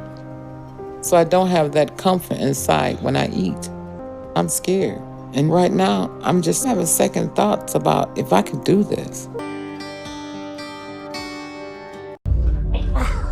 Please stop. I can't go any further. Stop. And my big concern right now is the painkillers he's been taking are very strong. This is going to be your last chance. Do this or that's it. We will be able to do it. That's why I'm making every effort I possibly can to reach that goal of surgery in time. Good job. I'm so proud of myself. Imagine living every single day confined to a bed, your life shrinking down to the four walls around you, with every movement a painful reminder of how far you've fallen. This was the reality for Marla McCants, a woman whose body had ballooned to nearly 800 pounds. Yeah, you heard that right, 800 pounds. At that weight, your body isn't just failing you, it's actively trying to kill you. Are you ready to witness transformations that redefine what it means to fight back? Stick around as we dive into the incredible journeys of these patients who turned their struggles into inspiration. Trust me, you won't want to miss a second of this. Gout, lymphedema, diabetes. I'll check my sugar level. 152, that's high. And I am on oxygen at night, or I'll stop breathing. My body is just breaking down.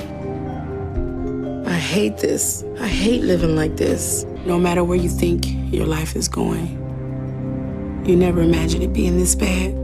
Now, before you start thinking, how does someone even let it get that bad, take a moment to consider the kind of trauma that might lead to this. Marla didn't wake up one day and decide, you know what? I think I'll just eat until I'm completely immobile. No, her story is much darker than that. After surviving a terrifying experience with an abusive boyfriend who held her hostage, she was left in a constant state of fear. And when the world outside your door feels like it's out to get you, what do? You retreat. And for Marla, that retreat came with a side order of junk food, lots of it. I tried to break up with my boyfriend at the time. He lost it, and he took me hostage. He held me at gunpoint, and I thought I was gonna die. But here's where it gets interesting. Marla didn't want to die in that bed. No one does, really. It's just that some people find themselves so deep in the hole they've dug that climbing out seems impossible. For Marla, the decision to make the trek from Nashville to Houston to see Dr. Nazaratan wasn't just about losing weight, it was about reclaiming her life.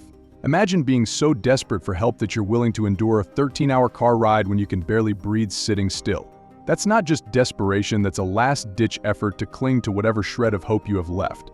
Yeah, this is Dr. Nazaratan. Who is this? I'm calling you about Marla's condition. Her condition worsened, and early this morning she stopped breathing, and we moved her to ICU. Marla's health has continued to decline. We put her on a breathing machine, and we have her stable right now. Now let's talk about Dr. Nazaratan for a minute. This guy is like the Gordon Ramsay of weight loss. He doesn't sugarcoat anything. He slapped Marla with a 1,000 calorie a day diet, which, if you think about it, is barely enough to keep a small bird alive. But what choice did she have? It was either that or a slow death by obesity. And let's be real, most of us would rather keep eating our feelings than face the harsh reality that we're slowly killing ourselves. But Marla, for all her faults, wasn't ready to give up.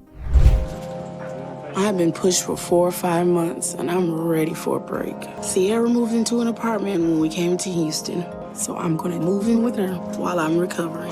I just need my own space and my own time. Watch your elbow, because we don't want to get a cut. I can make healthy choices on my own. Of course, it wasn't all smooth sailing. Marla skipped physical therapy, cheated on her diet, and probably gave Dr. Now more than a few reasons to question why he even bothered. But here's the kicker, she still lost weight. With her daughter Sierra moving in to give her that extra push, Marla managed to shed 266 pounds by the end of the show. And while that's impressive, The real story is what happened after the cameras stopped rolling. Hey, is this Dr. Niles' office? Yes, can I leave him a message? Hey, Dr. Niles, this is Sierra, Marla's daughter. She really hasn't been following the orders you gave her once she left the hospital. She's not making an effort to stand up, so I'm just really, really concerned about her. Can you please talk to her when you get a chance? Thank you. Marla went on to lose nearly 600 pounds. That's an entire person gone. And now, she's out there traveling the country as a motivational speaker. Let that sink in for a second. The woman who couldn't even get out of bed is now standing in front of crowds, telling them that change is possible. It's almost poetic, in a twisted sort of way. She's gone from being a cautionary tale to a beacon of hope for others who find themselves trapped in their own bodies. Keep going, you're almost there. Keep going, you're almost there. All right. There you go. Good job. I'm so proud of myself. Makes me feel like I can do anything. About 300 pounds less, huh? Can you tell the difference? Yeah. Just a little bit, huh? Marla is going in the right direction, and I'm confident she'll be able to keep making progress. Wonderful. She did really good. You're in good shape. Imagine being so big that when you step on a scale, it throws its hands up and says, "I'm out." We're talking about Sean Milliken, a name that will forever be remembered in the history of my 600 lb life. Sean initially appeared on the show in the 4th season and is still the heaviest patient to ever appear on the show. Scooch to the edge of my bed, go to the bathroom, and see if my mom's awake. I can get up, but I can only walk a few steps. So I just stay here in this bed no matter what. I can't do anything for myself anymore. Mom? How you doing, sweetie? Sean Milliken's story is both heartbreaking and inspiring. He was so big that it took 2 people just to help clean him. His weight had caused him so much distress, even causing tears in his skin because of the sheer mass of his body. It is a painful process. Ready, babe? Hang on, I gotta get my shoulder into this. Okay. He's very difficult to move, and it's very hard for me to lift this large mass on his side and get underneath it and clean properly. Oh, when you get a chance, I need a dry washcloth. Got it in my eye. All right, you okay, Sean? No. The hardest part for me is when I have to lean over. I cannot breathe. Growing up wasn't easy for Sean. He struggled a lot with his emotions, especially with the verbal abuse from his dad and seeing his mom battle with eating problems. It's tough to hear, but Sean's mom, despite her love, enabled his unhealthy eating habits by bringing him fast food and snacks, even though she knew it was harming him. I probably overcompensated in a lot of ways. I couldn't go to the store without bringing him home a treat. I have an eating issue myself. When his parents divorced at the tender age of 10, it hit Sean hard, emotionally. To deal with the pain, he turned to food, and that's when his weight began to spiral. I felt like it was my fault. Felt like my family had fallen apart because of me. So I kept going to food to deal with those feelings. By high school, he weighed 400 pounds.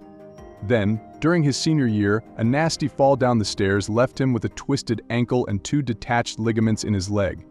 This injury meant he became bedbound, and as time passed, he found himself trapped in bed, getting bigger and bigger. And by the time I was in high school, I was over 400 pounds. At my senior year in high school, I had a really bad leg injury.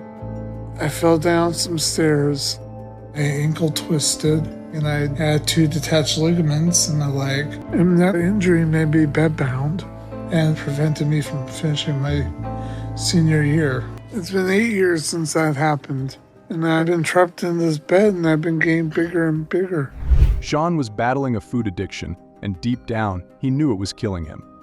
The turning point came when he and his mom decided to seek help from Dr. Now in Houston. When Sean was brought to the hospital, he was in so much pain he couldn't even make it to the room. They had to check him in right there in the lobby. But that was just the beginning. Trying to weigh Sean was a whole adventure. Please stop. I can't go any further. Stop. Thank you. Sean, you feeling okay? No, I'm in extreme pain. The regular scales could only weigh up to 800 pounds, so they had to roll in a bed scale. And when they finally got his weight, even Dr. Now was shocked. All right, the scale said over the limit, so this scale goes only to 800 pounds. I need to know your true weight, so we're gonna get you to bed scale. I hate this. His weight? A staggering 919 pounds. Yeah, you heard that right. That was the moment when Dr. Now told Sean, "It's a miracle that you're alive." After examining Sean, Dr. Now put him on a strict diet, allowing only 800 calories a day, aiming for Sean to lose at least 100 pounds in a few months. Looks like you're 919 pounds. You may be the heaviest person alive right now. This is not a good place to be. At your weight, it's a miracle that you're alive. Both Sean and his mom claim they're ready to make change. But I'm not seeing any evidence of that. He can get up and he can start to choose to do things on his own. However, Sean and his mom didn't take this plan seriously and continued their fast food habits. 2 months later, Sean's situation had worsened, reaching a staggering 1,003 pounds. Concerned, Dr. Now admitted him to the hospital, where after 2 months, Sean remarkably lost 259 pounds. Right now, we need to get his health under control and his weight going in the right direction. You and your mom has not made a single positive change as far as I can tell. So I'm admitting you to the hospital immediately so we can get your health under control. This is going to be your last chance. Do this or that's it. We will be able to do it. After 8 months of hard work and dedication, Sean lost an incredible 367 pounds, bringing him down to 636 pounds. Dr. Now then approved him for weight loss surgery. 11 months into his journey, Sean weighed 583 pounds, and by the 12th month, he had dropped to 548 pounds. 636, cutting it close, but you did it. So we're gonna approve you for surgery. Thank you. It's been a hard journey, but it's well worth it. I'm proud of you. I'll see you later. All right. Okay? Good luck. All right. I can't believe it. You did good. I'm just so happy and proud right now. However, his journey faced a heartbreaking setback when, after his mother's passing in 2017, he became deeply disturbed. This emotional turmoil made it difficult for him to stick to his diet and weight loss plan, leading to significant weight gain once again. And I'm glad the cravings aren't as bad right now. So 600, we've decided we're going to do movies, right? Summer movies. I could believe in a future now where I'll be able to go out and do things. So I'm planning goals with my mom or stuff I want to do every time I hit a weight goal. So that's 400. I feel like they're not just dreams now. Sadly, Sean's story doesn't have a happy ending. He passed away in 2019, weighing over 1,000 pounds. But his journey? It's a powerful reminder of the battles some folks are fighting. You're down to 583. This is good. You're under 600 pounds. All right? Wow, that's awesome. If you're inspired by these incredible stories, don't forget to hit that like button and subscribe to our channel. Ring that notification bell so you never miss an update. Meet Julius J.T. Clark, a remarkable young man from Claremore, Oklahoma, who took on an extraordinary at the age of 32. Tipping the scales at around 892 pounds, JT became one of the heaviest individuals ever to appear on the show. Every day of my life is pretty much the same. I wake up and eat, and I try to keep eating for as long as I can, because it's what I live for now, and it's all I want to do, and I can't start my day until I've had some. So when my girlfriend Jessica wakes up, she usually gets up before me and heads out, but she never leaves me without leaving something I like by the bed. When JT first appeared on the show in season 8, viewers were shocked to learn he weighed almost 900 pounds, burdened further by a 100-pound lymphedema mass. During a month-long hospital stay, JT showed promising progress by shedding 100 pounds. Because I sink in so deep, It's like trying to get out of cotton candy or pudding. but as hard as it is, getting up out of bed is the easy part. Because not only do I have all the weight of my body pulling down on me, I also have severe lymphedema on my left leg. I can't walk properly because my lymphedema pushes against both of my legs. However, this period of progress was shadowed by personal turmoil as his girlfriend broke up with him, plunging him into depression. Dr. Now, seeing his struggle, recommended rehab to help JT continue his journey in a supportive environment. He gets mad whenever I cry or want to talk about things because he doesn't want to talk about them. It makes me feel like I have to bottle everything up. I love JT a lot. And that's what makes it hard. How you feel about me leaving? Stressed. I told you, this ain't gonna be easy. This is gonna be literally torture. And I'm definitely not gonna be easy to cope with during it. Well, it comes off to me as you don't care, and it hurt. Rehab, however, presented its own set of challenges. Despite the controlled environment, JT found ways to cheat on his diet through takeout orders, leading to a disappointing 10-pound weight loss over 2 months. So my cousin Blair came down to visit me a couple of days ago. I was told by Dr. Now that I'm getting transferred to a rehabilitation center. Yeah. Probably just try to look for apartments while there. I'm just gonna find a way to get my stuff down here. Dr. Now confronted him about his diet, but JT was in denial, claiming he hadn't gained any weight. Dr. Now, experienced and straightforward, expected a much more significant weight loss given JT's size and condition. Nothing justified to be unhealthy and give you all that rhetoric that I didn't follow that because I wasn't planning to be in here. Okay. Really, I mean, this is your life. This is your health. Okay. And you are responsible for it, and we're giving you help and tools to change your life and be healthy, and you're making all kind of nonsense reason not to follow diet, right? Make sense? Sure. It does? Yes. Feeling trapped and depressed in rehab, JT expressed a desire to return home and continue his weight loss journey independently. His cravings grew intense and seemingly uncontrollable, with Dr. Now warning that this path could lead to dire consequences. Whether he wants to use that as an excuse to continue to self-destruct and kill himself with food, or whether he wants to start to truly make the changes he needs to save his life. But we can't keep him here forever, so he's going to decide which path he wants to go down. I guess I'm still not getting out of here anytime soon. None of this is going like I thought it would. And the harder I try, the worse things get. Despite his initial resistance, reminiscent of a defiant teenager, the relentless support from Dr. Now and his team eventually steered JT back on track. And that means I need to hit the goal Dr. Now gave me. So I'm working really hard to lose weight. Remarkably, JT's story transformed over the years. He underwent weight loss surgery, which was a turning point, allowing him to lose about 400 pounds. With his weight halved from his first appearance on the show, he weighed in at 491 pounds. But Doc said he's coming by to see me, and if I'm doing well enough, that he's gonna discharge me. So my hopes are up that I can get out of here today and go back to having a little more freedom again. Hi, JT. Hello. How you feeling today? Doing okay. All right, so you ready to go home? Off the show, JT continued to thrive. He has been open about his battles with depression, sharing his experiences on social media to inspire others. Keeping a relatively low profile, he occasionally gives fans a peek into his life through Facebook updates. It's small, but it's nice. And without a car, it's at least a place I can go to feel like I'm enjoying the outdoors. It sounds crazy, but when you're almost 900 pounds, you forget what the sun and wind feel like on your skin. Because you either never go outside anymore, or you do and you're sweating so much, it's all you can feel. So I'm savoring being able to do something like this now. As simple as it is a big deal to me, because it shows me how far I've been able to come in the last year. Let's start with Robert Buell, the man from Forked River, New Jersey, who practically redefined what it means to hit rock bottom. Weighing in at 840 pounds, his appearance on the show was nothing short of a jaw-dropping spectacle.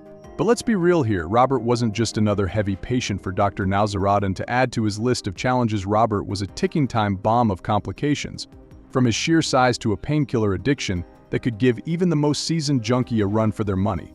His story is the kind of emotional roller coaster that makes you question why you even watch reality TV in the first place.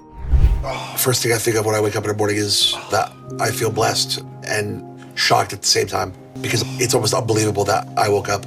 The pain I feel when I wake up is all over. And I feel sometimes that I can't take or live this life one more minute. Hey, Catherine? Yeah. I go to the bathroom. All right. Robert was the kind of guy who had all the odds stacked against him, yet he still harbored this optimistic dream of marrying his fiancée, Catherine. Now, Catherine wasn't just his girlfriend, she was his everything, his rock, his caregiver, his emotional life raft in a sea of despair. And then there was his mom, the emotional backbone of this tragic tale. The more you look at it, the more you realize that Robert's entire existence was propped up by the women in his life, which, let's be honest, only added to the complexity of his situation. I mean, how do you fight for your life when everyone else is fighting for it harder than you are? I'm trapped in this body, I call it prison. I am trapped in myself. And the tasks that Catherine has to endure every day just to even take care of me, I can see it wearing down herself. It's certainly not what she signed up for coming into my life. But that's the position I forced us both into right now. When reality finally hit Robert like a freight train, he knew it was time to call in the cavalry. Enter Dr. Nazardan, who upon seeing Robert's critical condition, must have wondered how this guy was even still alive. Dr. Now didn't mess around. He had Robert admitted to the hospital faster than you can say strict diet, but it wasn't just about losing weight, it was about kicking a painkiller habit that had spiraled out of control. Who knew that chasing a little relief could lead to stomach ulcers and a one-way ticket to rock bottom? The biggest one being the amount of painkillers he had in his system. It's the highest I have ever seen. And I've seen a lot. And that alone has deteriorated his body significantly, on top of the amount of weight he has on him. But I don't think he even realizes the amount of painkillers he's been taking in. And my big concern right now is the painkillers he's been taking are very strong. Now, you'd think after being put on a strict diet and engaging in bed exercises, Robert would start to see the light at the end of the tunnel, and for a while he did. He dropped down to 625 pounds, a feat that probably felt like climbing Mount Everest with a refrigerator strapped to your back. Dr. Now, seeing this progress, decided to send Robert to rehab to wean him off the painkillers and get him moving a bit more. The tension was palpable. Everyone watching was practically holding their breath, waiting to see if Robert could keep it together. When I thought about coming down here, but then when the realization of just the prison I've been in all these years, it certainly makes it easier coming here and knowing what I have to do and get done. The most thing I worry about is definitely getting qualified for surgery. I know the doctor wants me to certainly get my weight down. That's why I'm making every effort I possibly can to reach that goal of surgery in time. Let's not get too carried away with hope, because life has a way of throwing curveballs when you least expect them. 9 months into his journey, the physical and mental toll began to crush Robert. After surgery to remove a massive lymphedema, he spiraled into a dark place, sabotaging his recovery in a desperate bid for more painkillers. It was a shocking moment, one that left everyone stunned. How do you root for someone who seems hell-bent on self-destruction? Today we're doing lymphedema removal on Robert to take out the large mass on his right side. He will still have the left one because it will be too much for his body to remove both in the same surgery. So if he does well with this one, we can remove the other one in 5 or 6 weeks. Go down. And then, just like that, it was over. On November 15, 2017, Robert's heart gave out and he passed away at the age of 41, just 5 months on the show, and his story came to an abrupt, tragic end. When his episode aired in 2018, it was like a gut punch to every viewer who had been rooting for him. His journey, filled with ups and downs, love and loss, ultimately ended in tragedy. It's the kind of story that sticks with you, a brutal reminder of just how fragile life is and how desperately we need to rethink how we support those battling addiction. Feeling inspired? Make sure to hit that subscribe button and ring the bell to join us for more stories that prove no challenge is too big when the human spirit is involved. Let's keep spreading these powerful stories together. Next year we were planning to get married when he was okay and walking and better. And again, that reality had to set in this morning that it's not gonna happen. Everything that we were planning is gone. Absolutely everything. And I don't know how to process the fact that I lost my best friend and person I was supposed to spend the rest of my life with. 3. James needs to take responsibility for his behavior. We don't have a miracle for you, no medically, no surgically. You need to change, and she needs to stop bringing you food. The skill's malfunctioning. It won't give me away. Is it malfunctioning, or are you still over the weight limit of the scale? You just telling me the truth. I just drove 5 hours. I do love my daughter, but I will not tolerate the way she's been living. Shakia Jackson, a 26-year-old from North Carolina, was one of the youngest patients to seek help from Dr. Now. Weighing in at a staggering 655 pounds, she was already suffering from asthma and lymphedema, making every step a Herculean task. Imagine needing a walker in your 20s. It's like life's playing a cruel joke, but the punchline is that it hurts like hell. Hello everyone. Before we dive into the most inspiring transformation stories on my 600 lb life, Make sure to hit that subscribe button and ring the bell so you never miss out on these jaw-dropping stories. Ready for the wild ride? Let's get into it. I wake up in the morning with swelling because of the lymphedema that's in my leg. When I first stood up, it like whoosh because of the pain in my leg, in my knees. So much pain because it's so much weight. By the time I get to the bathroom, it's like my breathing is like bad. I already have asthma too, so. Her eating habits were nothing short of a horror show. Picture this breakfast consisted of stacks of pancakes drenched in syrup, bacon and eggs, a feast fit for a king, except it was just for her. And lunch? Fast food galore. Dinner? Well, let's just say it was a buffet of fried chicken, mashed potatoes, and desserts that could make a sweet tooth weep. Her family tried to intervene, but their attempts were as effective as a screen door on a submarine. They loved her, sure, but enabling seemed easier than confronting the issue. My family, they try to tell me, cut down on food, choose better, healthy options. But I don't choose those options because the role of food in my life is a top priority. I've been like that ever since growing up. Her past was riddled with trauma, including suffering from sexual assault and living in foster care. Food became her solace, her shield against the world's cruelties. It's almost like she was building her own protective fortress with every bite. But instead of bricks and mortar, her fortress was constructed from burgers, fries, and sugary treats. Oh, the irony of seeking protection from something that's slowly killing you, right? My mom raised me until I was in the 2nd grade. Then we were placed into foster care. When we was in 2nd grade, my mom started leaving us on our own while she was working 3 jobs. So then one of the neighbors made a report to child services. And we were too young to know what was going on. When they took me away from my mom, I was in foster care for 2 to 3 weeks until my dad took full custody. Fortunately, Shakia began to have a good support system as she decided to take a drastic step by visiting Dr. Now. Their first meeting was, to put it mildly, a showdown. Dr. Now, with his no-nonsense attitude, didn't sugarcoat anything because, let's face it, Shakia had enough sugar in her diet already. He laid it all out: her current weight, the health risks, and the brutal truth that if she didn't change, she wouldn't live to see another decade. His advice? A strict 1,200-calorie diet and a regimen of moderate exercise. Easier said than done for someone who considered lifting a fork as cardio. This is the highest weight. So, what do you think got you to this point? I became an emotional eater. What do you mean you've been an emotional eater? Had some dramatic things happen. So, at what age you noticed that you were overweight? I really started noticing like my weight really picking up when I was like in college. But it wasn't until recently it got worse to where I'm not able to do like the things I used to do. So how was your activity? I see you got a lot of lymphedema in your left leg. Shakia's progress was a roller coaster of emotions. Initially, she was tasked with losing 50 pounds to qualify for bariatric surgery. However, her first weigh-in after starting the program was a crushing disappointment. She had lost only a few pounds. The disappointment was palpable, and the excuses flowed like the soda she used to drink. But Dr. Now, ever the tough taskmaster, wasn't having any of it. He demanded accountability, and quite frankly, showed her the mirror she had been avoiding.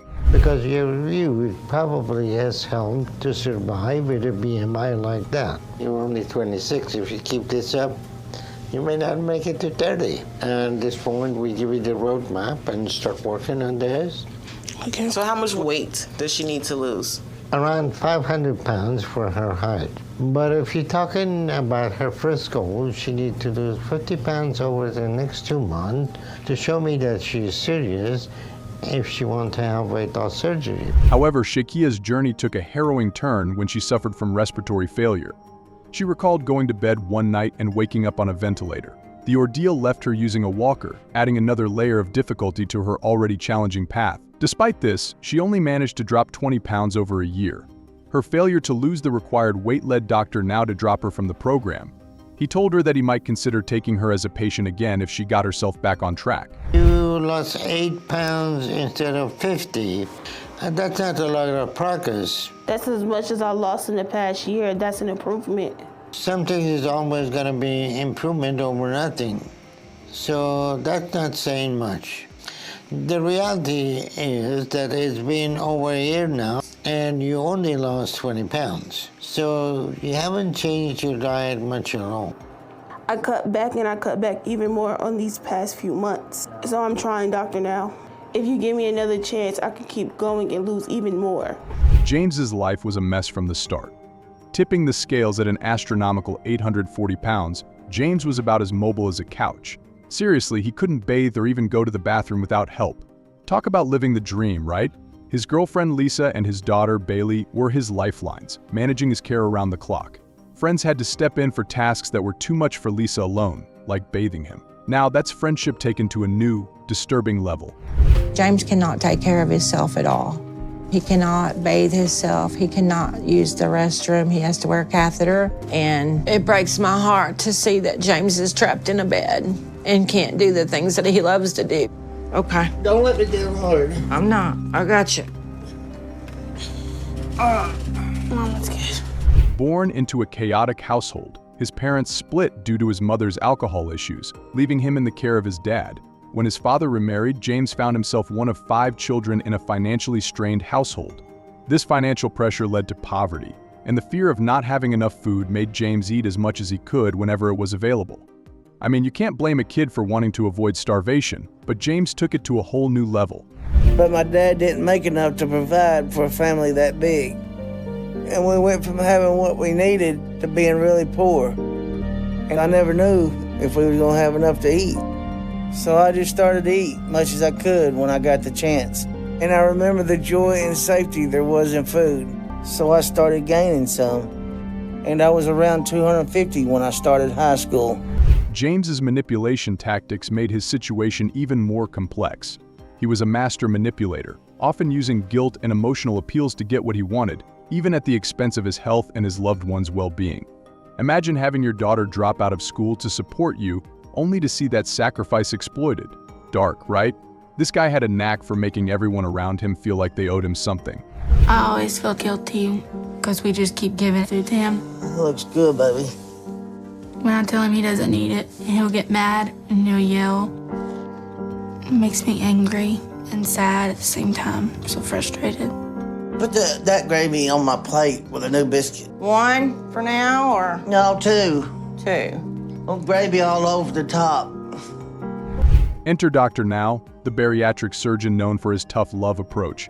Their first meeting was nothing short of dramatic. Dr. Now took one look at James and knew he was a ticking time bomb. He warned James that his body was on the verge of giving out. James seemed to think he was signing up for some miracle cure, not realizing he was in for a rude awakening. Dr. Now's advice was blunt: lose weight through diet and exercise before he could be considered for surgery. Imagine being told to drop a few hundred pounds as if it's just a matter of skipping dessert. How y'all doing? James and Dr. Nazardan, I want you to calm down right now because we're taking care of you, okay? And how are you doing? Terrible pain.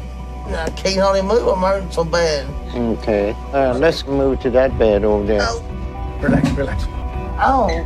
Hold the stretcher still. 1, 2, 3. Don't let his leg fall. James, how do you feel now? Hurting. Okay, let me take a look at you. James's progress, or lack thereof, was a spectacle. On his second visit, it was clear he hadn't made the necessary changes. Excuses flowed like soda from a fountain, and the manipulative behavior continued. Dr. Now, with his no-nonsense approach, reiterated the importance of sticking to the diet plan and exercising. Yet, James's stubbornness was a formidable opponent. By the third visit, there was still minimal progress. You could almost hear Dr. Now thinking, what part of diet and exercise don't you understand? You can tell that he's in pretty bad state. His cellulitis is out of control, and he doesn't look to have lost any weight in the past 4 months. So how is your eating habit coming since I talked to you last time? Much better. James needs to take responsibility for his behavior.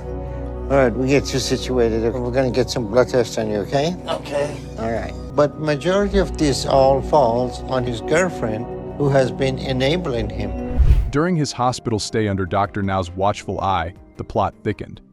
James's mother, Lisa, was caught sneaking food into the hospital. Yes, you heard that right. Like a twisted version of a heist movie, except instead of stealing jewels, she was smuggling snacks. Dr. Now's frustration hit an all-time high.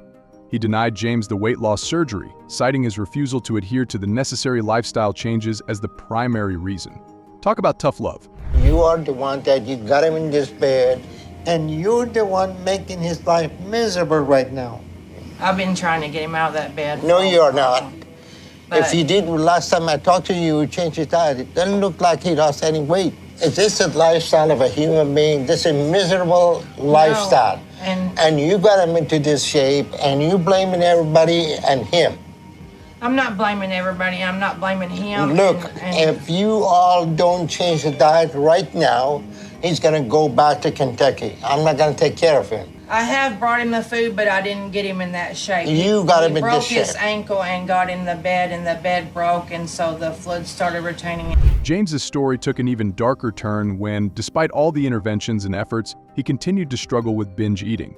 His refusal to alter his lifestyle led to a tragic end. On April 3rd, 2020, James passed away, leaving behind a cautionary tale of the devastating effects of obesity and the importance of taking personal responsibility for one's health. His story is a stark reminder of the severe consequences of failing to change harmful behaviors. And he has not wanted even to try. Until he stops with the excuses and lies, no other stage of the program will help him. Therapy won't, and he wouldn't survive an emergency weight loss surgery like sleeve gastrectomy. So there's absolutely nothing I can do to help him. But hopefully, he'll work to get under 600 pounds. If he does, I'll continue him on this program. But until then, James is done. Enjoying the episode so far? Give it a thumbs up and leave your thoughts in the comments below. Hang in there because Dolly Martinez's journey is about to get even more unsettling. At 25, Dolly realized she had to make a drastic change. With health hanging by a thread, congestive heart failure, and oxygen tanks, she reached out to Dr. Now, the bariatric surgeon who takes no prisoners. Just imagine needing assistance to breathe. Dolly's life was in serious jeopardy from the start. Shy. I live with my mother, but my best friend, Cheyenne, helps me when she's here sometimes. Good morning. Cheyenne is a big girl like me too, so she understands where I'm coming from.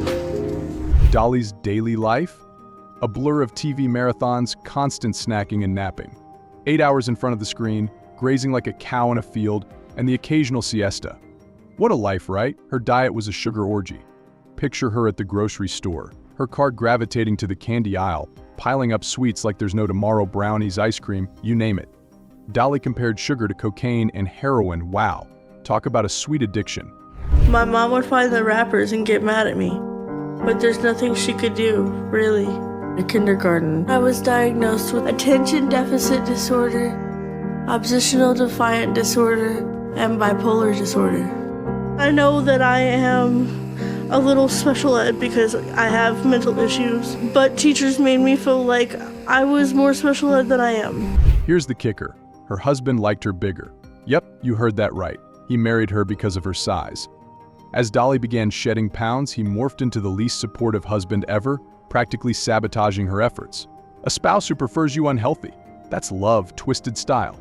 I had just turned 21 and I was 400 pounds. But I didn't have much income and I didn't have no place to live. And that's when I met Ricky, the man that I married, on a social media chat thread. Turned out we had something in common because Ricky didn't have anywhere to go either. Ricky lived close to me, so we met in person, and not long after that, he invited me to come stay with him. Things took an even darker turn when their daughter was born. Just 6 days old, and she was whisked away by Child Protective Services because Dolly and her husband couldn't provide a safe home. Her mother, Stacy, had to step in and take care of her. Can you believe the drama? It's like a soap opera on steroids. She's a beautiful child, beautiful spirit. She's just full of life and full of energy. I certainly didn't know 3 years ago I was going to be a mama. Basically, again, I was given this child by CPS when she was 6 days old. A year later, we went to court, and she and her husband at the time both proved to the judge very incompetent. At her first weigh-in with Dr. Now, Dolly tipped the scales at 593 pounds. Trying to patch things up with her mom, she ended up back with her unhelpful husband. Things spiraled out of control, landing her in a homeless shelter. There she met Philip, and within 6 weeks they were engaged, still homeless. Speedy engagement much? When she did 20, you did the other one.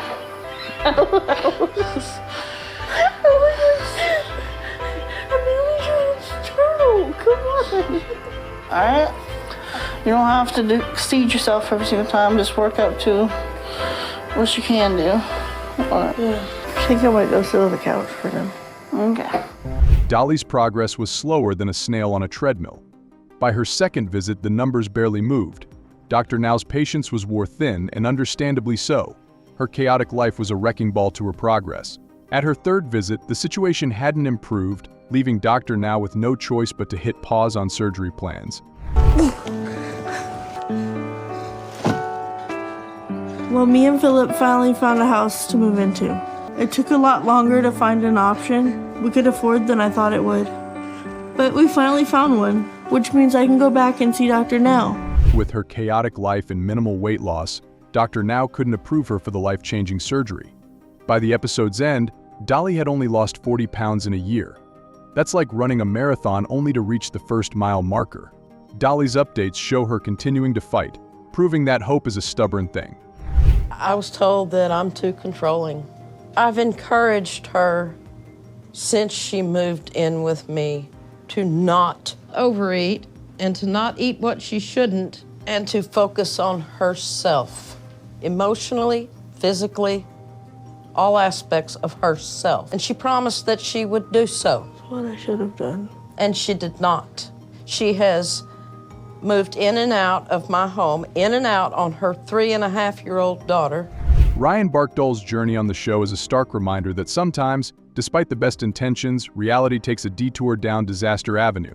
The man started his journey tipping the scales at a jaw-dropping 740 pounds.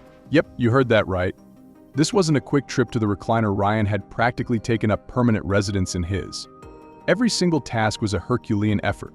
I could keep eating and eating and eating. By the time that I finish the meal that I'm eating, I'm already thinking about the next meal. Like when I'm eating breakfast, I ask my mom what we're having for lunch. But I need to know what's in line and what's next, because I already can't wait to eat again, even though I just did. So my whole day basically revolves around me eating and drinking and how I'm going to get more of it. And that's what drives me, and that's what consumes my thoughts. His upbringing wasn't exactly a nurturing Norman Rockwell painting, more like a chaotic circus without a ringmaster. Mom and stepdad were hardly vying for Parent of the Year awards, which left Ryan to fend for himself. The result? A deep, enduring love affair with food. By the ripe old age of 17, Ryan was clocking in at over 300 pounds and juggling a hefty drug addiction. Seriously, talk about carrying the weight of the world on his shoulders. Freshman and sophomore year, I partied pretty hard. I smoked a lot. I drank more than any parent knows I did. I was still eating all the time also. And I just got worse and spiraled more out of control. And by the time I was 17, I was already up to 300 pounds. But that was a bad year for me because that was my junior year, and I got caught with a gram of marijuana at school, and that led to me getting kicked off the football team. Fast forward, and hope came knocking in the form of Dr. Now. Ryan was ready, or so he said, to overhaul his life. But you know what they say about best laid plans, right? Despite Dr. Now's tireless efforts to whip him into shape, Ryan's commitment was about as solid as a sandcastle at high tide. But a few months in, and the needle on the scale barely budged. Hovering over 700 pounds, Ryan's adherence to the diet was more myth than reality.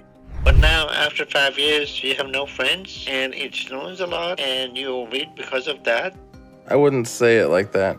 However you say it, that's what you're telling me. So it's concerning if you think those are actual excuses.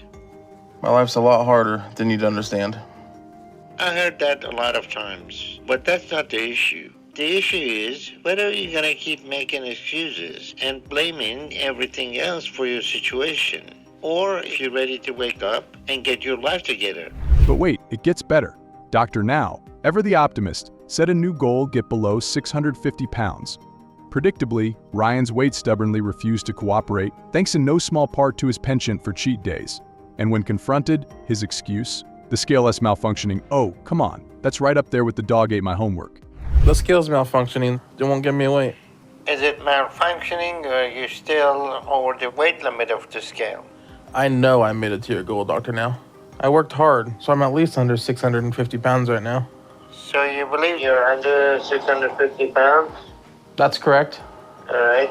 We will agree to disagree then, because you don't look like you lost much weight since our last call. So I think the issue is that you're still over the 660 pound limit.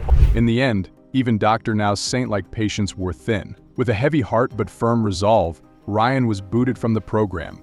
His story is a masterclass in what happens when ignorance meets indulgence. Ryan's journey, littered with missed opportunities and empty promises, is a stark illustration of how tough it is to align our actions with our intentions. Thanks for watching. If you found these stories as mind-boggling as we did, make sure to hit that like button and subscribe for more jaw-dropping stories. Don't forget to ring the bell so you never miss an update. Before my mom intervened, where I had my cheat days, because that got me through the first month of doing this. And not being able to have that made the last couple months way too hard. So I'm letting myself go back to my way and enjoy one day a week of whatever I want. I just want to enjoy something that tastes good and makes me feel good. And that'll get me through the rest of the week. To keep doing the diet and stay on track, like I need to get to my next goal. Honey, gotta come see this.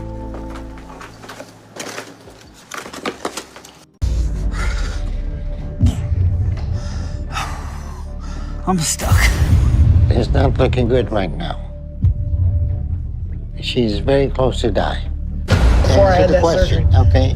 Then You're we're not asking talking me about questions that. that I don't understand no more than you understand. What are you talking about? You're choosing to overeat and you think it's okay? Dr. Now had to say about how close to death we are. So we have to fight, and we have to fight together. So I'm approving you for weight loss surgery. Michael Dominguez's weight loss journey is one for the books, packed with enough drama to make a soap opera look tame. Picture this: a man who's been battling his weight since childhood, with food as his only friend in a tumultuous household filled with strict rules and boiling anger.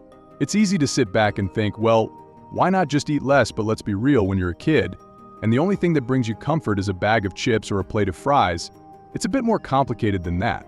Before we dive into these jaw-dropping transformations, make sure to hit that subscribe button and ring the bell so you never miss out on more inspiring stories like this one. And everything had to be a certain way or he would be mad. He had rules for everything, including food.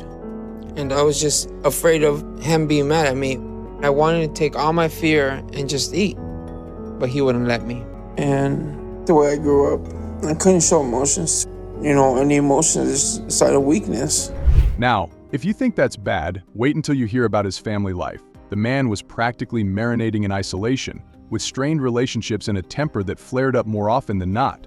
His wife, Roni, stood by him, trying to lose weight herself and keep the family afloat, but let's not sugarcoat this, she had her hands full.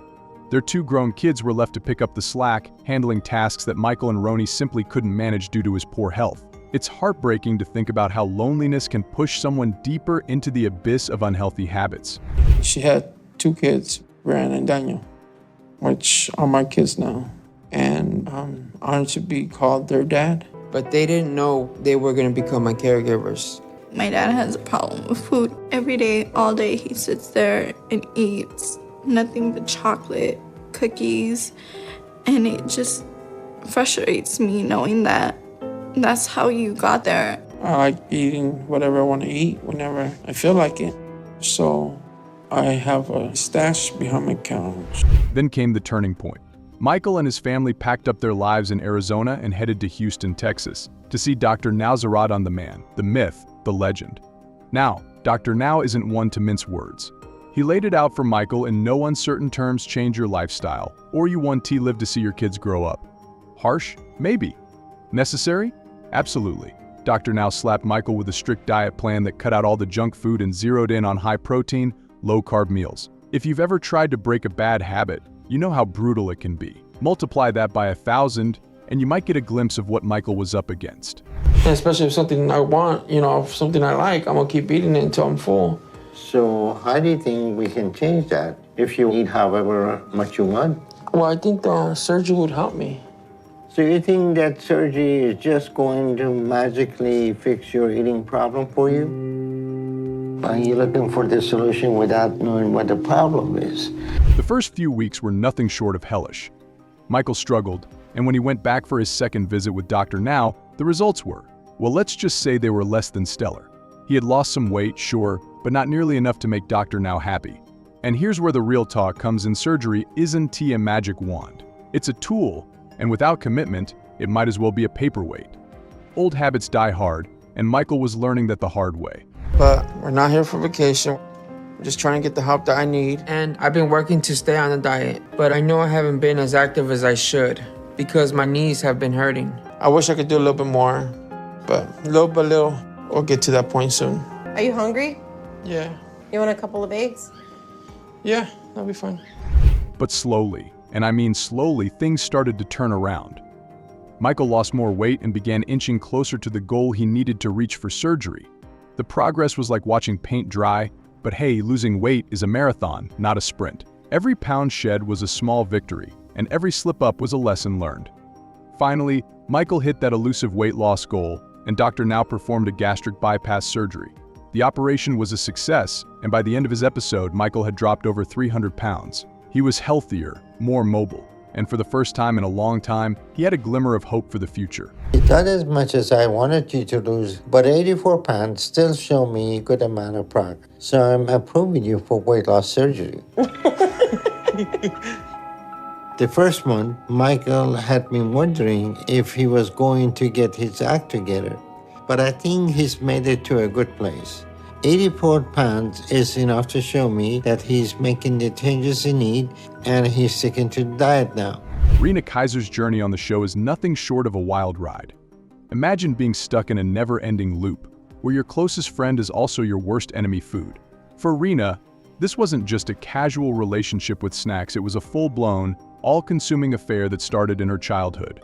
Food was her go-to comfort, the only thing that didn't judge or abandon her. But as they say, too much of a good thing can be deadly. The comfort she sought in food turned into a trap, and before she knew it, her weight spiraled out of control, dragging her down into an abyss of emotional and physical suffering. My body feels like I'm in a prison. I'm just trapped. It's torture every day. And my body is so bad now that I'm even having trouble breathing. But I can't even take the time to worry about myself because my boyfriend can't do anything for himself anymore. Then, just when you think the plot can't thicken anymore, enter Lee Sutton. Lee, because what's a good story without a complicated love interest? Rena met Lee at a bariatric rehabilitation center, and their connection was instant, like something out of a soap opera. But of course, life isn't that simple. The rehab center had one pesky rule: no romantic relationships between residents. Imagine being in a place trying to save your life, only to find love standing in the way. Do you choose the path that could lead to your salvation, or do you follow your heart, even if it means risking everything? They chose love, and let's just say things didn't exactly go as planned. Leaving the center led to their weight spiraling out of control again, because who needs health when you've got love, right? Lee, he was a sweet guy, and we started spending a lot of time together. And then we were an item at the clinic.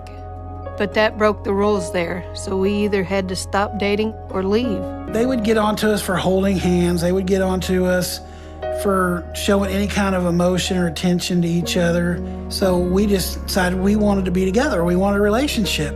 We loved each other, and we've stayed together over the past 11 years since leaving the clinic.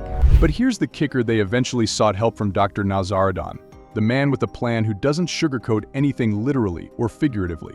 Meeting Dr. Now is like standing in front of a human lie detector. You can't hide from him, and he'll call you out faster than you can say. Pass the fries. Rena and Lee walked into that consultation with a mix of hope and fear, probably wondering if they had made the right choice by leaving the rehab center in the first place.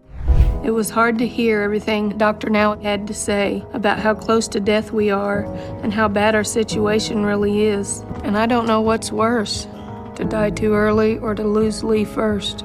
If we don't do this, we ain't got a chance in hell. So it's not really a choice. So we have to fight, and we have to fight together. Dr. Now didn't just hand them a diet plan and wish them luck. No, he laid out a strict regimen and light physical activities to kickstart their weight loss journey. Despite Lee's struggles to keep up, Rena powered through like a warrior on a mission. She reached a milestone that many can only dream of. She lost enough weight to consider surgery. Now, imagine the relief she must have felt. After years of fighting what seemed like a losing battle, she finally saw a glimmer of hope. The surgery was a success, marking a pivotal moment in her journey. It wasn't just about shedding pounds, it was about reclaiming her life from the clutches of despair. I've been really encouraged by these last couple of months because I feel like we're working together instead of against each other. So I'm really thankful for how things are right now and for how hard Lee has been trying to improve himself. Okay, Lee, looked like you're down to 441. If you're amazed by these shocking weight loss journeys so far, please give this video a thumbs up and let us know in the comments which story has inspired you the most. Laura Perez's story on the show isn't just about dropping numbers on a scale, it's a whole saga of ups, downs, and enough drama to fill a soap opera. Picture this: a little girl, just 5 years old, facing a traumatic experience and turning to food as her only comfort. Yeah, it sounds like the beginning of one of those dark, gritty indie movies, doesn't it? Food became her armor, her shield from a world that had already shown her its ugliest side. But let's be real, when food turns into your security blanket, it's a slippery slope to a much bigger problem, literally. My weight wasn't much of an issue, but I started to gain weight when I was 5. An older cousin of mine molested me. He would just touch me and stuff. Fast forward, and life decides to throw another curveball her way: her parents' divorce. Now, divorce is rough on any kid, but when you're already seeking comfort in the fridge, it's like adding gasoline to a fire. Laura doubled down on her eating habits, thinking it would keep her safe from the chaos around her. Spoiler alert, it didn't. But isn't that the twisted irony? We cling to these self-destructive habits thinking they'll protect us, only to find out they're the ones digging our graves. Dark, right? But that's the harsh reality. I like the way she was. I've gained a lot more weight since then. Now I feel like I've become this burden in his life. Baby, can I have something from the sweet bin? Just someone he has to take care of. Some of the things I do for her may not be good for her, like the sweets and other stuff, but she means the world to me. I love my wife a lot. Then comes the knight in shining scrubs, Dr. Now. If you've watched the show, you know this guy isn't here to hold your hand and sing you lullabies. No, Dr. Now is more like the drill sergeant of weight loss, strict, blunt, and not afraid to dish out some tough love. Honestly, he's the last guy you want to piss off, especially if you're trying to shed those extra pounds. Laura reached out to him, desperate to take back control of her spiraling health. And Dr. Now? Well, he gave her a plan that was more ironclad than a prison diet. Think high school cafeteria food, but worse, way worse. So where do you get that cake? Who? You? You know, I never seen anybody that's overweight doesn't have enable people around them support them. It should be the opposite. They should tell you you shouldn't have that. And so you carrying oxygen with you all the time? Yes, sir. Okay, and you are diabetic? Laura is at her limit, and the family is the one pushing her there. But let's get real here. Breaking lifelong habits isn't exactly a walk in the park.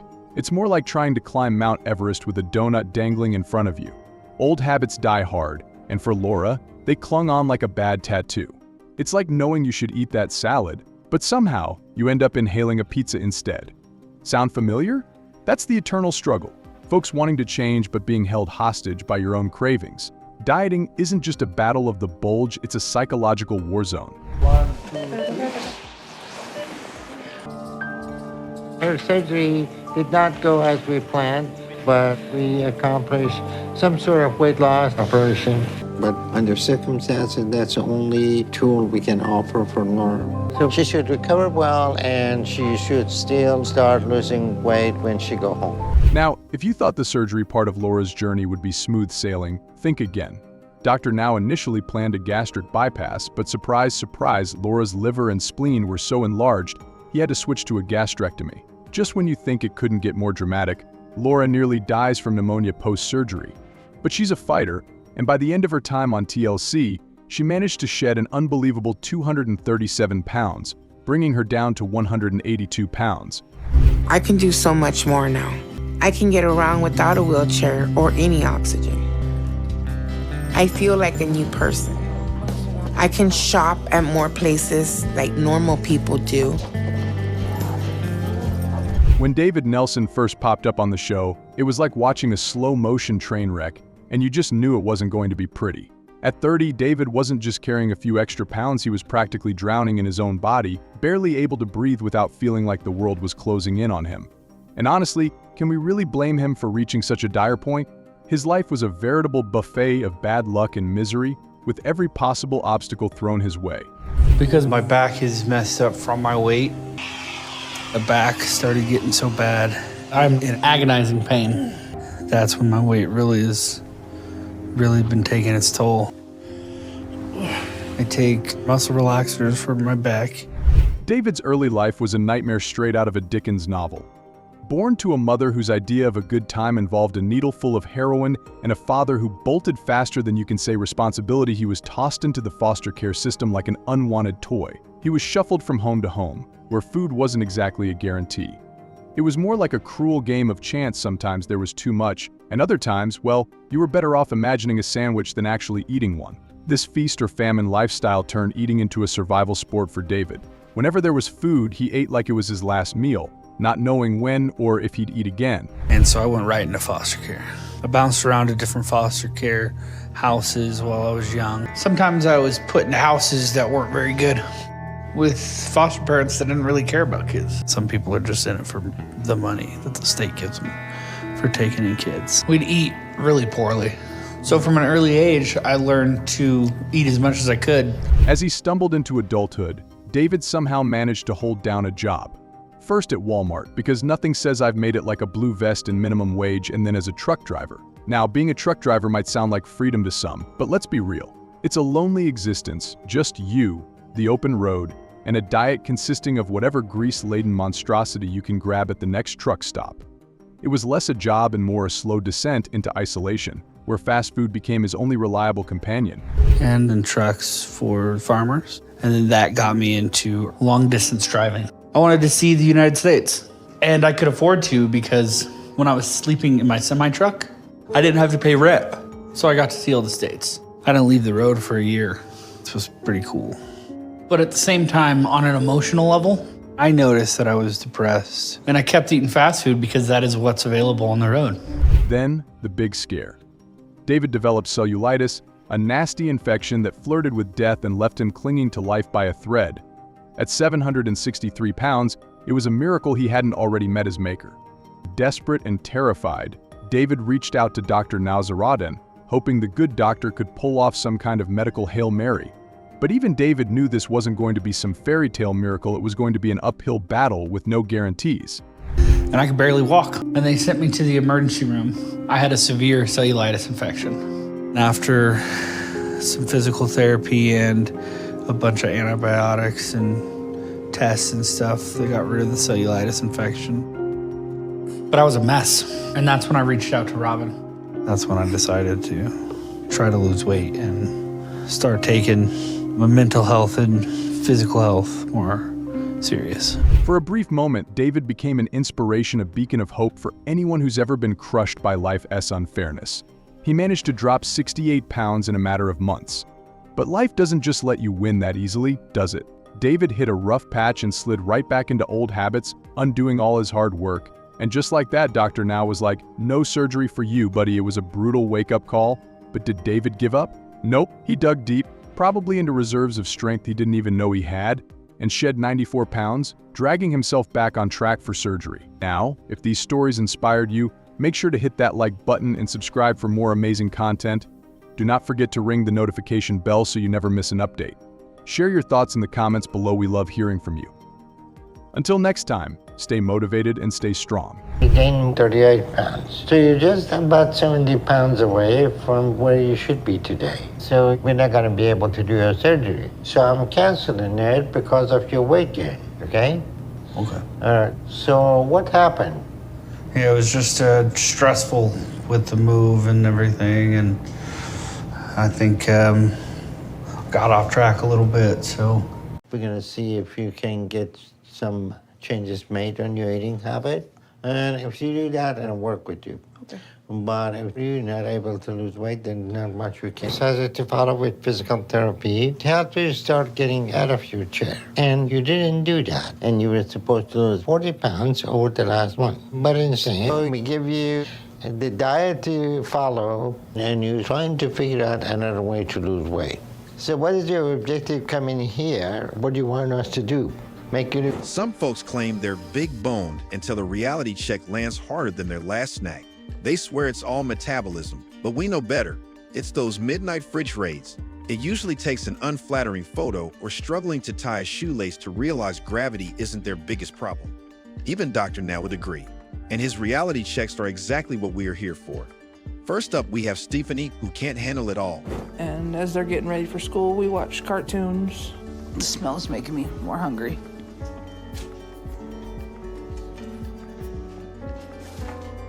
Yeah, I don't know how much syrup you want on there. I'm constantly thinking about food. I love just how delicious it tastes, how happy it makes. Stephanie's like a giant who can't live without food, but is buried under all the misery that comes with it. She sits there, waiting for her son to cook just so she can demolish whatever is remotely edible. Little does she know, she's setting herself up for a future that's going to be far from kind when she's standing in front of Dr. Now. If she thinks the meals are heavy, wait until reality hits. There's no second helping of excuses when that moment comes. The only constant in my life was food. Food's just there when I need it. And I haven't yet, to this day, found the go-to person that does that. Stephanie's stuck in this bizarre mentality where she treats food like it's her knight in shining armor, riding in to bring happiness. But all it's doing is making her more miserable. The reality, she's completely transformed herself, and not for the better. Food hasn't saved her. It's turned her into someone else entirely. She's got all the time in the world to reflect, but instead, she's too busy scarfing down meals to even consider changing her ways.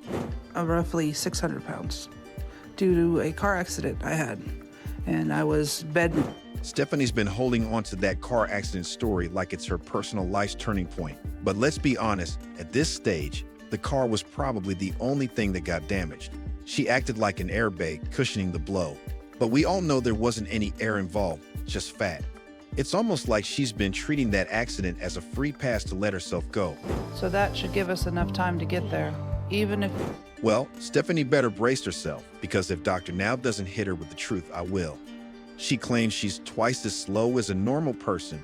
But let's be real, that's only true if her version of normal is someone who's just 3 burgers short of looking like her. It's almost like she's measuring speed in cheeseburgers per hour. Reality check, more like a full reality roast. If she moved as fast as she makes excuses, maybe she wouldn't have to worry about being out of breath halfway to the fridge. And so, what brought you down to Houston? Hopefully for help getting my weight down and getting healthy again.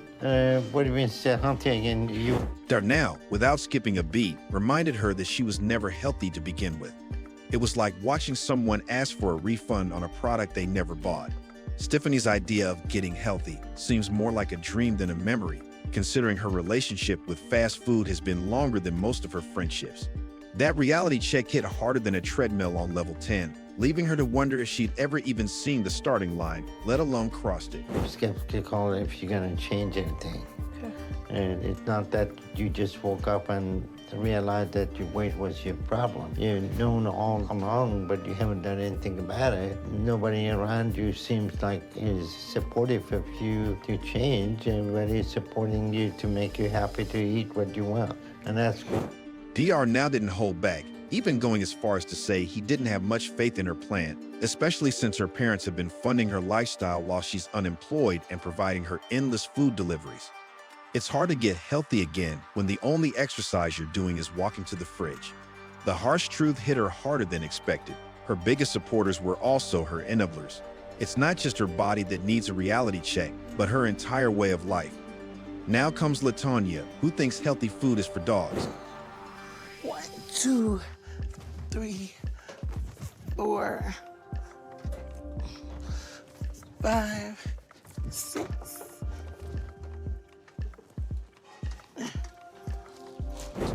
Latonia is like a planet stuck in its own orbit, unable to break free. Just like how she struggles to get from her chair to the bed. Every move feels like it's being weighed down by that gravitational pull. It's not just about the food anymore.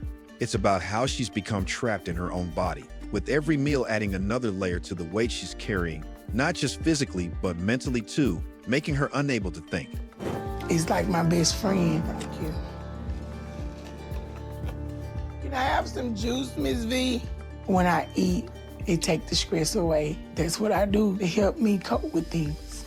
I need a roller cart. Right. We gonna have to get one. Latonia's caretaker jokes that they should just get her meals delivered on a roller cart to save time. Because let's face it, her best friend isn't exactly light. Food's not just her BFF, it's her whole entourage. And honestly, with the way things are going, the roller cart would probably become the real MVP, rolling in like a knight in shining tinfoil. It's like the caretaker's there for support, but food's really the one stealing the spotlight. I saw her and I told Latonia, I said, you're gonna have to get control of your weight. She felt like she had control of it because she said she was walking, she was in the gym exercising. But at some point, I guess, she stopped dieting. Latonia is the kind of person who'd give a whole speech about starting a diet, only to dive straight into a buffet right after. She's mastered the art of fooling her friend, who actually bought into the idea that she was going to turn her life around. But let's be real, Latonia's talent, besides eating, is living in pure delusion, because the only thing she's shedding is her friend's faith in her supposed new lifestyle. I'm here at Dr. Now's clinic to get my weight checked. And it's been a long time since I've been here. Latonia? So I'm really worried about how much weight I done gained. Latonia finally steps into Dr. Now's space, and it's clear that her weight isn't the only thing that's about to get checked. Dr. Now isn't just here to see how much she weighs. He's ready to give her a big dose of reality. He's about to tell her that all those burgers she's been gulping down aren't just harmless snacks. They come with serious consequences. Today, she's going to learn the hard truth about how her eating habits are catching up with her. Hold on tight, Latonia. Dr. Now is about to hit her with the kind of truth that even her cravings can't ignore. All right, nice to meet you, Juan. Well, Latonia, it says here in the chart that you came in 5 years ago when you were 482 pounds, and now you're 631 pounds. And how long you been in this?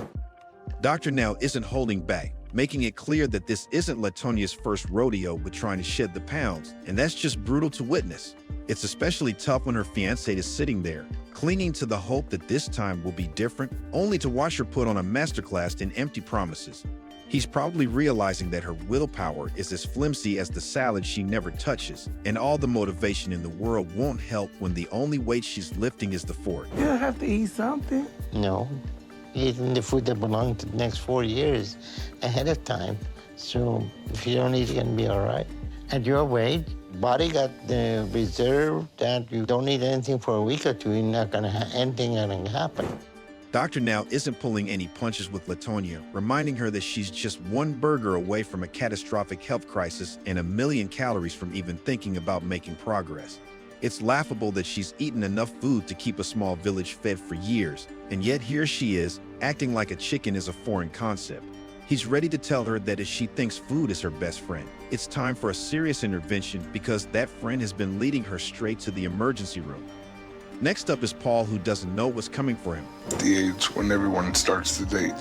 I wanted a girlfriend, but girls didn't want the fat guy. So I just kept to myself, continued to eat more, and... So it turns out that Like has already been giving Paul reality checks after reality checks, but he just refuses to give up. He acknowledges the fact that guys like him aren't really girls' first priority, but instead of listening to the signs of reality, he just gave in to his obsession for food, which still shows up today. He knows that the reality is going to be harsher with every fry, but that doesn't even stop him from shoving down the entire packet. Here is that it could already be too late for me, that my body's too far gone already. Paul's hit rock bottom. My son is the size of 3 men. He only has one heart. Paul seems to be the type of guy who is already aware about his situation, but he still keeps pushing to discover a new low. Despite having a grasp about his reality, he still decides to be the biggest eater in his town because of course food is going to fix everything for him. But the satisfaction is gone once it's been 10 minutes after his meals and the dopamine has faded away. Maybe a reality check from the doctor can fix something. But even though it may be safe for you to drive to Houston, don't put too much strain in you to go back and forth and keep making that trip multiple times. So if you want to do the program, you need to commit to it. Even when talking to Paul about the new journey he wants to embark on, Dr. Now still manages to sneak in a couple of mild reminders that serve as a reality check for Mr. Giganosaurus here. He keeps emphasizing how difficult it is for someone like him to handle day-to-day basic tasks, let alone travel this far. Let's see if the doctor maintains his light-hearted reality checks or finds a way to make them even harder. Oh, you weren't kidding about your weight. You're over 750, and that's a lot. But thankfully, you're still mobile. But no one that way is getting food without some help. So, who you got with you? My mother and my best friend. All right, nice to meet you. Nice to meet you. So, who is enabling you more, your mother or your friend?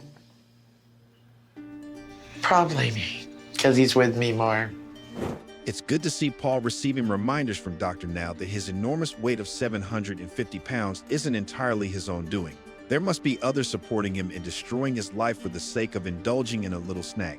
These same individuals are helping him shove meals into his mouth without any consideration for his situation. Paul doesn't need motivation.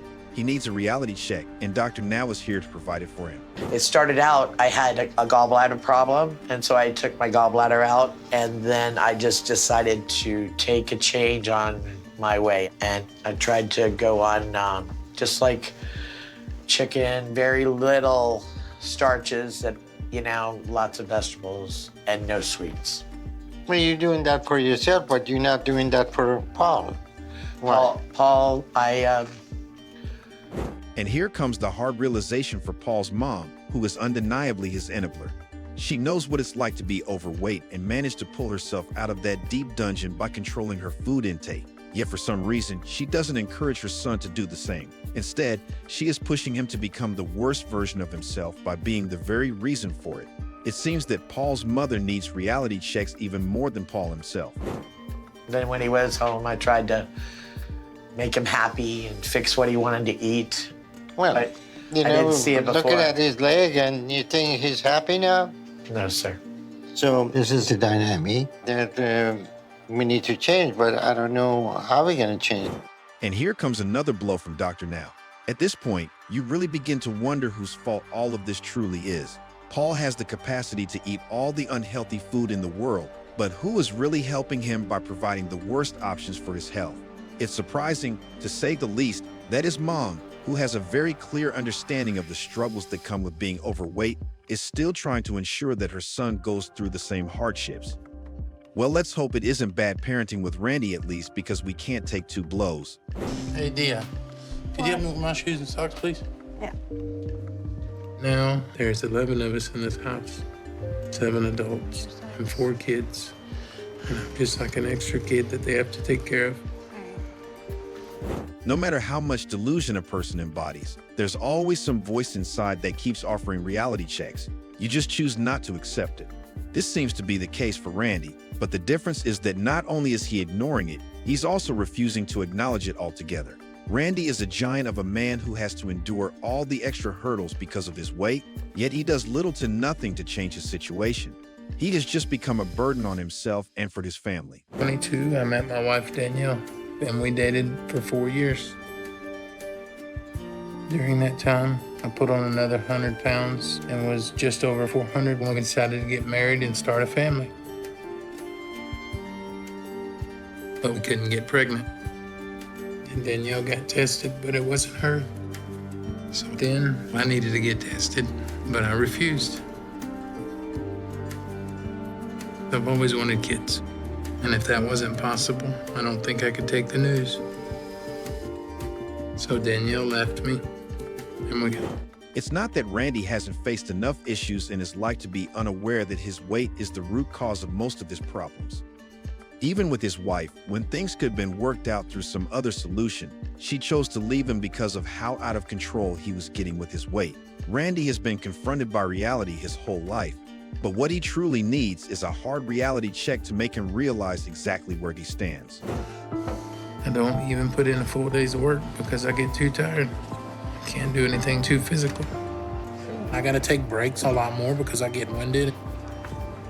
My dad's employees, they catch my slack where I can't do something. They'll take care of it and don't say nothing about it. It's embarrassing. And I hate it. because I can't. Dr. Now can provide him with all the reality checks in the world, but Randy's life alone should be enough for him to take a moment and realize he needs to change whatever he's doing because it's clearly not working. If it's not a family member or a random person offering those reality checks, you should have enough sense to figure out the situation yourself. Maybe Randy doesn't respond well to the word workout, though it might just hit a little too close to home. 11 people. How many of them are overweight? You see, yes. That's 3 and 1 more over. So you live in the household of unhealthy eating. So it's going to be very hard for you to stick to a low-calorie diet if nobody else is eating that way. Yes.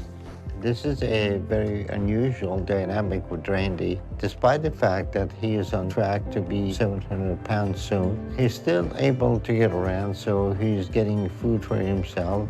Finally, a face-to-face confrontation with Dr. Now, and Randy is already hearing more about fixing his situation than he ever imagined. He's not only severely overweight, but still has some mobility, though he uses it more to buy food than to work or move around as he should. Dr. Now isn't very optimistic, predicting that Randy will soon hit the 700-pound mark. And if that's the case, the reality checks are only going to get harsher from here. He either has to fix his situation or brace himself for even worse outcomes. Let me get that straight. I tell you last time you need to lose more weight because your heart is weakened and you gain more weight. What happened? It's very simple. Your heart is failing. It could give out tomorrow, a week, or 3 months. The only way to stop that is to lose weight so your heart gets strong again. You do that, you get surgery. You don't, you're not gonna be alive this time next year. Randy is playing with fire right now. He cannot afford to waste any more time. His heart is going to give out soon. This wasn't unexpected.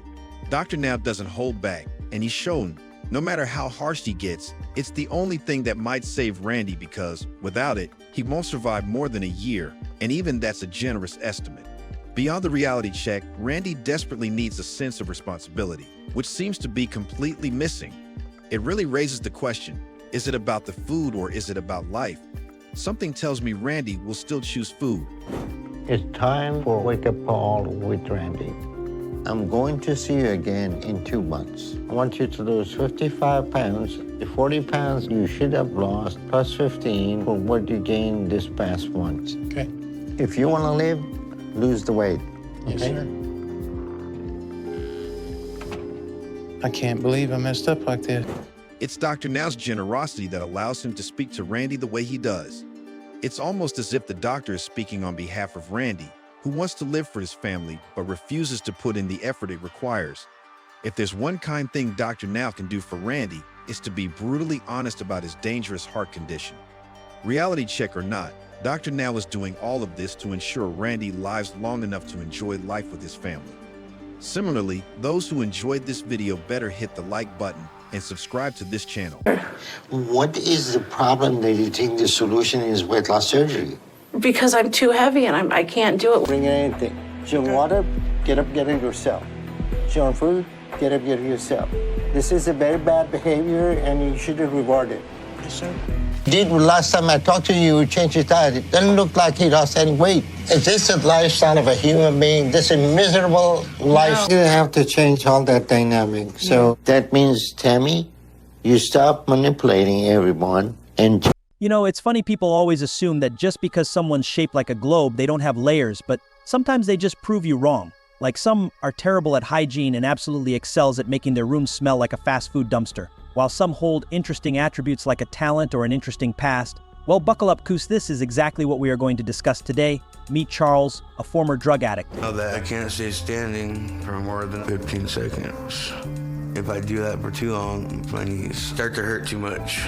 Despite going through 2 intense addictions in his life, both involving snacks and other stuff, Charles still somehow manages to do things that resemble human behavior. But in classic Charles style, even that's never normal. Picture this, he's bent over the edge of the tub, having someone scrub his back. And no matter how hard they scrub, they can't wash away the stains of his drug addict phase. It's like the grime from those imaginary hard times just clings to him, a permanent mark of the Charles experience. Don't really get up out of bed that much.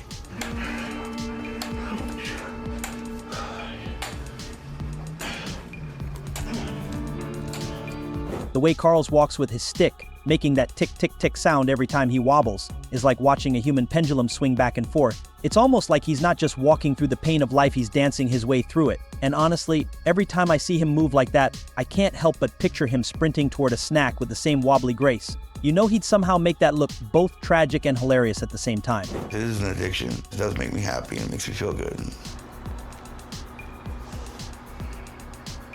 But a lot of my weight came after rehab, after I quit doing drugs. Ever since Carl's kicked the drugs, he figured why not spice things up with a different addiction like eating enough food to feed a small village. That's when spicy noodles became a staple of his daily routine, 6 bowls a day, mind you. At this point, if he ever went to rehab, the therapist wouldn't even bother talking about his addiction. They'd probably just tell him to lose some weight first, then deal with the rest. Because honestly, it's like he traded one addiction for another. Just a little more edible this time. Sometimes we just have some family time. But most of the time when I got home from school, she'd be sitting in front of the TV talking to herself. So I would spend most of my time with her parents who lived on the street. My mother's mother, my grandma, didn't do drugs. She was a real junkie. This is our cue that Charles' mental problems aren't entirely his own doing, they run in the family. His mother, much like him, wasn't exactly what you'd call normal. She was into different kinds of edibles, unlike Charles, who's more into his egg, bacon, and cheese right now. He loves to blame his grandma, calling her a foodaholic. Maybe it's his way of saying he inherited it from her, or maybe he's just too blissfully unaware to see the irony in that. I started hanging out with the wrong crew. That's when drugs came in my life. It just got out of control from there. I guess my mom felt guilty that I was on my way to winding up like her. Her way of handling that was just to throw me out in the street. So I moved in with my grandparents full time. I would chase any high I can get. Unlike most people who go to school to build a future, Charles seemed determined to do the opposite. He hung out with actual addicts, not his kind of addiction, though they were hooked on drugs, while Charles was just hooked on food. In his 20s, he did everything he could to ensure his life was a train wreck in the making. He gained weight, dabbled in drugs, and basically threw any chance of normalcy out the window. It's like he was committed to ruining the future before it even had a chance to arrive. And I was homeless for a good couple of years. You know, like really bad homeless. I was living a day-to-day lifestyle. I wasn't even thinking about consequences. That was fun. Even during his homeless phase, when most people waste away from lack of food, Carl somehow managed to keep all his weight intact, like his body just refused to let go of those extra pounds. And let's not forget, he wasn't letting his addiction phase fade away either. He was probably picking up half-smoked cigarettes off the ground, making sure he kept both his food and nicotine cravings alive. It's like no matter how rough life got, Carl's was always dedicated to keeping his vices in check. Next up is Mike, who surprisingly has some actually interesting things for his past.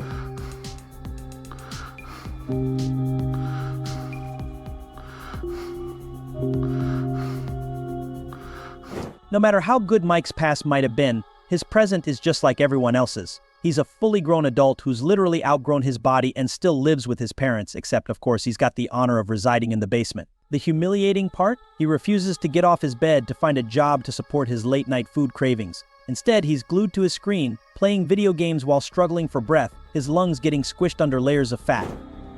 6 feet underground. It's cold down there. I don't have any windows or anything to see outside into the world. So I lose track of the day easily. All the days just seem to blend together. I just want to hide in the basement and not move. Mike claims he lives 6 feet under the floor, which honestly makes sense. If he were to stand on the top floor with that weight, he'd probably crash right through to the basement. No floor is strong enough to hold him up. On top of that, he's got his cozy little cave with no windows and barely any fresh air, so you'd think his lungs would be prepared for anything. But there he is, gasping for breath, while furiously mashing buttons on his Xbox. Ready for you. I got a pretty big order, so... Okay, not a problem. The first one, I'm gonna get the Lumberjack Slam Pack. One of those ultimate omelets. Okay. Can I get cheese in my hash browns with that one? Cheese on the hash brown sounds good. Order the cinnamon roll pancakes. Will there be anything else? The double moons over my hammy sandwich. And then to drink, I want 2 chocolate milks. 2 chocolate milk. Mike may look like your average guy with the food needs of a small village, but he's got some seriously questionable choices to go along with that lifestyle. Like he insists on drinking chocolate milk with his hash browns, Oh, and he doesn't stop at one glass, it's two. I guess he thinks he's speedrunning his way through life to see which arrives first as food, order, or death. It's a race, and let's just say he's not exactly making healthy choices for the finish line. He excelled at every sport he tried, and tried just about all of them. And once we started playing sports, I think starting at like age 7, it was constantly busy with sports and my weight didn't matter. It wasn't holding me back. My body was healthy. I felt healthy. There's no reason to... Now, here's the interesting twist about Mike's life. Despite being the size of our favorite little dwarf planet, Pluto, he used to be a very active and talented athlete from a young age. You wouldn't expect that past when you look at him now, but it's true. It's wild how food can take away not just your health but also your spirit for living. The only athletic thing he does now is running to the door to get his DoorDash. I picked football as my only sport. My coach signed me up for weightlifting, and I focused all on football. All of a sudden, my size was a good thing.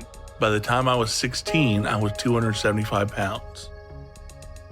I got pretty strong, squatting close to 800 pounds, deadlifted a little over 1,000, and leg pressed.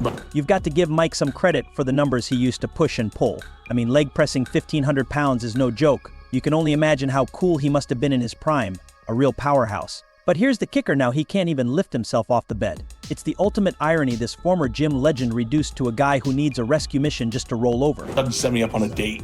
This was the first girl I ever dated. It was October we met and I proposed in April. Then I got married. After getting married and sitting down with my then wife, she told me, when you don't have a degree, you really can't get a good paying job. At that point, I started going to Marion Tech, got my degree in computer network. Mike's past is way more interesting than most people's, which makes him quite the character. We've never had anyone his size with a degree in a notable field before. He's definitely someone who has the potential to overcome his addictions. Let's just hope he finds a way to channel that old athlete in him and turns things around. After all, it's never too late for a comeback. Okay now, too many fairy tales, time to get back to the disgusting stuff. Meet Thadderik. All I do is eat and make me feel better, because most of the time, I don't feel good at all. Do I even have to say anything? We can all see the situation, but this time we wish we couldn't. I mean, what more of a sign do you need to change your eating habits? Even if there's a medical issue involved, you could at least make things a bit easier by eating less. Then there's the Derek, who really has some balls literally living like this. He's got an extra size condition, and he's just chill about it. You've got to admire the confidence.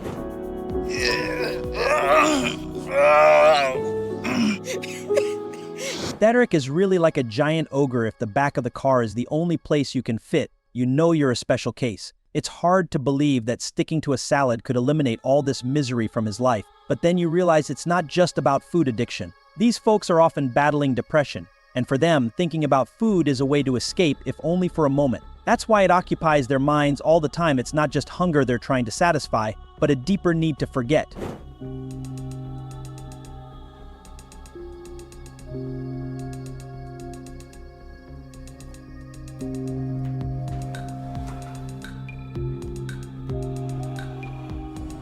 Most of my days start pretty much the same now. I struggle to get up. I struggle to move. I even struggle to catch my breath, because I'm not your average size man. Yes, Thadderik, we know you're not like the rest of us, the normal kind. That was pretty much diagnosed the second we laid eyes on you. He sleeps with an oxygen mask, which, if we're being honest, looks pretty cool if you ignore the reason he needs it. Honestly, he resembles Bane if he was black. Instead of taking the venom serum, Thadderik drowns himself into 12 meals a day. I wish I could just get in the shower and clean myself, but I can't take a shower because the knot on my leg is too heavy to lift up over the height of... Just like in every case, Thadderik relies a bit too much on his mom, who, at a much older age, somehow looks healthier than he does. Seriously, props to her for taking care of him when he's in such a vulnerable state. It's often said that moms are moms, but the level of dedication it takes to look after a guy like Thadderik is something else. She deserves all the credit and more. I mean, raising a giant man is no small feat. Deidre loves the ice cream man. Deidre hear this music coming around the block. Deidre gets up. He has an account with the ice cream man. Where do the ice cream man open up an account for somebody to get something off the truck every day? Sorry, Thadderik, but if the ice cream truck music makes you forget all your pain and your situation, and getting up to move isn't interesting enough, then you're kind of asking for it. It's all about choice, right? If he really cared, he could have done something about it by now. I mean, an ice cream truck. Seriously? That's a level of denial we can't ignore. Honestly, the ice cream man can probably help his situation by denying to sell to him, but who can suffer a 50% sales decrease? Hey, what can I get for you today? Please, what's going on? All right. Let me get 3 sodas, 3 sodas. 2 bags of hot Funyuns. 2 bags hot for you. A nutty buddy. All right. A strawberry shortcake. All right. An ice cream sandwich. 2 fudge round pies. All right. And nutty buddy, a plain nutty buddy. Okay. All right, give me a minute. No wonder the ice cream man doesn't refuse to sell to Thadderik. His very existence is probably why Lee can afford his rent. Honestly, if I heard Thadderik's order, I'd think it was for a whole family, but then you see him, and everything clicks. This is basically speed running straight to death. It's like he's trying to set a world record for indulgence, and the ice cream man is just cheering him on from the sidelines. Now let's talk about Dolly. It hurts more than anyone can ever imagine. My whole body hurts. My calves, my knees, and my feet, and my lower back, and my head. I can't even get out of bed anymore without needing help. Shy. I live with my mother, but my best friend Cheyenne helps me when she's here sometimes. Dolly may not be the best at controlling her food intake, but her hair game is definitely on point. She seems to think that after a steady diet of junk food, all it takes is some blue dye to pull it together and look fabulous. I don't know, but is it just me, or does blue hair always seem to come with a side of questionable life choices? For Dolly, that choice is a juicy burger over a salad. Dolly needs care, physical care, that is hard on me as a mother. There's times when I bathe her that I just can't stop crying because she's so miserable. It's really Mama Dolly who pulled her into the blue hair business. I mean, I can't help but wonder how you justify picking up that hair color and not any of your mom's other, normal traits like being a functioning human being or maintaining a healthy weight. You'd think she'd at least snag some of that good sense along with the blue dye. If you're going to rock that color, maybe throw in a salad every now and then for good measure. Help give her a shower. If she needs anything else, then go and do it. I just love her like a sister. Like I've known her my whole life, but I feel like I did in my heart. And It's definitely one of those rare cases where a non-family member steps in to help our big chungus. Honestly, it takes an unusual amount of free time and some questionable priorities to decide that serving a 600-pound woman who can't even walk on her own is a good use of your day. If someone truly loved her, they'd be putting in the effort to help her turn her life around instead of just becoming an enabler. I mean, support is fantastic, but enabling someone to roll through life like this, that's not love. food is more than just my reason for existing. What was that, like 15 eggs? Yeah. The first thing Dolly does after waking up is take a shower, which honestly surprised me after seeing her hair. But that's just the beginning. The next thing she does is tackle a breakfast of eggs, 15 of them, to be exact. Now, for someone who doesn't even manage 1,000 steps a day, that's a shocking amount of cholesterol and fat to be slamming down in one sitting. It's beyond me how she doesn't see the connection between her breakfast and her.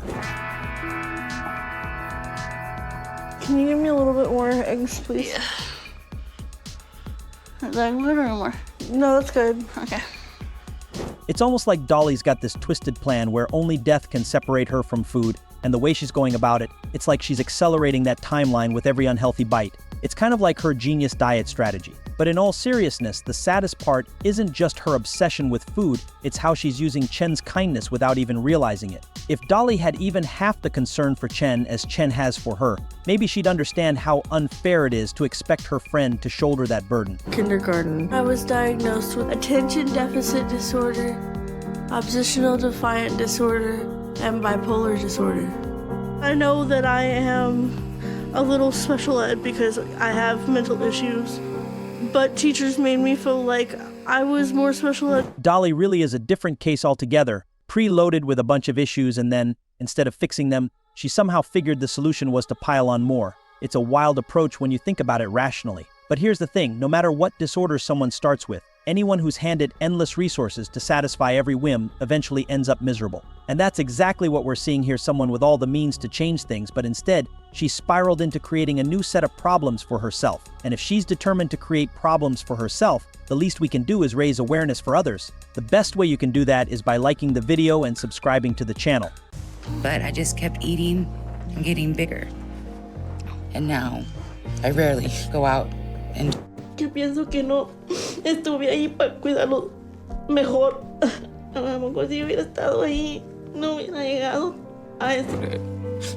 They don't get the help they will pass, and we don't want to lose them. This weight, and you're supposed to be able to function as a... You know, garbage cans and gigantic people have more in common than we'd care to admit. And yeah, maybe the smell's part of it, but let's not get stuck on that. The real thing they share, no matter how much you stuff them, there's always room for more. You think they're done, but then a dessert with a little chocolate drizzle comes into view, and boom, a whole new person emerges, like they've never tasted food before. Well, I mean, she's kinda right. I got you. It hurts.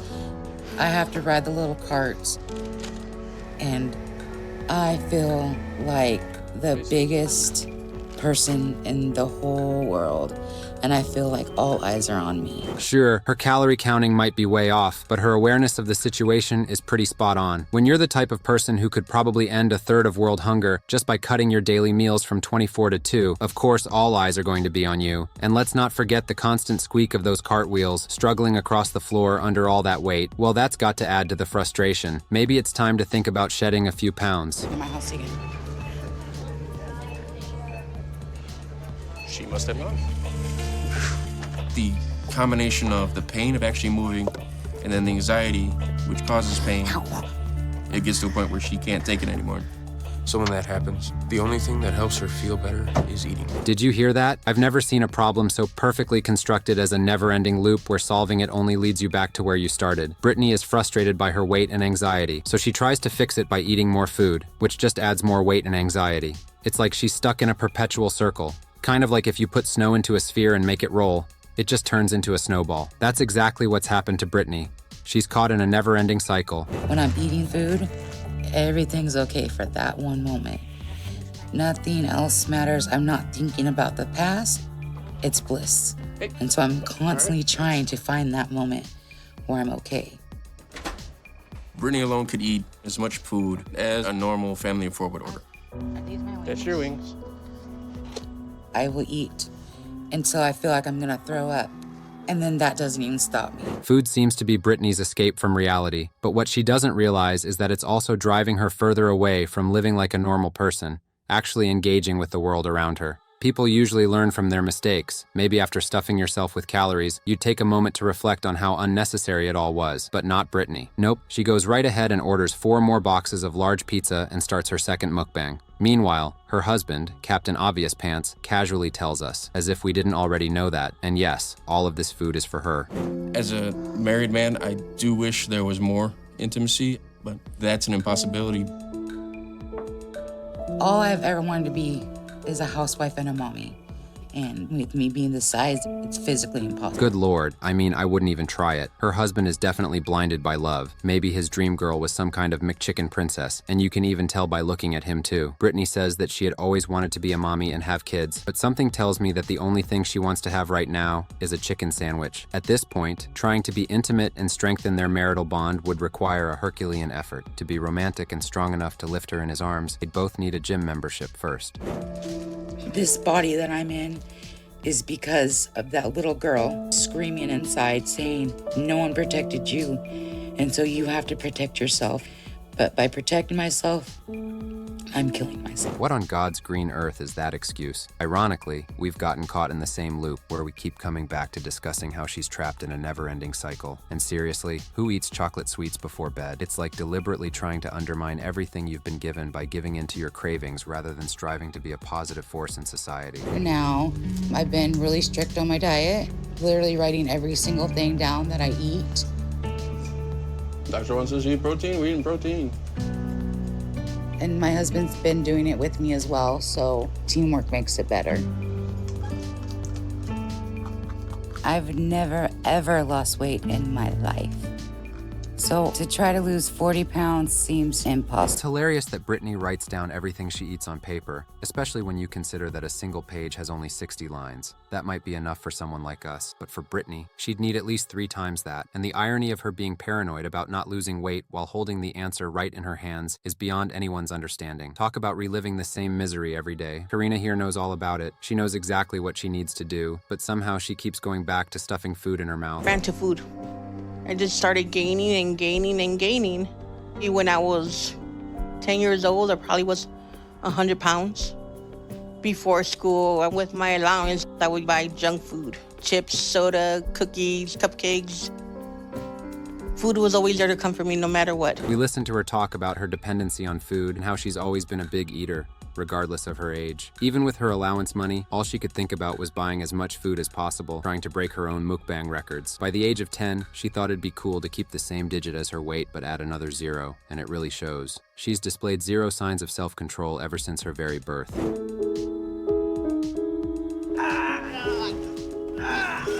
My life is wasting away, and I hate it. I tried to change, but something always knocks me down.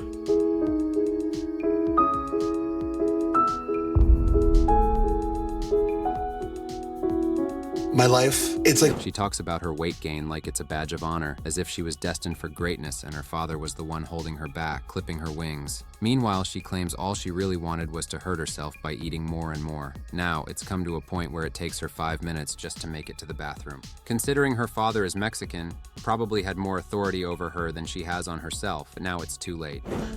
My must-haves when anytime I go grocery shopping is juice, chips, my snack cakes, ice cream. Those are the main things I need to have. Can you get banana split? Get this double strawberry. That's it? That's it. When I go to the grocery store, it wears me out. And every day is getting harder to breathe, harder to move, harder to do anything. Karina, as we all know, has a deep love for food, and she needs it in exactly the quantities you'd expect, tons. Even on her grocery trips, the only items that make it into the cart are the ones destined to make things worse, assuming they haven't already. But hey, who cares? The sweet taste of ice cream and the perfectly smooth texture of cakes somehow have a magical way of making all those pesky thoughts about responsibility and accountability disappear. They didn't even ask me to go out to dinner anymore. Because they know it's too difficult for me to leave the house. And really, I can't wait for them to leave. Because it is the only way I can eat what I want without shame. Would you like to try 2 medium South pizza for $6? Oh boy, here we go. All that emotional talk and reasoning that we heard earlier, turns out it was just a cover. Karina doesn't even care about showing respect for her family, who have done so much for her.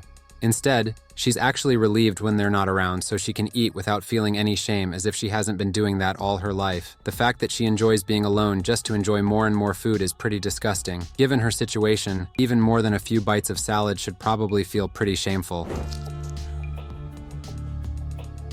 That's the pizza. Hello. Hello. How are you? Fine. All right, got it. Thank you. My parents know I eat a lot, but they don't know I eat this much. At this point, I shouldn't be surprised to see this much food in one person's hands who isn't a delivery guy. Karina clearly knows what she's doing by indulging her cravings, despite being fully aware of her situation. It's almost impressive how she's uncomfortable with her family watching her eat, yet she's totally okay with devouring 4 large pizzas in front of the whole world. She really needs to put her self-awareness on her thing-to-fix list right after her weight. But I'm afraid that one day I'm just gonna eat too much. I'm probably gonna die from a heart attack, or I'm gonna suffocate. When you see someone who's self-aware, it's kind of reassuring because at least they know what they need to fix. Karina, she's got a whole different approach. She's fully aware that her mukbangs, which she charmingly calls snacks, are leading her straight to trouble. It's almost impressive how she's aware of the risk, but keeps on eating. If this much denial isn't enough for you, let me introduce you to Mila, someone who hasn't even been into sunlight for more than 2 years. Every single day of my life is miserable. I've been trapped within these 4 walls for more than 2 years. During that time, I have not stood Not one time. All I can do is eat and sleep. And every night I fall asleep thinking that I'm not gonna wake up. It's no secret that with a situation like hers, everything in life shifts, but not being able to move makes life 10 times harder, as Mila puts it. She's stuck in her bed all the time and hasn't left her room in 2 years. She says that she wishes she were dead, but even after she's gone, she'll still be a headache for her family, who will have to find a coffin that fits her size. And I know I'm doing this to them because I won't stop eating. Love you. Drive safe. Jacob, put a jacket on. It's funny, really. After everything, her biggest concern is still that orange juice in the fridge and a plate for her food, not, getting better for her kids. Somehow, even buried under all the junk food, she manages to squeeze out some motherly advice, telling her son to take care of himself. But let's face it, the best care she could give is tackling her own eating habits, so she can be, a normal person. I've told all of them I'm sorry that I've let myself get into the situation, but I don't even know how to stop eating. And I never thought in a million years this is what my life would be like. She's pretty clear with her priorities. It's not the kids that come first, but the food. It should be shameful for her to admit that, but there's hardly any remorse in her tone, as if she's perfectly justified in her choices. The solution is staring her right in the face. Stop eating all that junk that's turning her into a living example of one of the 7 sins. But at this point, it's clear we're asking the wrong person for a change. Come, let's go over this grocery list, please. They have to run all the errands and do everything. You can get a 12-pack of the peach sodas. 2 12-packs will be fine. Ice cream bars, please. Okay. I feel bad, but at the same time, someone has to do it. It's almost sad watching her children deal with all this. She keeps telling them how much she loves them, but it's clear she's blinded by her love for food. Her daughter ends up trapped with the responsibility of fetching her meals, thanks to Mally convincing her it's her job. Given her state, I'd say it's safe to assume that a cheeseburger could go a long way, though not in the direction of solving the real problem, but making the situation worse and worse. For pickup. Yes, ma'am. Esau, will you pick this pizza for me? Why? Cause, Mom, you already know, Mom. Why do you do that? Go and pick up my pizza right now. I think I'll let you know. No, right now. Go get the pizza right now. I know I'm killing myself. I feel like I'm just out of control with my eating habits. Oh. And I know every time I take a bite of food, it's getting me that much closer to death. And that's my nightmare right now, that I'm gonna go to sleep and not wake up because my body just gave out. Joshua, bring me a soda, babe. Let's not get swept up in the emotional bait. If she really cared about anything besides food, she wouldn't be in her bed right now, buried under a pile of junk food. She uses her feelings as a shield to justify her eating habits, even dragging death into the mix to rationalize her choices. It's pretty clear where her priorities lie. By cutting back on her eating, she could actually help her kids, but clearly that's not on her agenda. Elroy is not going to be able to take care of them by himself. So if I die, I'm going to be leaving my kids all alone. Another way to see her true intentions is to note that she's self-aware enough to admit she can't even take care of herself. So when she talks about how her death would leave her kids unable to care for themselves, it's just an emotional tactic to make you believe she actually cares. It's a clever move to deflect from the fact that she's more concerned with her next meal than with making any real changes. Shamelessness is a common attribute here, but let's take a look at Pauline to see if things are any different. Food makes me feel like I don't have to feel. Food feels for me. It fills you up from what you feel empty inside. Food gives you that wholesome moment that you're looking for in the day to feel like you matter. Another classic example of a mother who has reversed roles with her kids, relying on them instead of the other way around. Pauline's weight and addiction to junk food have really shaken up her life in a major way. She's so overwhelmed by her condition that she can barely complete a sentence without struggling for breath. And when she does manage to speak, it's almost always to ask for more food. And he just wanted me to be happy. That was my go-to person. He was my best friend. But when I turned 8 years old, My parents' relationship really took a turn for the worst. It became toxic. And then my father decided to leave.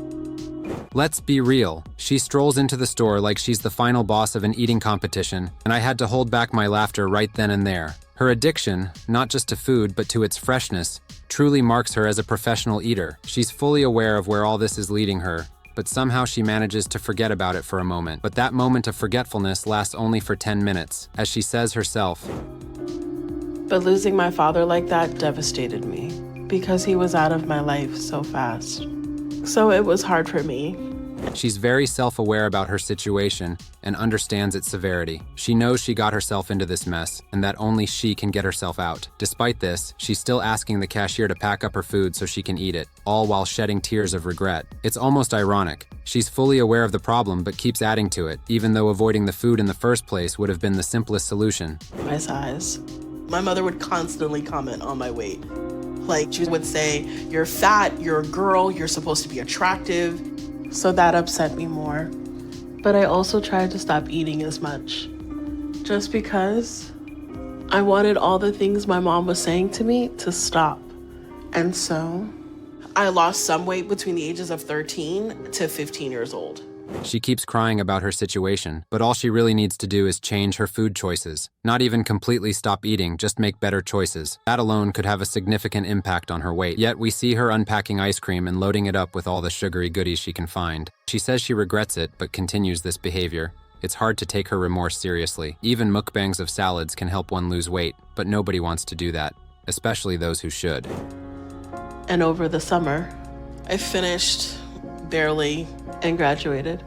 And then I got a job and started to get back on track. She's munching away even on her way to the doctor, all while lamenting that she doesn't want her son to see her in this state. She conveniently uses traveling as her excuse for not eating healthy, as if at home she's been living on a diet of nothing but salads and low-calorie protein dishes. It's almost impressive how the smell of excuses is so overpowering that you have to wonder if she's even aware of how transparent it is. I had to go to college. I did that, and I got a job to pay for all my bills. And it went well at first, you know? She's hungry again.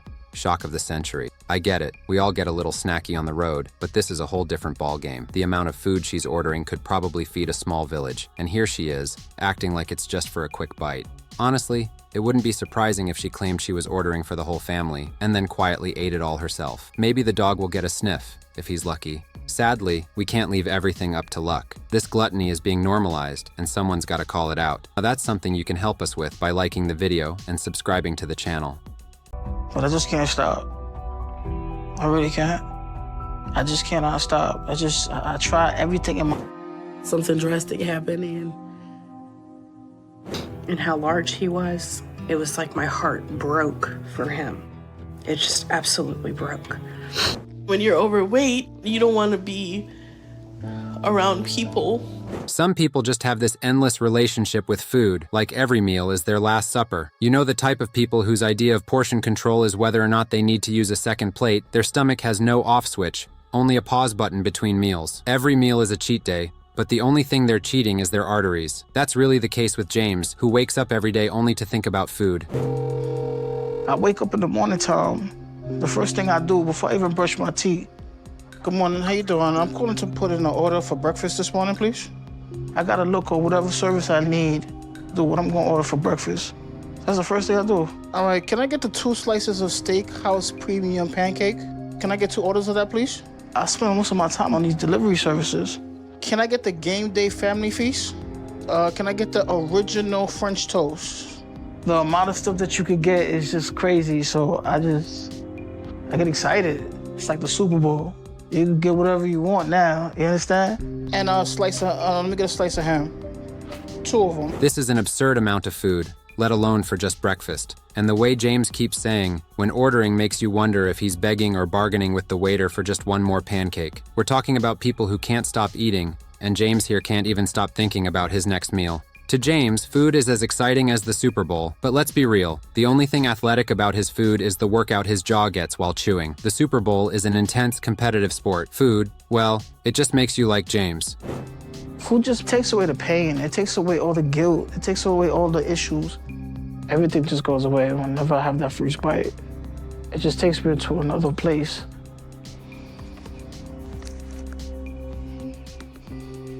You know, the food, it just blocks the world around you.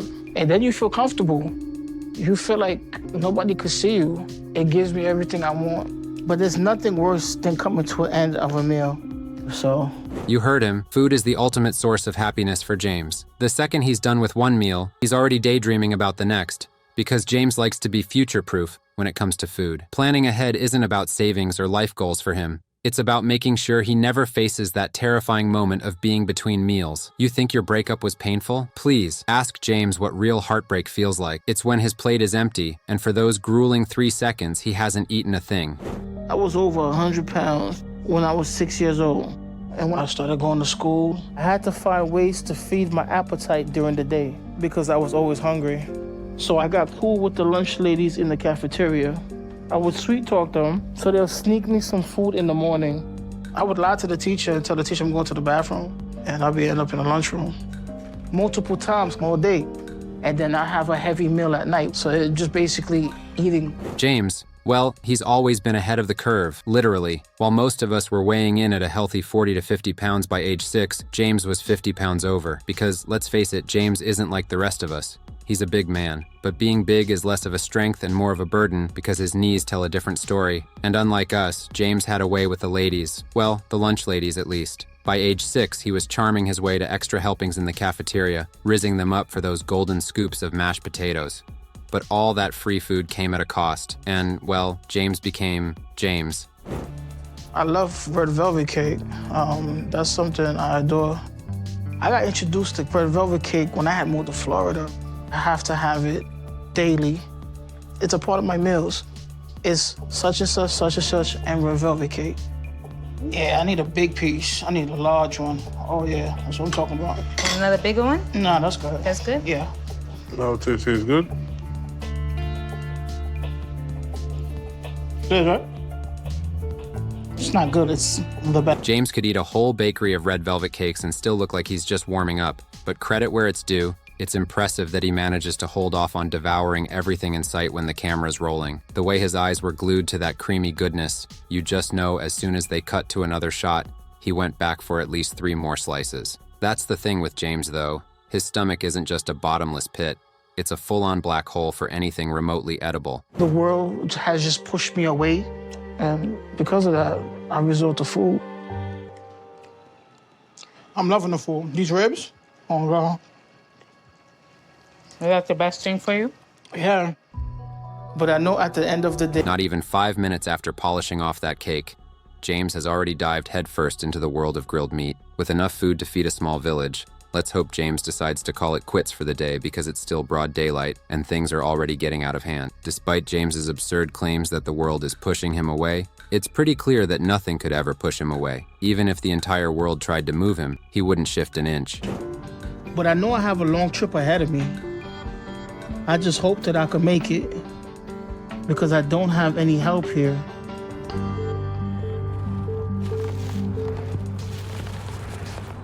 This cake is so good. I'm gonna bring Mr. Now a piece of cake. James keeps insisting that his current town doesn't offer any help for weight loss, which is funny because his friends have been telling him to stop eating for years, but you have to admire the guy's spirit. He's full of life and, well, food. Let's hope his journey toward health takes a turn for the better. You've got to give him credit, though, for being bold enough to bring a slice of cake to his doctor's appointment. Things only get worse from here as we get on to our next contender, Marla. Hold yourself up. Eventually, they caught him. By then, my life was already ruined. I was already over 700 pounds. The food made me happy. That just wasn't gonna change. I couldn't go back. So I kept eating, and I kept gaining.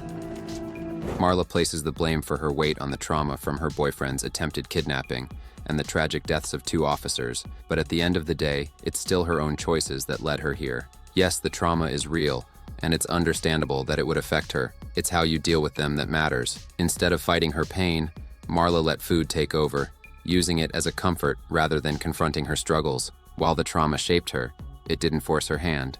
She let it control her. When we go shopping for her, it's not what she need to be eating. She should be eating. It's about what she want to eat.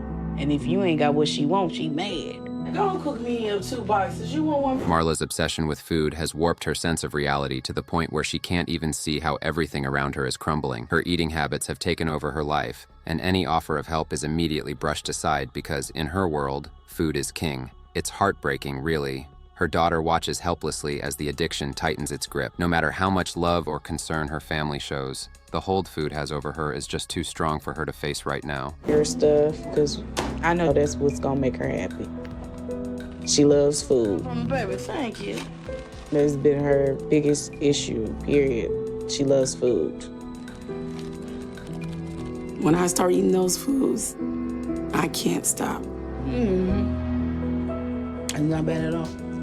When it comes to falling into that cycle of regret and doing the same things all over again, Marla's got it mastered. She's so hooked on food that even when she's crying, there's always something in her mouth. It's like, no matter how bad things get, a snack is never too far away. She'll try to convince you that she can't help it, but deep down, we all know what's really happening here.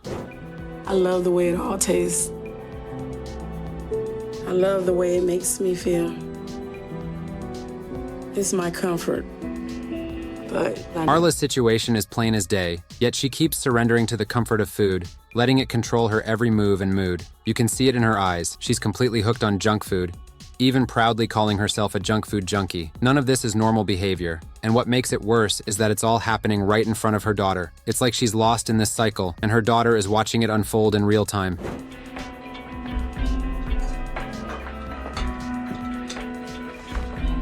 And that's keeping me from being a part of my kids' lives. It's truly heartbreaking to watch Marla prioritize food over her own kids. Her mind has been so clouded by all the junk she consumes that her focus has shifted completely from her family to whatever's on her plate. It's as if her entire world revolves around her next meal, while everything else, including her daughter's well-being, fades into the background. The hardest part to witness is her daughter's conflicted emotions. Happy to see her mom, but weighed down by the sadness of watching her spiral deeper into unhealthy habits. The love is there, but so is the pain. The way I'm afraid this shall pass. I'm afraid that I'm gonna lose my mom. I'm worried. My kids are gonna come here and find me dead one day. The idea of that horrifies me. I need to do something fast, or that's what's gonna happen.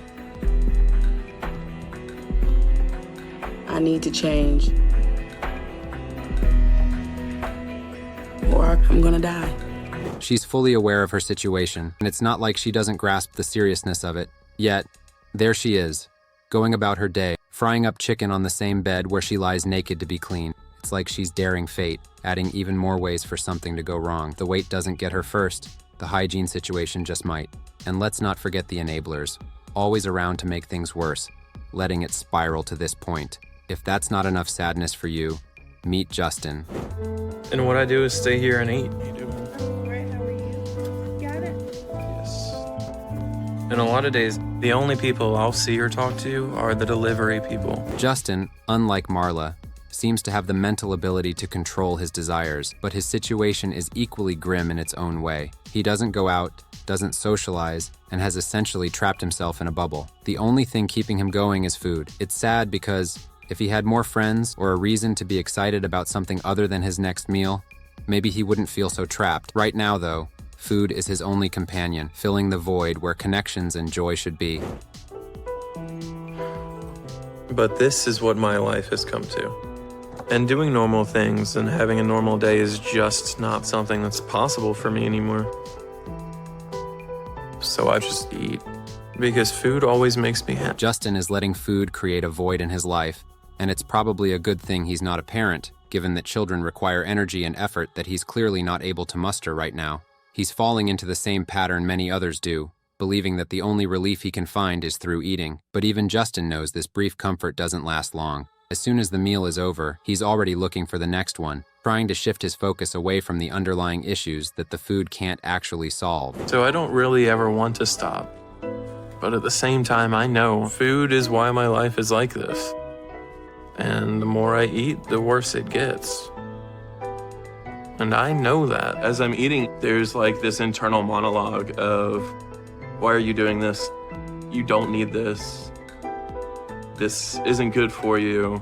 Put it down, stop. At least Justin has a higher degree of self-awareness than many who came before him. His inner struggles are proof that he has the potential to make a change for himself one day. However, using the excuse that he can't is just a convenient rationalization. It's disheartening to watch someone who has the capability to recognize their problems still indulge in harmful habits. The simple truth is, continuing down this path is nothing short of self-destructive. Inclusive life.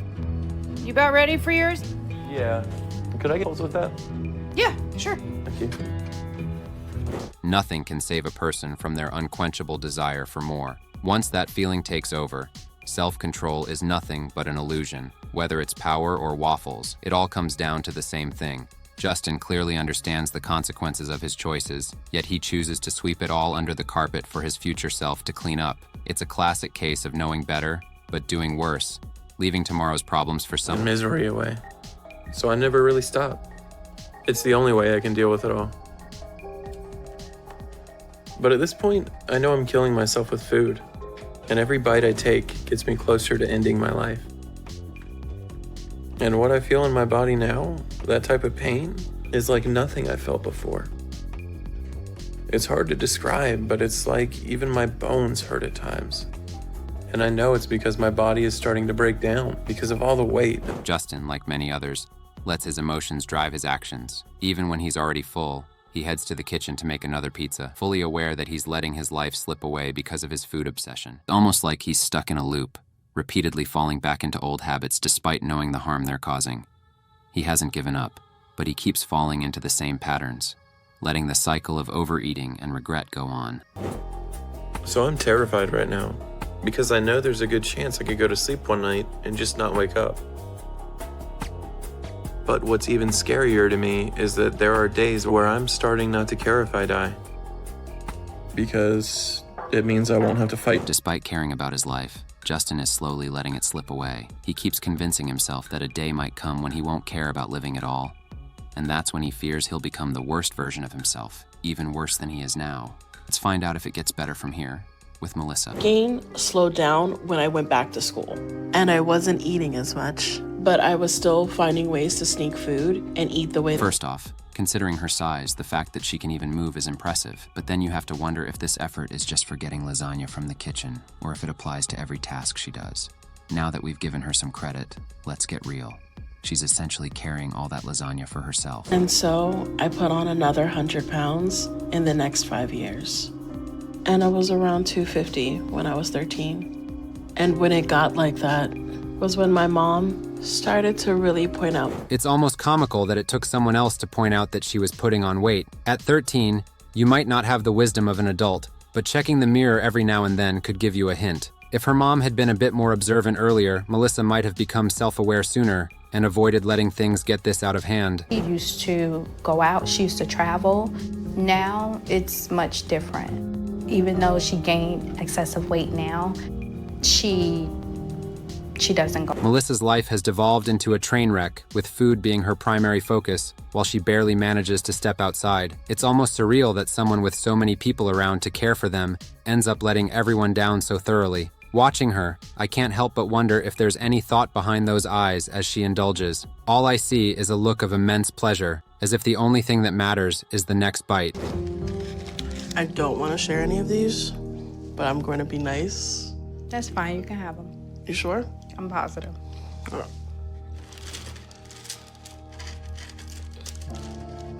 I want to rollerblade again. I want to be able to have fun and make jokes and not feel embarrassed to be around people. When you're overweight, you don't want to be around people as you feel like they're judging you. You just avoid everything. Well, we all know she's not exactly being honest. At this point, she could be the nicest person in the world, but you still wouldn't get a bite of that food. It's all just a ploy. She'll ask you if you want some, only to swoop in and snatch it all for herself when you say no. And mark my words, when the time comes, she'll shift the blame for her weight onto everyone else. It's a classic move we've seen before. And have a good time and make jokes and feel secure within myself. I want to regain. She knows exactly what she wants and has the whole playbook on how to get it. But has she actually put it into action? Nope, it's all talk. She says she wants to be responsible and make changes, but the second she sees food, it's like her personal Tyler Durden takes over, and all those good intentions go right out the window. Because I can't sit and continue to ignore what I've done to myself. It's either face the music or just start planning your funeral.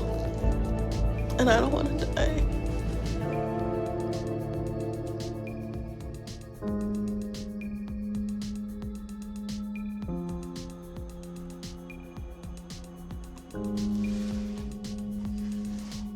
I'm going to be traveling to Houston today to try to see Dr. Now. I have an appointment with him tomorrow because I want weight loss surgery. But I'm willing to do this and go all that way if there's any chance I could turn my life around, because I know I have to. I'm gonna fly because I know I can't last in a car for days to get there from Florida. Come in!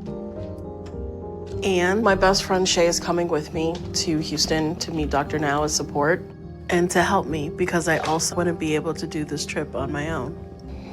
Hey. Hey, good morning. Good morning. I don't know why I booked this flight so early. Me either. It's the same old story, repeated like a broken record. If she really knew what needed to be done, she'd be doing it by now. The effort starts with putting down that extra wing and actually getting up to grab a salad instead. If she could just ditch the bad eating habits, she'd have a shot at turning things around. But we all know how this tale ends. Maybe we can help this tale end differently by spreading awareness, something you can play a part in by liking the video and subscribing to the channel. I'm stuck.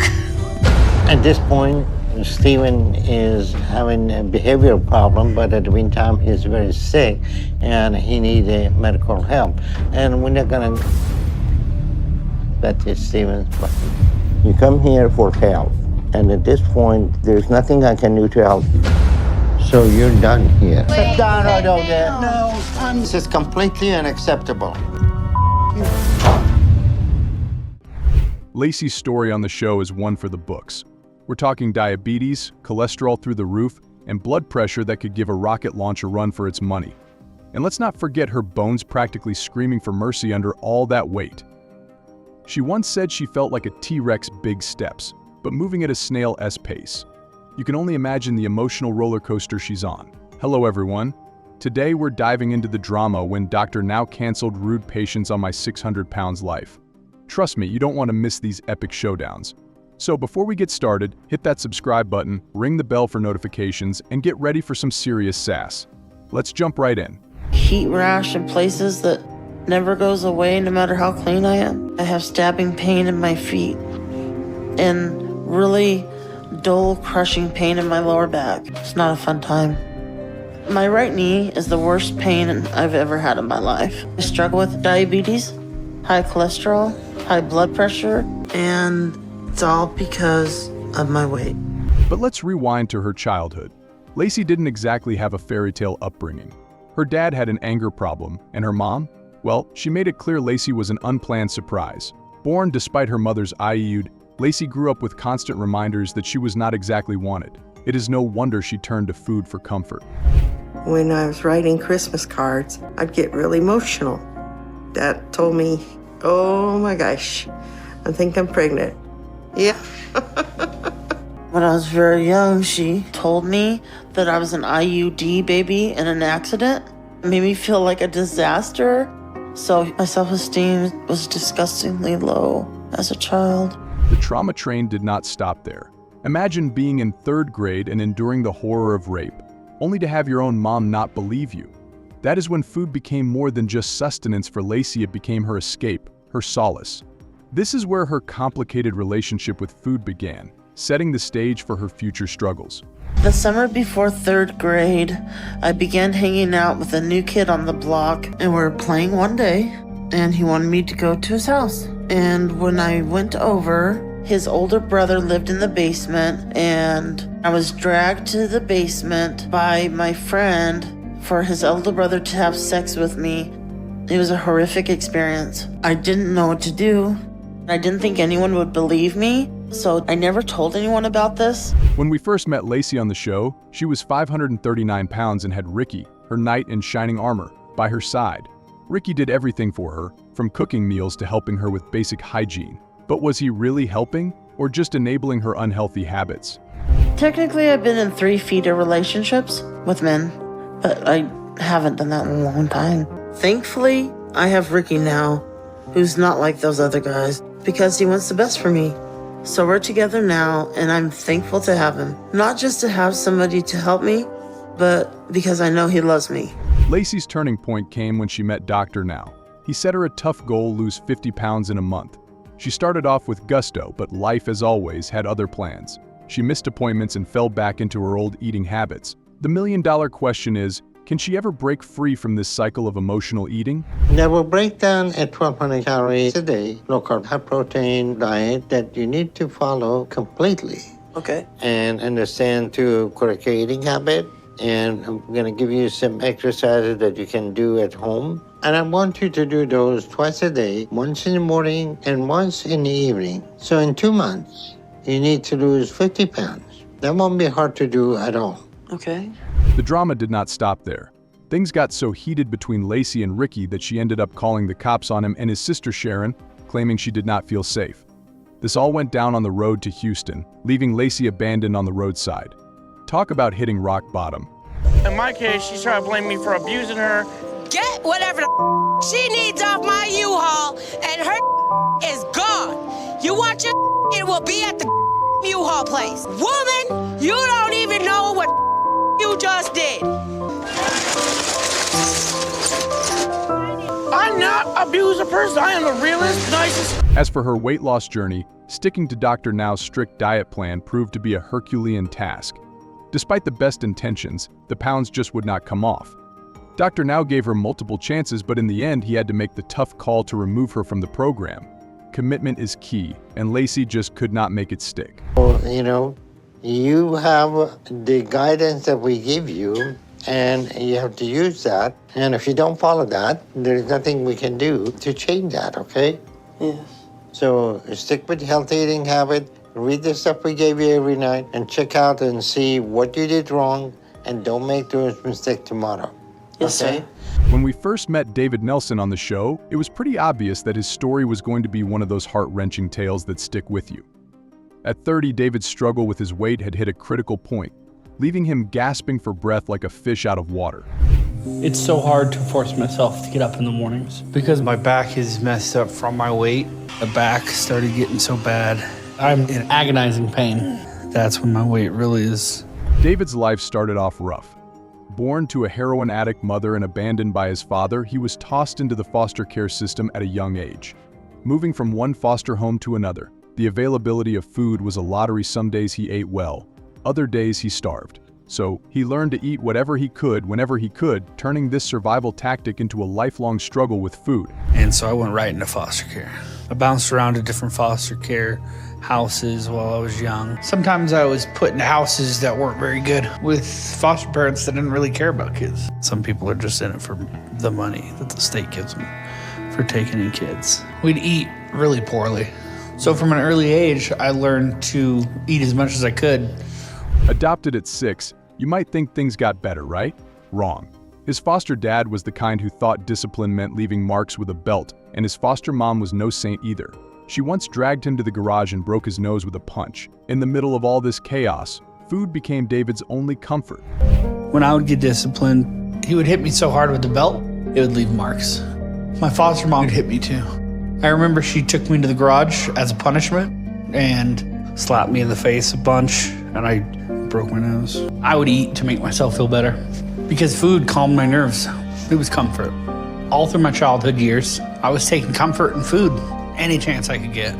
As an adult, David found work at Walmart and later as a truck driver, spending a year on the road without a break.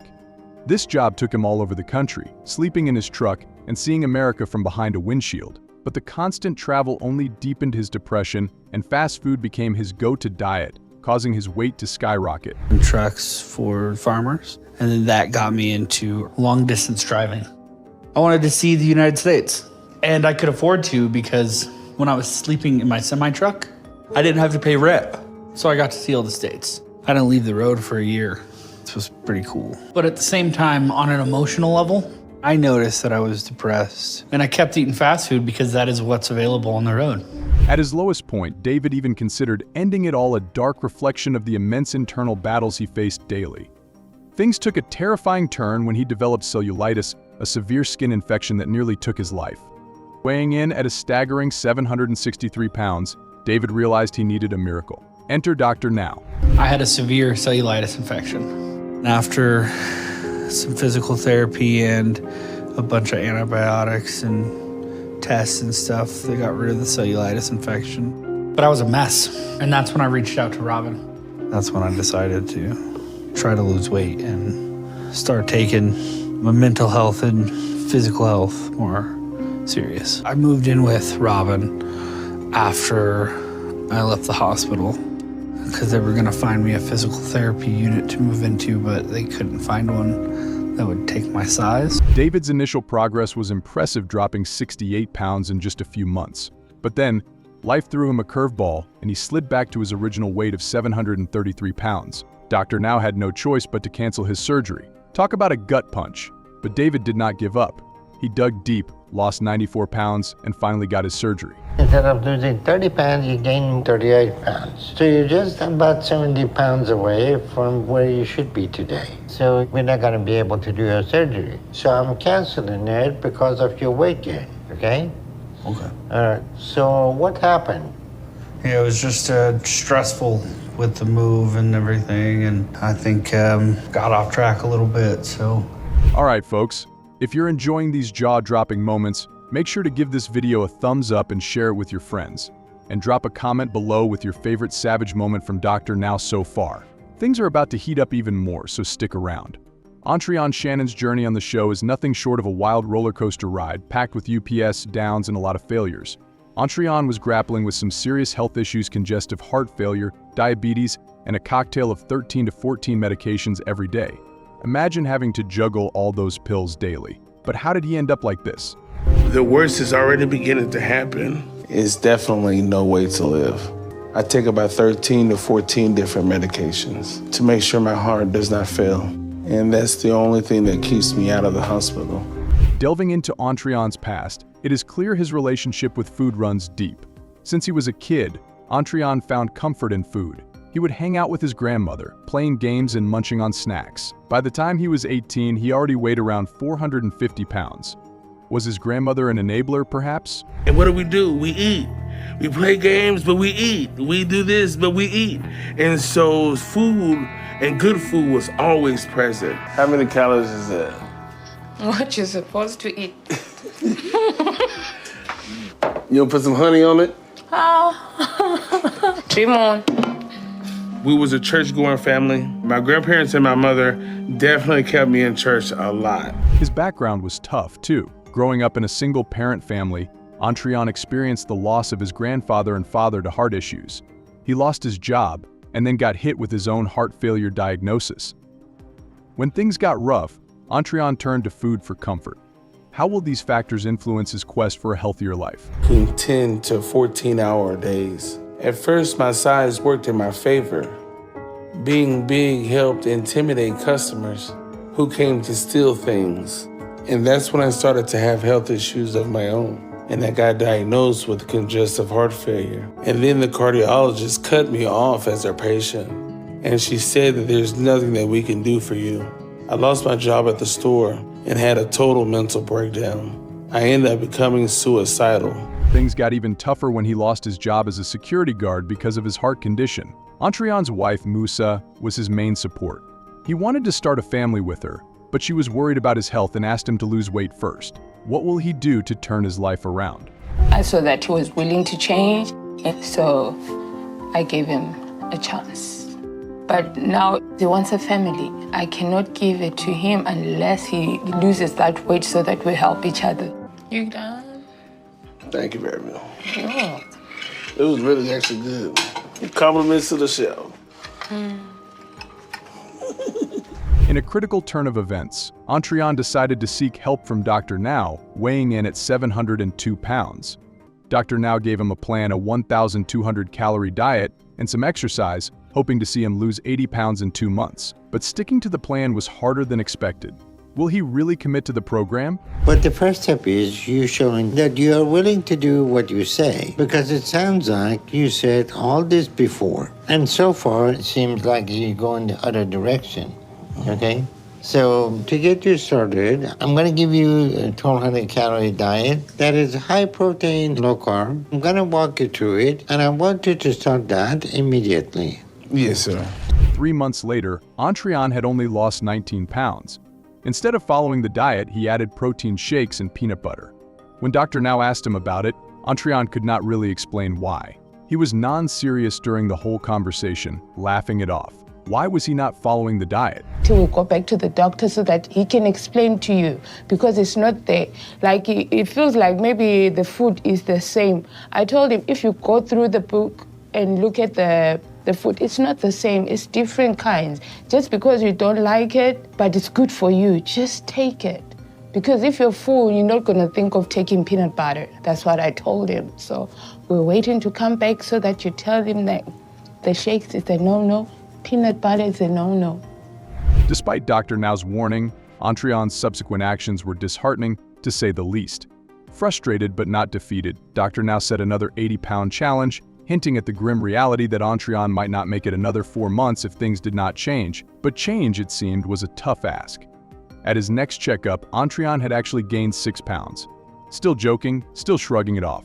Will he ever overcome his obstacles? Hello, how y'all doing? Good, how are you? Good. So is the young lady with you? This is my aunt. It's actually my mom's friend, but I call her Aunt Pat. Okay. So what happened to your wife? She gave up on you? No, she didn't give up on me. She had a couple of appointments and stuff, and so. Seeing his lack of seriousness, Dr. Now suggested seeing a psychotherapist, hoping to understand Antrian's struggles. The psychotherapist advised him to list all his grievances as if he were composing a sermon. And can you believe it? He turned up with a coffee and a cinnamon roll, ready to sit down and draft that sermon. How ironic. You know, I feel like you have 2 kinds of weight to lose. Yeah. And the physical weight is almost less important than the emotional weight. You're carrying around 700 pounds of emotional weight too. But it seems like the emotional weight is heavier than the physical. Yeah. So Antrian, I'm gonna bring your wife in, is that okay? Yes. We'll talk about the homework, okay? Okay. In the end, the outcome of Antrian's story was both shocking and disheartening. Antrian's weight had climbed to 704 pounds by the end of his episode. Gaining 15 pounds when he was supposed to be losing them was a gut punch to viewers and, undoubtedly, to Antrian himself. Antrian's journey is one of the most insanely failed cases in the show's history. It feels like no matter what I do, it's not gonna be good enough. I can't help but feel that I messed up my chances because I know that Dr. Now would not be happy. And if he gives up on me, then I know that I will have let Musa down. Crystal's story on the show is nothing short of a dramatic roller coaster, complete with twists, turns, and the occasional free fall. At 34, Crystal was not just facing diabetes, hypertension, and polycystic ovarian syndrome (PCOS), which brought the delightful bonus of hair in all the wrong places, but also a nerve-damaged stomach. If you think your life is complicated, just wait. But I hate making him do that, because I know it's hard for him. You're right behind you. But my body is in such bad shape now, and I have all these medical conditions making everything worse for me. You know, first it started with things like joint pain, and it's been hard to breathe when I do too much. From the get-go, Crystal's relationship with her body was more complex than a soap opera plot. As a kid, she found solace in food, using it as an escape from reality. By the age of 5, binge eating was her go-to coping mechanism, especially after facing some serious sexual trauma from a family friend. And the hits just kept on coming. Her mother's abusive partner made sure there was no shortage of physical and emotional scars. By 10, Crystal was over 250 pounds, proving that food had become her refuge. But seriously, can anyone blame her? When I was a toddler, my weight was normal. It wasn't until I was around 5 that my weight gain started. Christmas Eve, right before I turned 5 years old. We went and stayed with some family for the holidays, and that's when one of them molested me for the first time. After that, my life was never the same. But that was just the start of it. because it lasted until I was 13. Her health was a ticking time bomb. Crystal knew she needed serious help. Enter Dr. Now, stage left. Weighing in at a staggering 618 pounds, Crystal met Dr. Now, who was less than impressed with her lifestyle choices. Imagine sleeping 15 to 16 hours a day and starting your morning with ramen noodles and cheeseburgers. Dr. Now's reaction? Priceless. Sometimes I'll take a nap or go sit in the front room and watch a movie. You just woke up, you take a nap? Yeah. Okay. And what time you go to bed? I'm usually in bed by 7:30. So you sleep from 7:30 till 11 o'clock next day? Mm-hmm. You know how many hours is that? Way too many. You know, the fact that you sleep from 7 o'clock at night till 11 o'clock next day is very abnormal, okay? Mm-hmm. So you should get 8 hours sleep. Okay. Okay? And that's not healthy, but depression may be a factor in that too. Dr. Now put her on a strict regimen, cut sleep to 8 hours, and consult with Dr. Paradise, the psychotherapist. Dr. Paradise suggested journaling to help Crystal process her traumas, famously saying, "You have kept so much inside, you probably have books inside of you of things that have never been said. Will writing in a journal really turn things around?" And I want you to use that journal as a way to start being a little vulnerable in your writing.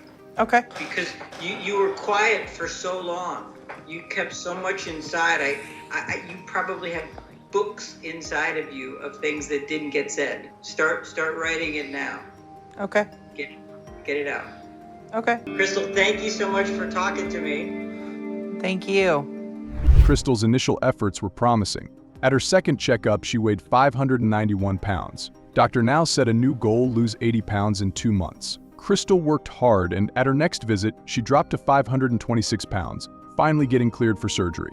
Cue the applause. But can she keep up this momentum? That's good. I'm glad to see all your progress. You didn't make it to an 80-pound goal, but you're losing more per month this time. And in total, you're getting close to losing 100 pounds. So you've been sticking with it for a few months. So I'm going to go ahead and approve you for weight loss surgery. That sound good? That's amazing. Okay. So before we do that, you need to move down here to Houston. Are you ready to do that? Yes. Of course, life had other plans. Crystal missed her appointments for 7 months, and when she returned, she had ballooned back to 579 pounds. The weight gain meant no surgery for Crystal, making her story one of the show's most unexpected and dramatic failures. What a plot twist.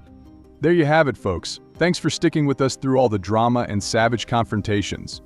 If you haven't already, hit that subscribe button and turn on notifications so you never miss an episode. Share this video with anyone who needs a dose of Dr. Now's tough love, and leave a comment with your thoughts on today's epic showdowns. Until next time, keep it real and stay healthy. No matter how hard it gets, you need to stay on track, or we won't move ahead with your weight loss surgery. I know it's just been a whole lot longer for me to try and do this on my own. I understand that, but you're still gaining, so that's the issue. So I'm still able to get weight loss surgery? Not while you're gaining. I told you that, but this is what we can do. You have shown me you can do this once, so I'm confident you can do it again. This is not the life that I want to live, and I hate it. Don't hurt my leg right there. Ah! 1, 2, 3. My life is hard. When you get to be super morbidly obese, It's very hard.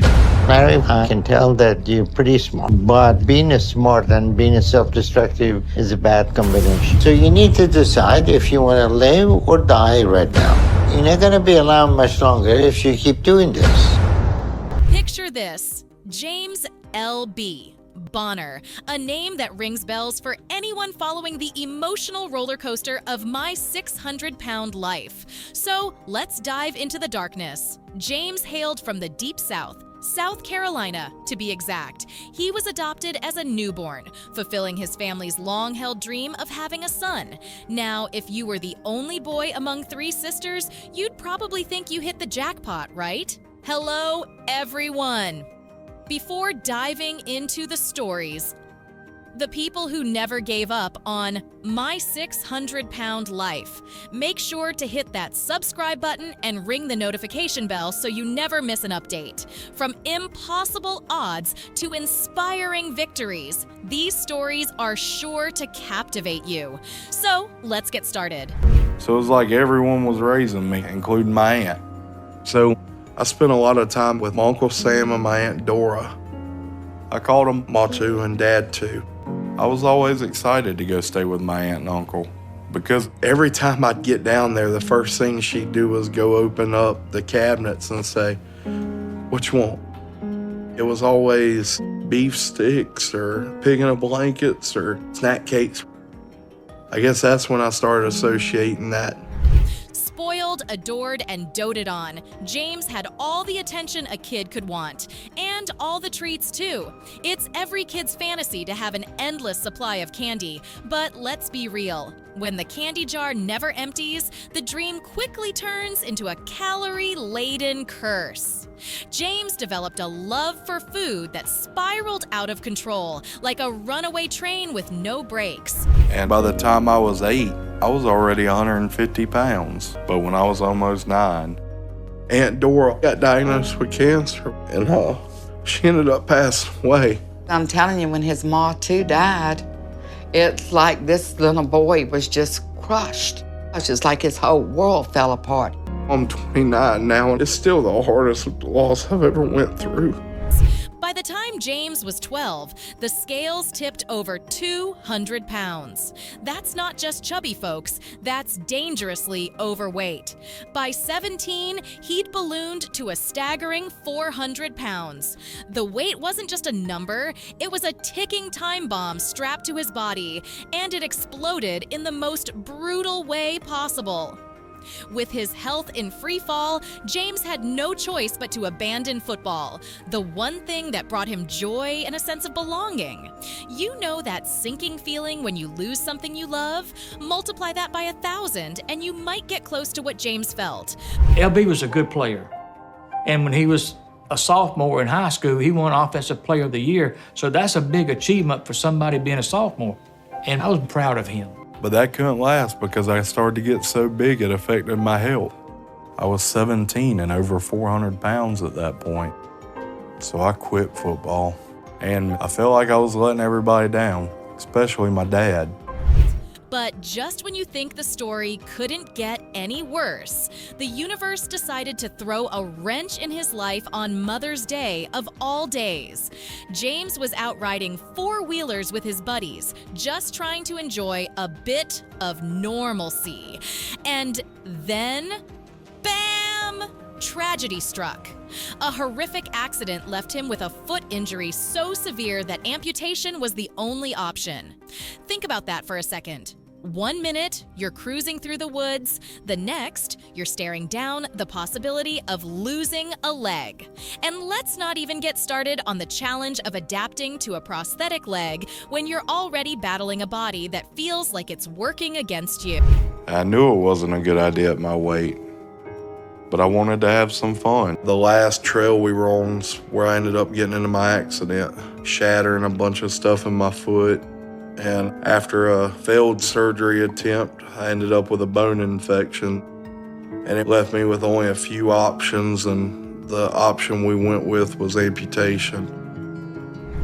But James wasn't ready to throw in the towel just yet. Enter Dr. Nowzaradan, the man with the plan, the savior of the morbidly obese. James saw Dr. Now as his last shot at a life worth living, and he threw everything he had into it. Through sheer willpower and Dr. Now's program, James managed to shed an astonishing 316 pounds.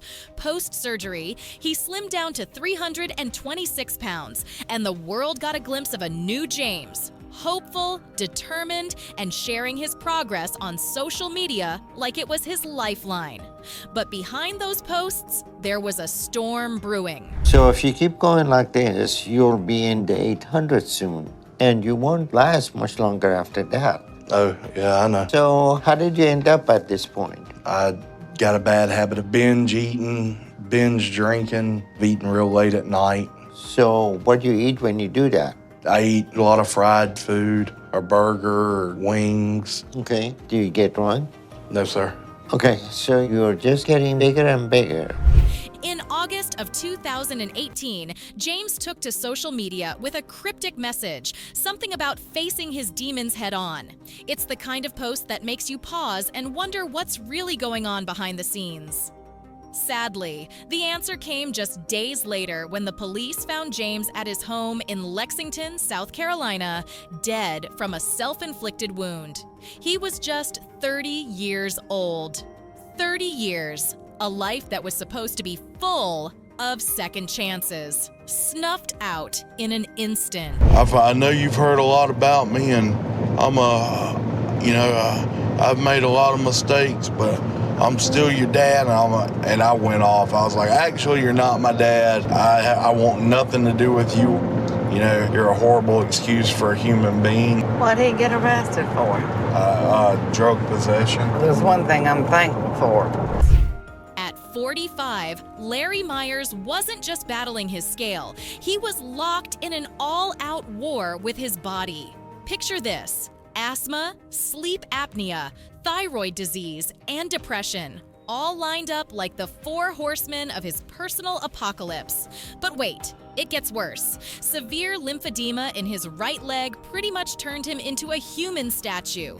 Moving around? Forget it. His story could fill a tear-jerking drama, the kind that leaves you clutching your chest like you've just lost your last dollar at the slot machine.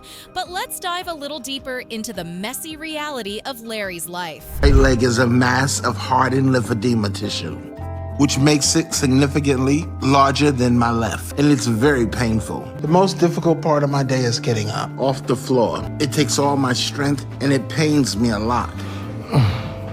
Then once I'm up, my lymphedema pulls me down, and walking is very, very difficult, and it hurts bad.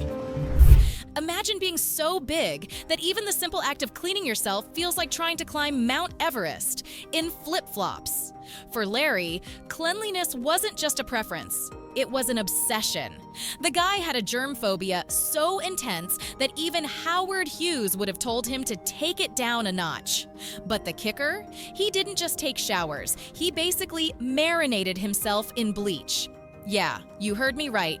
Bleach. I bet his skin was practically crying out for mercy, but in Larry's world, nothing was too extreme when it came to fighting off imaginary germs. Even though I'm in constant pain, the best, kindest, politest way that I can say it, I'm very flexible, and I do what I have to do to get all the way into the tub and clean myself, because I'm a germaphobe. I make sure that I'm thoroughly clean. I have to use bleach on my body because it's the only way I can feel truly clean. I don't overdo it where I put burn marks on myself, but I do use bleach. Back in the day, when Larry wasn't busy turning every meal into an Olympic event, he was a hell of a singer. And I don't mean just any singer. This guy had a voice that could make angels weep. His passion for gospel music was the real deal. And he wasn't just confined to the church choir. He was out there, strutting his stuff at events like the Black Expo, making audiences lose their minds. And then came the Cotton Club in Harlem. Oh yeah, that Cotton Club, where his performance was so off the charts that a big-time producer took notice. Next thing you know, Larry was staring down the barrel of a record deal, ready to live out the dream that so many aspiring musicians never quite reach. It was the kind of offer that'd make you wonder if maybe, just maybe, all the heartache was worth it. I think they just looked at how he sung, because his voice was like something I never heard before. It make you want to stand up if you couldn't stand, clap your hands if you couldn't clap, because there was something about him and how he praised God. I felt relieved to finally experience acceptance of my peers at school, and my life outside of home finally started to improve. But life wasn't done, kicking Larry in the teeth. The emotional roller coaster took another nosedive when he lost both his mom and one of his sisters within just 8 months. If that's not enough to make someone spiral, I don't know what is. And spiral he did, straight into a 12-day coma during his mom's funeral. That's right, a coma. But here's the thing about Larry. No matter how many times life knocked him down, he just wouldn't stay down. He spent over 2 years in a nursing home, fighting his way back from the brink, and he didn't stop there. With the help of gastric sleeve surgery, Larry shed over 500 pounds, finally glimpsing the light at the end of a very dark tunnel. I was in a wheelchair. I couldn't even walk from here to there. And before I knew it, I was 940 pounds. I was too big to take care of myself, and I had to hire a home attendant to help me with the most basic things. I was barely hanging on. And then one day, my attendant came and found me in a coma. He called the ER and they admitted me to the hospital. But of course, life had to throw one more curveball his way. Another sister passed away, and just like that, Larry's old habits came knocking. He started piling on the pounds again, slipping back into the same destructive patterns. But this time, something was different. Larry wasn't ready to just roll over and let his demons win. This setback turned into a wake-up call, the kind that shakes you to your core. Realizing he wasn't done fighting, he reached out to Dr. Nowzaradan, the only person who might just be crazy enough to take him on. That's really upsetting to see. Very upsetting. I was expecting a lot better than that. So I guess I can forget about any type of surgery approval today. Come in. Hello, how y'all doing? Hi, how are you? By the end of that year, Larry made a bold move to Houston, Texas, determined to start fresh. And guess what? He dropped another 119 pounds. His journey is like a Shakespearean tragedy with a dash of hope. A story of heartache, struggle, and a relentless pursuit of something better. Larry Myers may not have a happy ending just yet, but one thing's for sure, he's not giving up without a fight. So far, you have lost 119 pounds in 1 year, which is what you should have lost in the first 3 months. And still after 1 year, you're still using the walker. Right. So you shouldn't be right now at this point using the walker. You should have improved that you could walk independently. When I don't use the walker, it makes me feel a little wobbly, but I'll do better. That's good. But Larry, I see your hard work recently. And I'm proud of you for losing weight consistently in last year. If you're inspired by these incredible stories, don't forget to hit that like button and subscribe to our channel. Ring that notification bell so you never miss an update. Imagine growing up with food as your best friend and worst enemy. For Lisa, it started as a kid when her parents split up, and suddenly, the one thing that seemed reliable was food. Not just any food, but the kind that you could bear your emotions in. A cake, for instance. But here's where it gets twisted. Her mother, in a move that would make any psychotherapist cringe, decided that a fitting punishment for sneaking a taste was to force Lisa to eat the whole cake. Now, if that isn't a recipe for a future appearance on My 600-Pound Life, I don't know what is. I didn't understand, so I just took my finger and just rubbed all the icing off the cake. And my mama called me and she said, I know ain't nobody done this but you. And she set me down and said I had to eat the whole cake. But after about an hour, my dad came in and he throwed it in the trash can. My dad always saved me. And then, in a twist that only life could throw at you, Lisa finds herself immobile, trapped in a bed, watching her body transform into the very thing that killed her mother. That's right, she was bedridden in the same bed where her mother had died from obesity-related issues. Talk about living your worst nightmare. At this point, you'd think the universe had thrown enough at her. But nope, it wasn't done. The real wake-up call came when she discovered maggots crawling in the folds of her skin. Yes, you heard that right, maggots. If that doesn't make you rethink your life choices, I don't know what will. And is clearly not happy about her situation. We need to see what's going on with her. Oh, don't grab my leg, please. Oh. 1, 2, 3. Ow! We either have a serious situation. I'm sorry, girl. You made it. Or she's overly dramatic. But we are going to start by being optimistic with her. and see what we can accomplish to get her life turned around.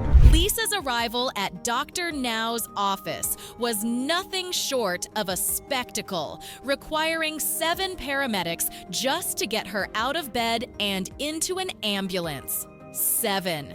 Despite the grand entrance and her initial determination, Lisa soon discovered that changing a lifetime of habits isn't as easy as flipping a switch.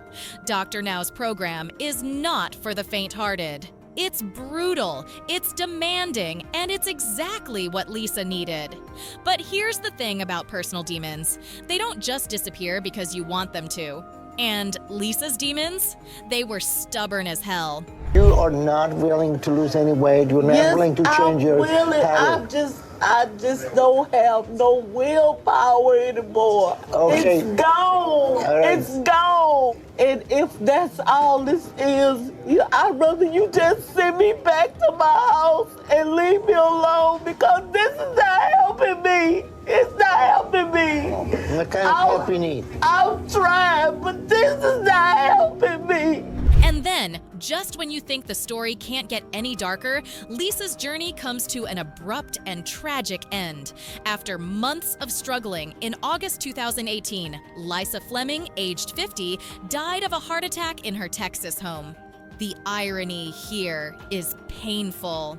After everything, Lisa had managed to lose 200 pounds and was finally eligible for the surgery that could have changed her life. But as her daughter Danielle put it so poignantly, her body was tired, and it just gave out.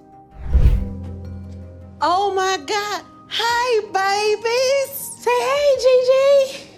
Oh my God. Yeah, get her. Give me some. Give me my sugar, girl.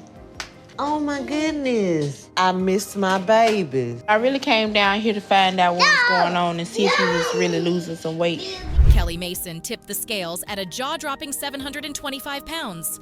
Now, imagine trying to get through the day with that kind of weight bearing down on you. It wasn't just about the physical weight, though. Kelly was also carrying a heavy load of health issues, including high blood pressure, heart problems, type 2 diabetes, blood clots, and arthritis. Standing for more than a few minutes was a mission impossible, and that's not an exaggeration. She lived alone, with her only lifeline being her devoted father, who checked in on her regularly. And I feel trapped in his body. And every day is painful. Every day is a bad day. And walking is extremely difficult. Every step is torture. I can only stand at 3 to 5 minutes because it's like you feel the weight and my back feels like somebody's stabbing it. It feels like a sharp pain in my ankle. Kelly's struggle with weight started early. We're talking childhood, a time that should have been carefree, but was instead marked by instability and tragedy. Raised by her grandparents while her mother was off traveling for work, and her father was busy with another family, Kelly's world was rocked at just 5 years old. That's when she watched her grandfather die of a heart attack right in front of her. A 5-year-old should never have to witness something like that. From there, her life took a nosedive. Living with her mother, who relied heavily on fast food to get by, laid the groundwork for a lifetime of battling the bulge. My mom, she traveled and she wasn't really around. And my dad, had another family. I would say I had a great childhood at that point. But when I was 5, my grandfather died in front of me. He had a heart attack. So when my grandfather died, everything just started going wrong. My grandmother moved into a senior citizens building. You couldn't have a kid living with you, so I saw her less and less, and I felt abandoned. In a desperate attempt to turn her life around, Kelly made the bold decision to travel to Houston to see Dr. Now. But let's not sugarcoat this. Getting to house done was no easy feat for Kelly. The humiliation of needing 2 wheelchairs just to get through the airport, that's a level of embarrassment most of us can't even begin to imagine. But Kelly pushed through, driven by a sliver of hope that this doctor could be her last shot at a better life. Now that I'm here, I'm just feeling really overwhelmed, and this is really embarrassing. Because I'm in 2 wheelchairs, my legs wouldn't fit on the one wheelchair I was on. So I feel like everybody's staring at me, but I'm just really in pain. When she finally weighed in at her first checkup, the scales groaned under the pressure of 725 pounds with a BMI of 117. Even Dr. Now was shocked, and he's seen it all. He hit her with a strict 1,200 calorie diet and told her she needed to drop at least 100 pounds per month. That's like asking someone to move a mountain with a spoon. Could Kelly do it? Could she conquer the beast that was her food addiction? To 726 pounds, and you have a BMI of 117. That's almost breaking the record for the highest I have seen yet. So I can tell you right now that you're likely already in very critical condition with all that strain on your body. And that's a situation that we have to turn around immediately. I can see from your chart you have developed a number of serious issues already. Yeah. Kelly's story turned out to be one of the most inspiring in the show's history. Not only did she meet those impossible goals, but she smashed them, losing over 200 pounds and earning the green light for weight loss surgery. And here's the kicker. She didn't stop there. She kept shedding weight, eventually hitting the milestone of 401 pounds. But life isn't a fairy tale, and despite her incredible progress, the shadow of her health complications never really went away. 320 pounds at this point. Great. That's good progress for you. Yeah. All right, Kelly, I'm proud of your progress, okay? All right, can you tell your ability to walk and how better it is? Yes and no. Well, if you start working and doing more exercise, you're gonna get better stamina. All right. It's because I have to think when I walk now. I guess I'm trying to waddle. In a cruel twist of fate, Kelly Mason passed away in her sleep from a heart attack in February 2019, just 10 months into her transformative journey. She was only 41 years old. Her death is a brutal reminder of the long-term effects of severe obesity. Even with significant weight loss, the damage to her body was too great to overcome. But let's not forget her bravery and the fight she put up. Thanks for joining, folks. If you were inspired by these stories, make sure to hit that like button and subscribe for more amazing content. Do not forget to ring the notification bell so you never miss an update. Share your thoughts in the comments below. We love hearing from you. Until next time, stay motivated and stay strong. Exactly what the time of death was, but it seems like it was a natural cause of a heart condition. I just received a call from a medical examiner to inform me that late last night, it appears Kelly's heart gave out. Okay, thank you. Considering the condition that Kelly's heart has been in, this news is not completely unexpected.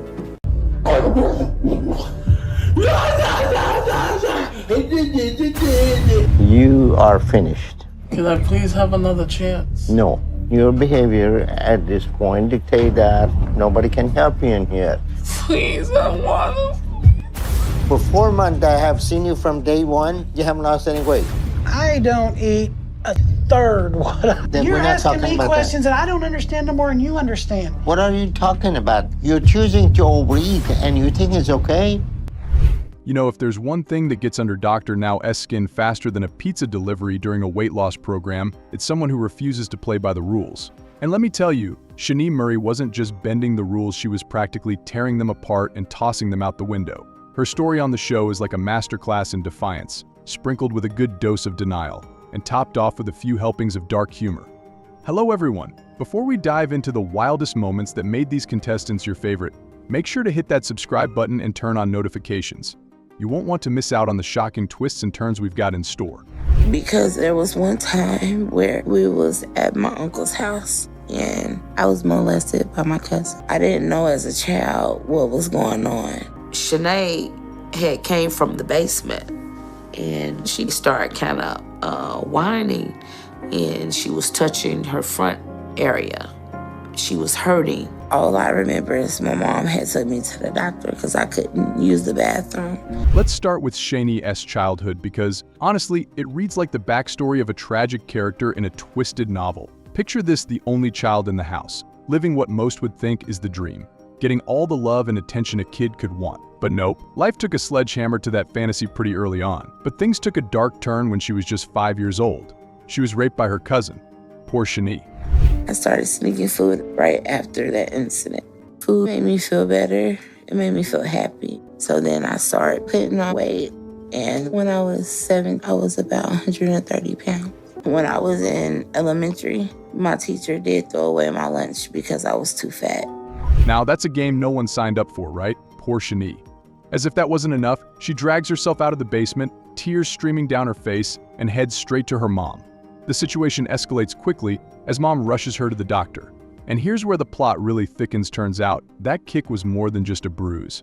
It was a life-altering event that set Shanae on a path where food wasn't just sustenance, it was her refuge, her escape hatch, her new best friend. She would take food from the refrigerator and take it back to her room, and we would find like bones, either in the couch or in the bed, underneath the bed. I got very heavy. And when I was 11, I was around 160. I was larger than all the rest of the kids. So I used to get picked on for being heavy. And I just kept gaining more weight.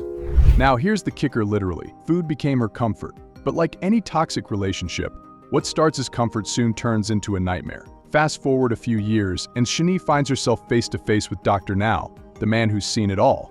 But trust me, even he wasn't ready for the roller coaster that was about to unfold. From the get-go, it was clear Shanae was about as committed to the program as a cat is to a bath. Dr. Now laid out the plan, complete with neon signs pointing to a healthier life, but Shanae, she just wasn't interested. It's almost as if she saw his roadmap and decided to take a detour into Pizzaville instead. You're still eating whatever you want, whenever you want. Not necessarily all the time.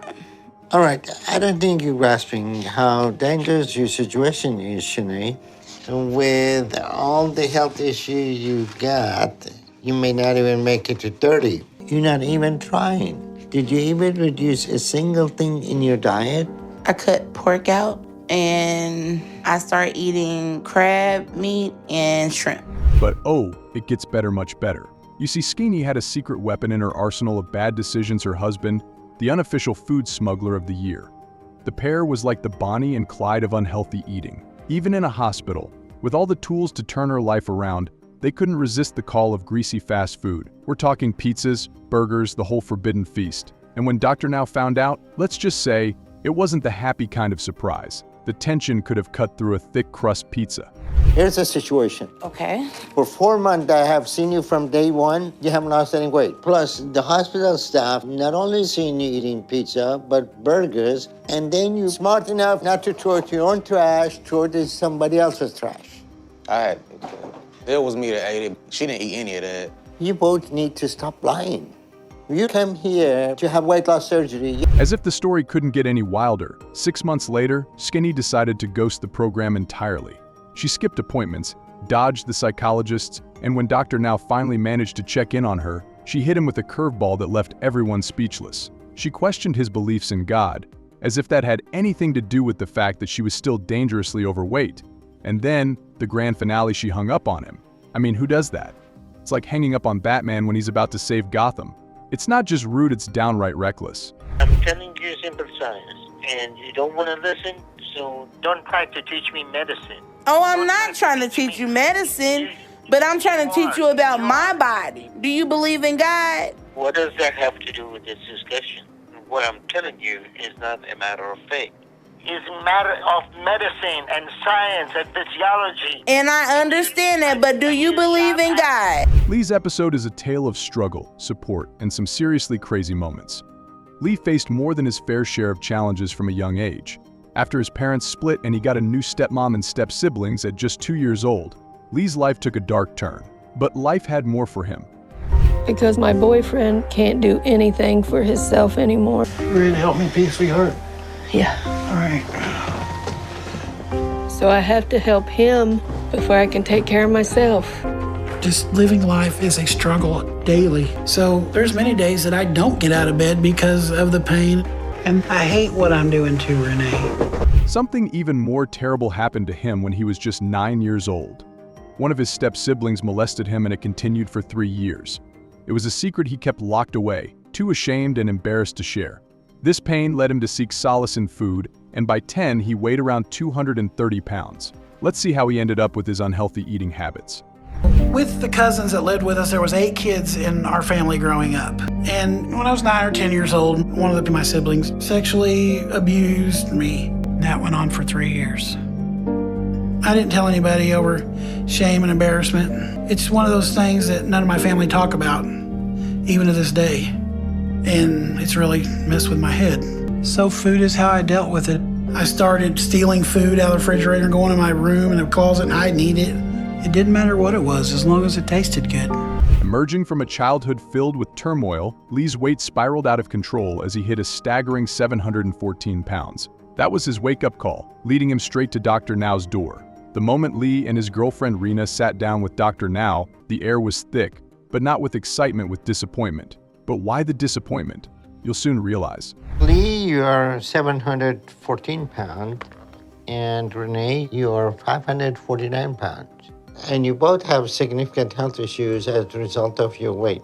Renee, you're diabetic and you take an enormous amount of insulin. The same seems to be the case for Lee too. And I see you're on oxygen. So you're no longer able to breathe on your own because of your weight. At their second appointment, Dr. Now, who never minced words, was clearly not impressed. Despite undergoing bypass surgery, Lee had only managed to lose 9 pounds over 2 months, while Rena was smashing goals, having lost 50 pounds. Seems like Lee wasn't following the rules, but he wasn't taking it all seriously.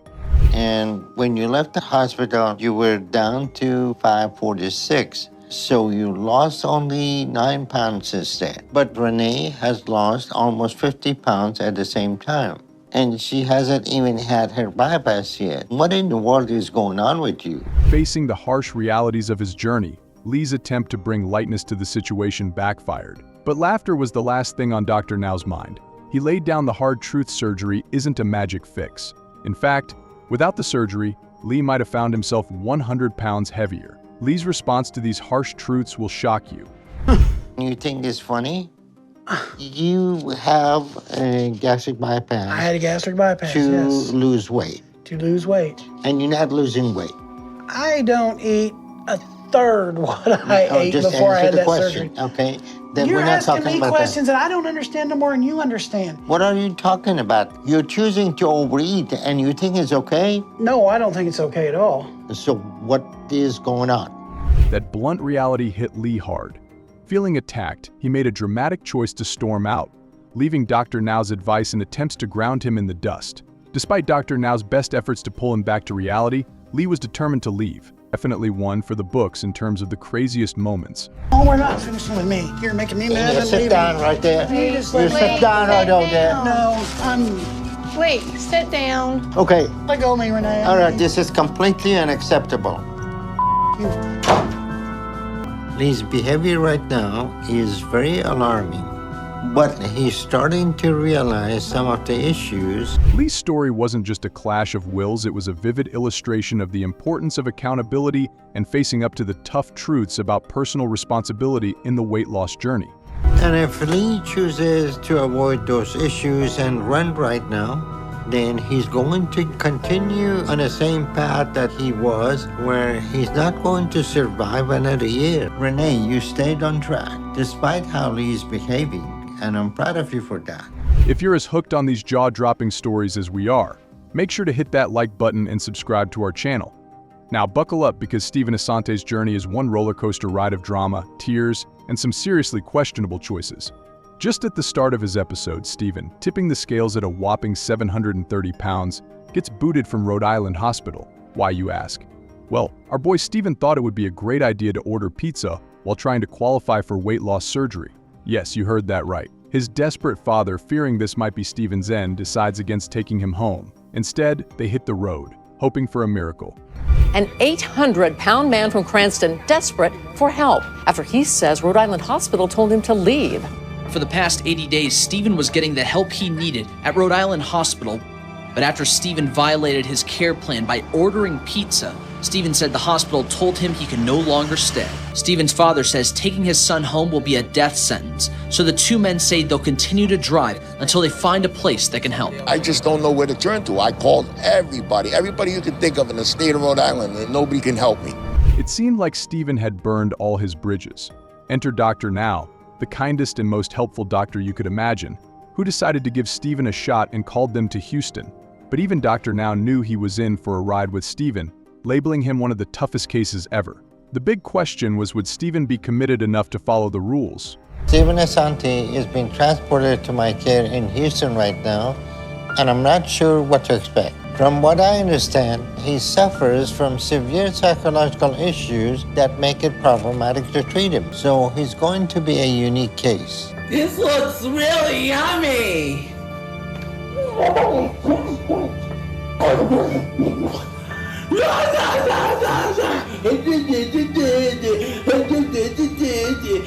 You might be wondering how Stephen managed to gain all that weight. Well, his sneakiness knew no bounds. Stephen didn't just eat, he devoured. His daily intake could rival a small army's rations. Pizza, fried chicken, gallons of soda, you name it, he consumed it. It's like he was on a mission to set a world record for the most calories ingested in one sitting. And then, when he used the bathroom, he leaned up against this, and somehow, some way, this cracked. So I'm surprised he didn't break this. He broke this pot. Here, I'll show you the bedroom that he spent 24/7 in. This is basically all his stuffed animals and his TV, his videos. He just couldn't get out of bed and walk around like a regular normal. He'd secretly gorge on pizzas and fast food, thinking he had everyone fooled. His dad once found not one but 10 empty pizza boxes hidden in his room. And get this, Stephen even called the cops on his dad over food. The charges? Dropped in exchange for, you guessed it, a large pizza. Like, who does that man?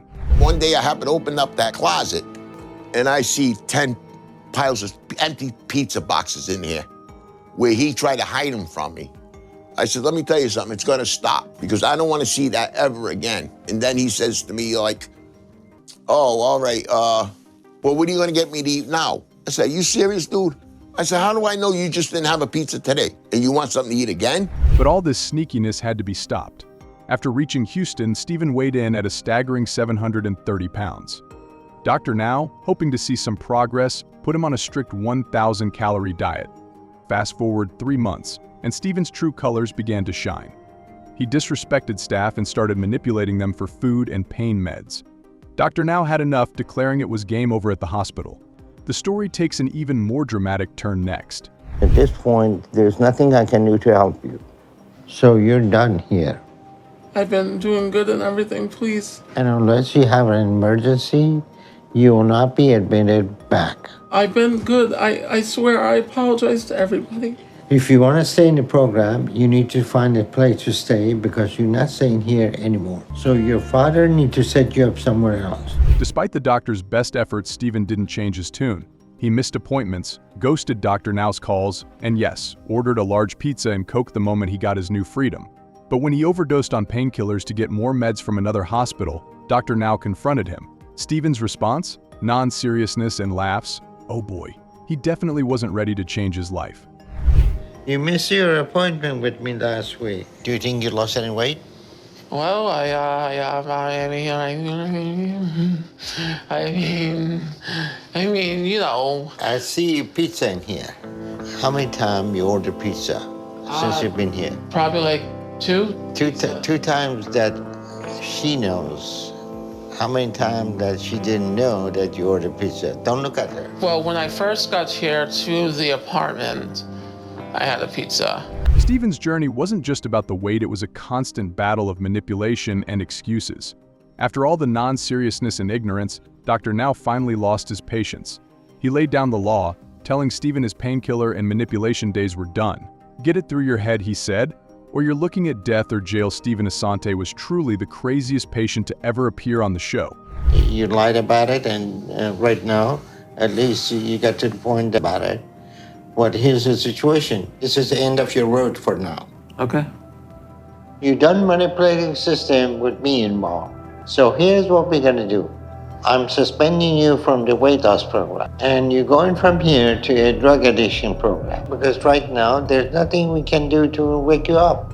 Keeny Dolphus was that unforgettable contestant who expressed her craziness, telling Dr. Now, "You're not a god at 41. Keeny stepped into the limelight, ready to tackle her lifelong battle with obesity, where even standing up on her own was a major challenge. Can you believe it? Just a 45-second stand-up and she was done. How will her journey unfold as she takes on this monumental challenge? These days, even standing is a painful thing for me now. I can't stand up on my own for more than about 45 seconds. If I make it to the minute mark, I'm in tears. On the worst days, I can't get out of the bed. I don't make it to the bathroom. When I can get up, I have to have help. But who was Keeny's backup crew? She had a devoted family featuring her husband, mother-in-law, sister-in-law, and her husband's nephew and nieces. Her nieces, Alika and Deja, took charge of shower duties, while her nephew became the go-to guy for walking support. Talk about a personal cheering squad. Alicia, come on, babe. I'm ready to get washed up. Alicia is 16. If I'm gonna take a good shower, Alicia helps. Or if Deja's here, she helps. Deja is 19. And she's in college, so she's in and out of the house here. Keeny's weight issues started early. By 10, she was tipping the scales at over 150 pounds, and by 13, she was between 230 to 240 pounds. Surprisingly, Keeny lived a normal through high school life, complete with dating and prom nights. Her weight? Not a problem in her eyes, so the binge eating continued. Did she adopt healthy eating habits after high school? But I don't feel like I missed out on anything during that time because of my size. So I was happy in high school. I dated. I went to prom. So I didn't see a reason to change how I ate. So I kept eating more and gaining weight. And I graduated from high school at 17. I was well over 350 pounds. But I was still able to manage pretty well at that time. Following her high school years, Keeny's independence led to an escalation in fast food runs and binge eating. Hitting 400 pounds didn't slow her down. Movement wasn't an issue, so all was peachy in her world. But Keeny had dreams beyond just getting by, dreams of a bigger family. Yet her weight began causing infertility and other health issues. Now it was getting serious. But there were some struggles. Infertility can put a strain on the relationship. I just always figured that once I found someone that I wanted to settle down with, I'd get pregnant, we'd have kids, we'd go on with life. But I wasn't getting pregnant. I was diagnosed with PCOS, which is polycystic ovarian syndrome, and it did attribute to weight gain, and that devastated me. Then, at 41, Keeny decided enough was enough and reached out to the legendary Dr. Now. With a starting weight of a whopping 614 pounds, Dr. Now's prescription was a strict 1,200-calorie diet and daily exercise, aiming for a bold 75-pound loss in 2 months. But would she be able to stick to the tough regimen laid out for her? And did anybody in the family would tell you you're eating too much, don't eat that much, or... Will they tell me that? Yeah. No. Nobody tell you that? No. Okay. No one's gonna step on my toes. Well, the dynamic seems to be that you get everyone to enable you, and you use them as a crutch, and it sounds like that is affecting their health too. So, would you agree with that? On her second visit, Keeny was down to 592 pounds, far from the target. Confronted by Dr. Now, she got defensive, hitting him with, "You're not a magician, and you're not a god. You're just a doctor, yikes." Talk about a tension-filled moment. If you expect us to magically make you lose weight, it's not going to happen. I never asked you for magic. You're not a magician and you are not God. You are a doctor. You're exactly right. I'm the doctor who's telling you how to get healthy. So what's the purpose of you coming and seeing us and not following the diet and do what you need to save your life? Because everything is up to you. It's not up to us. Stop it. Stop. What is with this attitude giving me that you're upset because I tell you and you don't follow the diet? No, I am upset because you were... But despite the rocky start, Keeny committed to the 1,200-calorie grind. Dr. Now also recommended therapy with Dr. Paradise, who suggested Keeny write a letter to her late mom to process her grief and everything since her passing. But how does this impact her progress towards her weight loss goals? I was never able to get any closure from losing her because of my size. I couldn't go to her burial and say goodbye, and it's one of my biggest regrets that I let my weight get so out of hand that I couldn't do that. So I want to make that right, and I want to say all the things I never got to say to her. And by her third appointment, Keeny had dropped to 543 pounds and received a new goal. However, dreams of surgery were put on hold due to health concerns signaled by high white blood cell counts.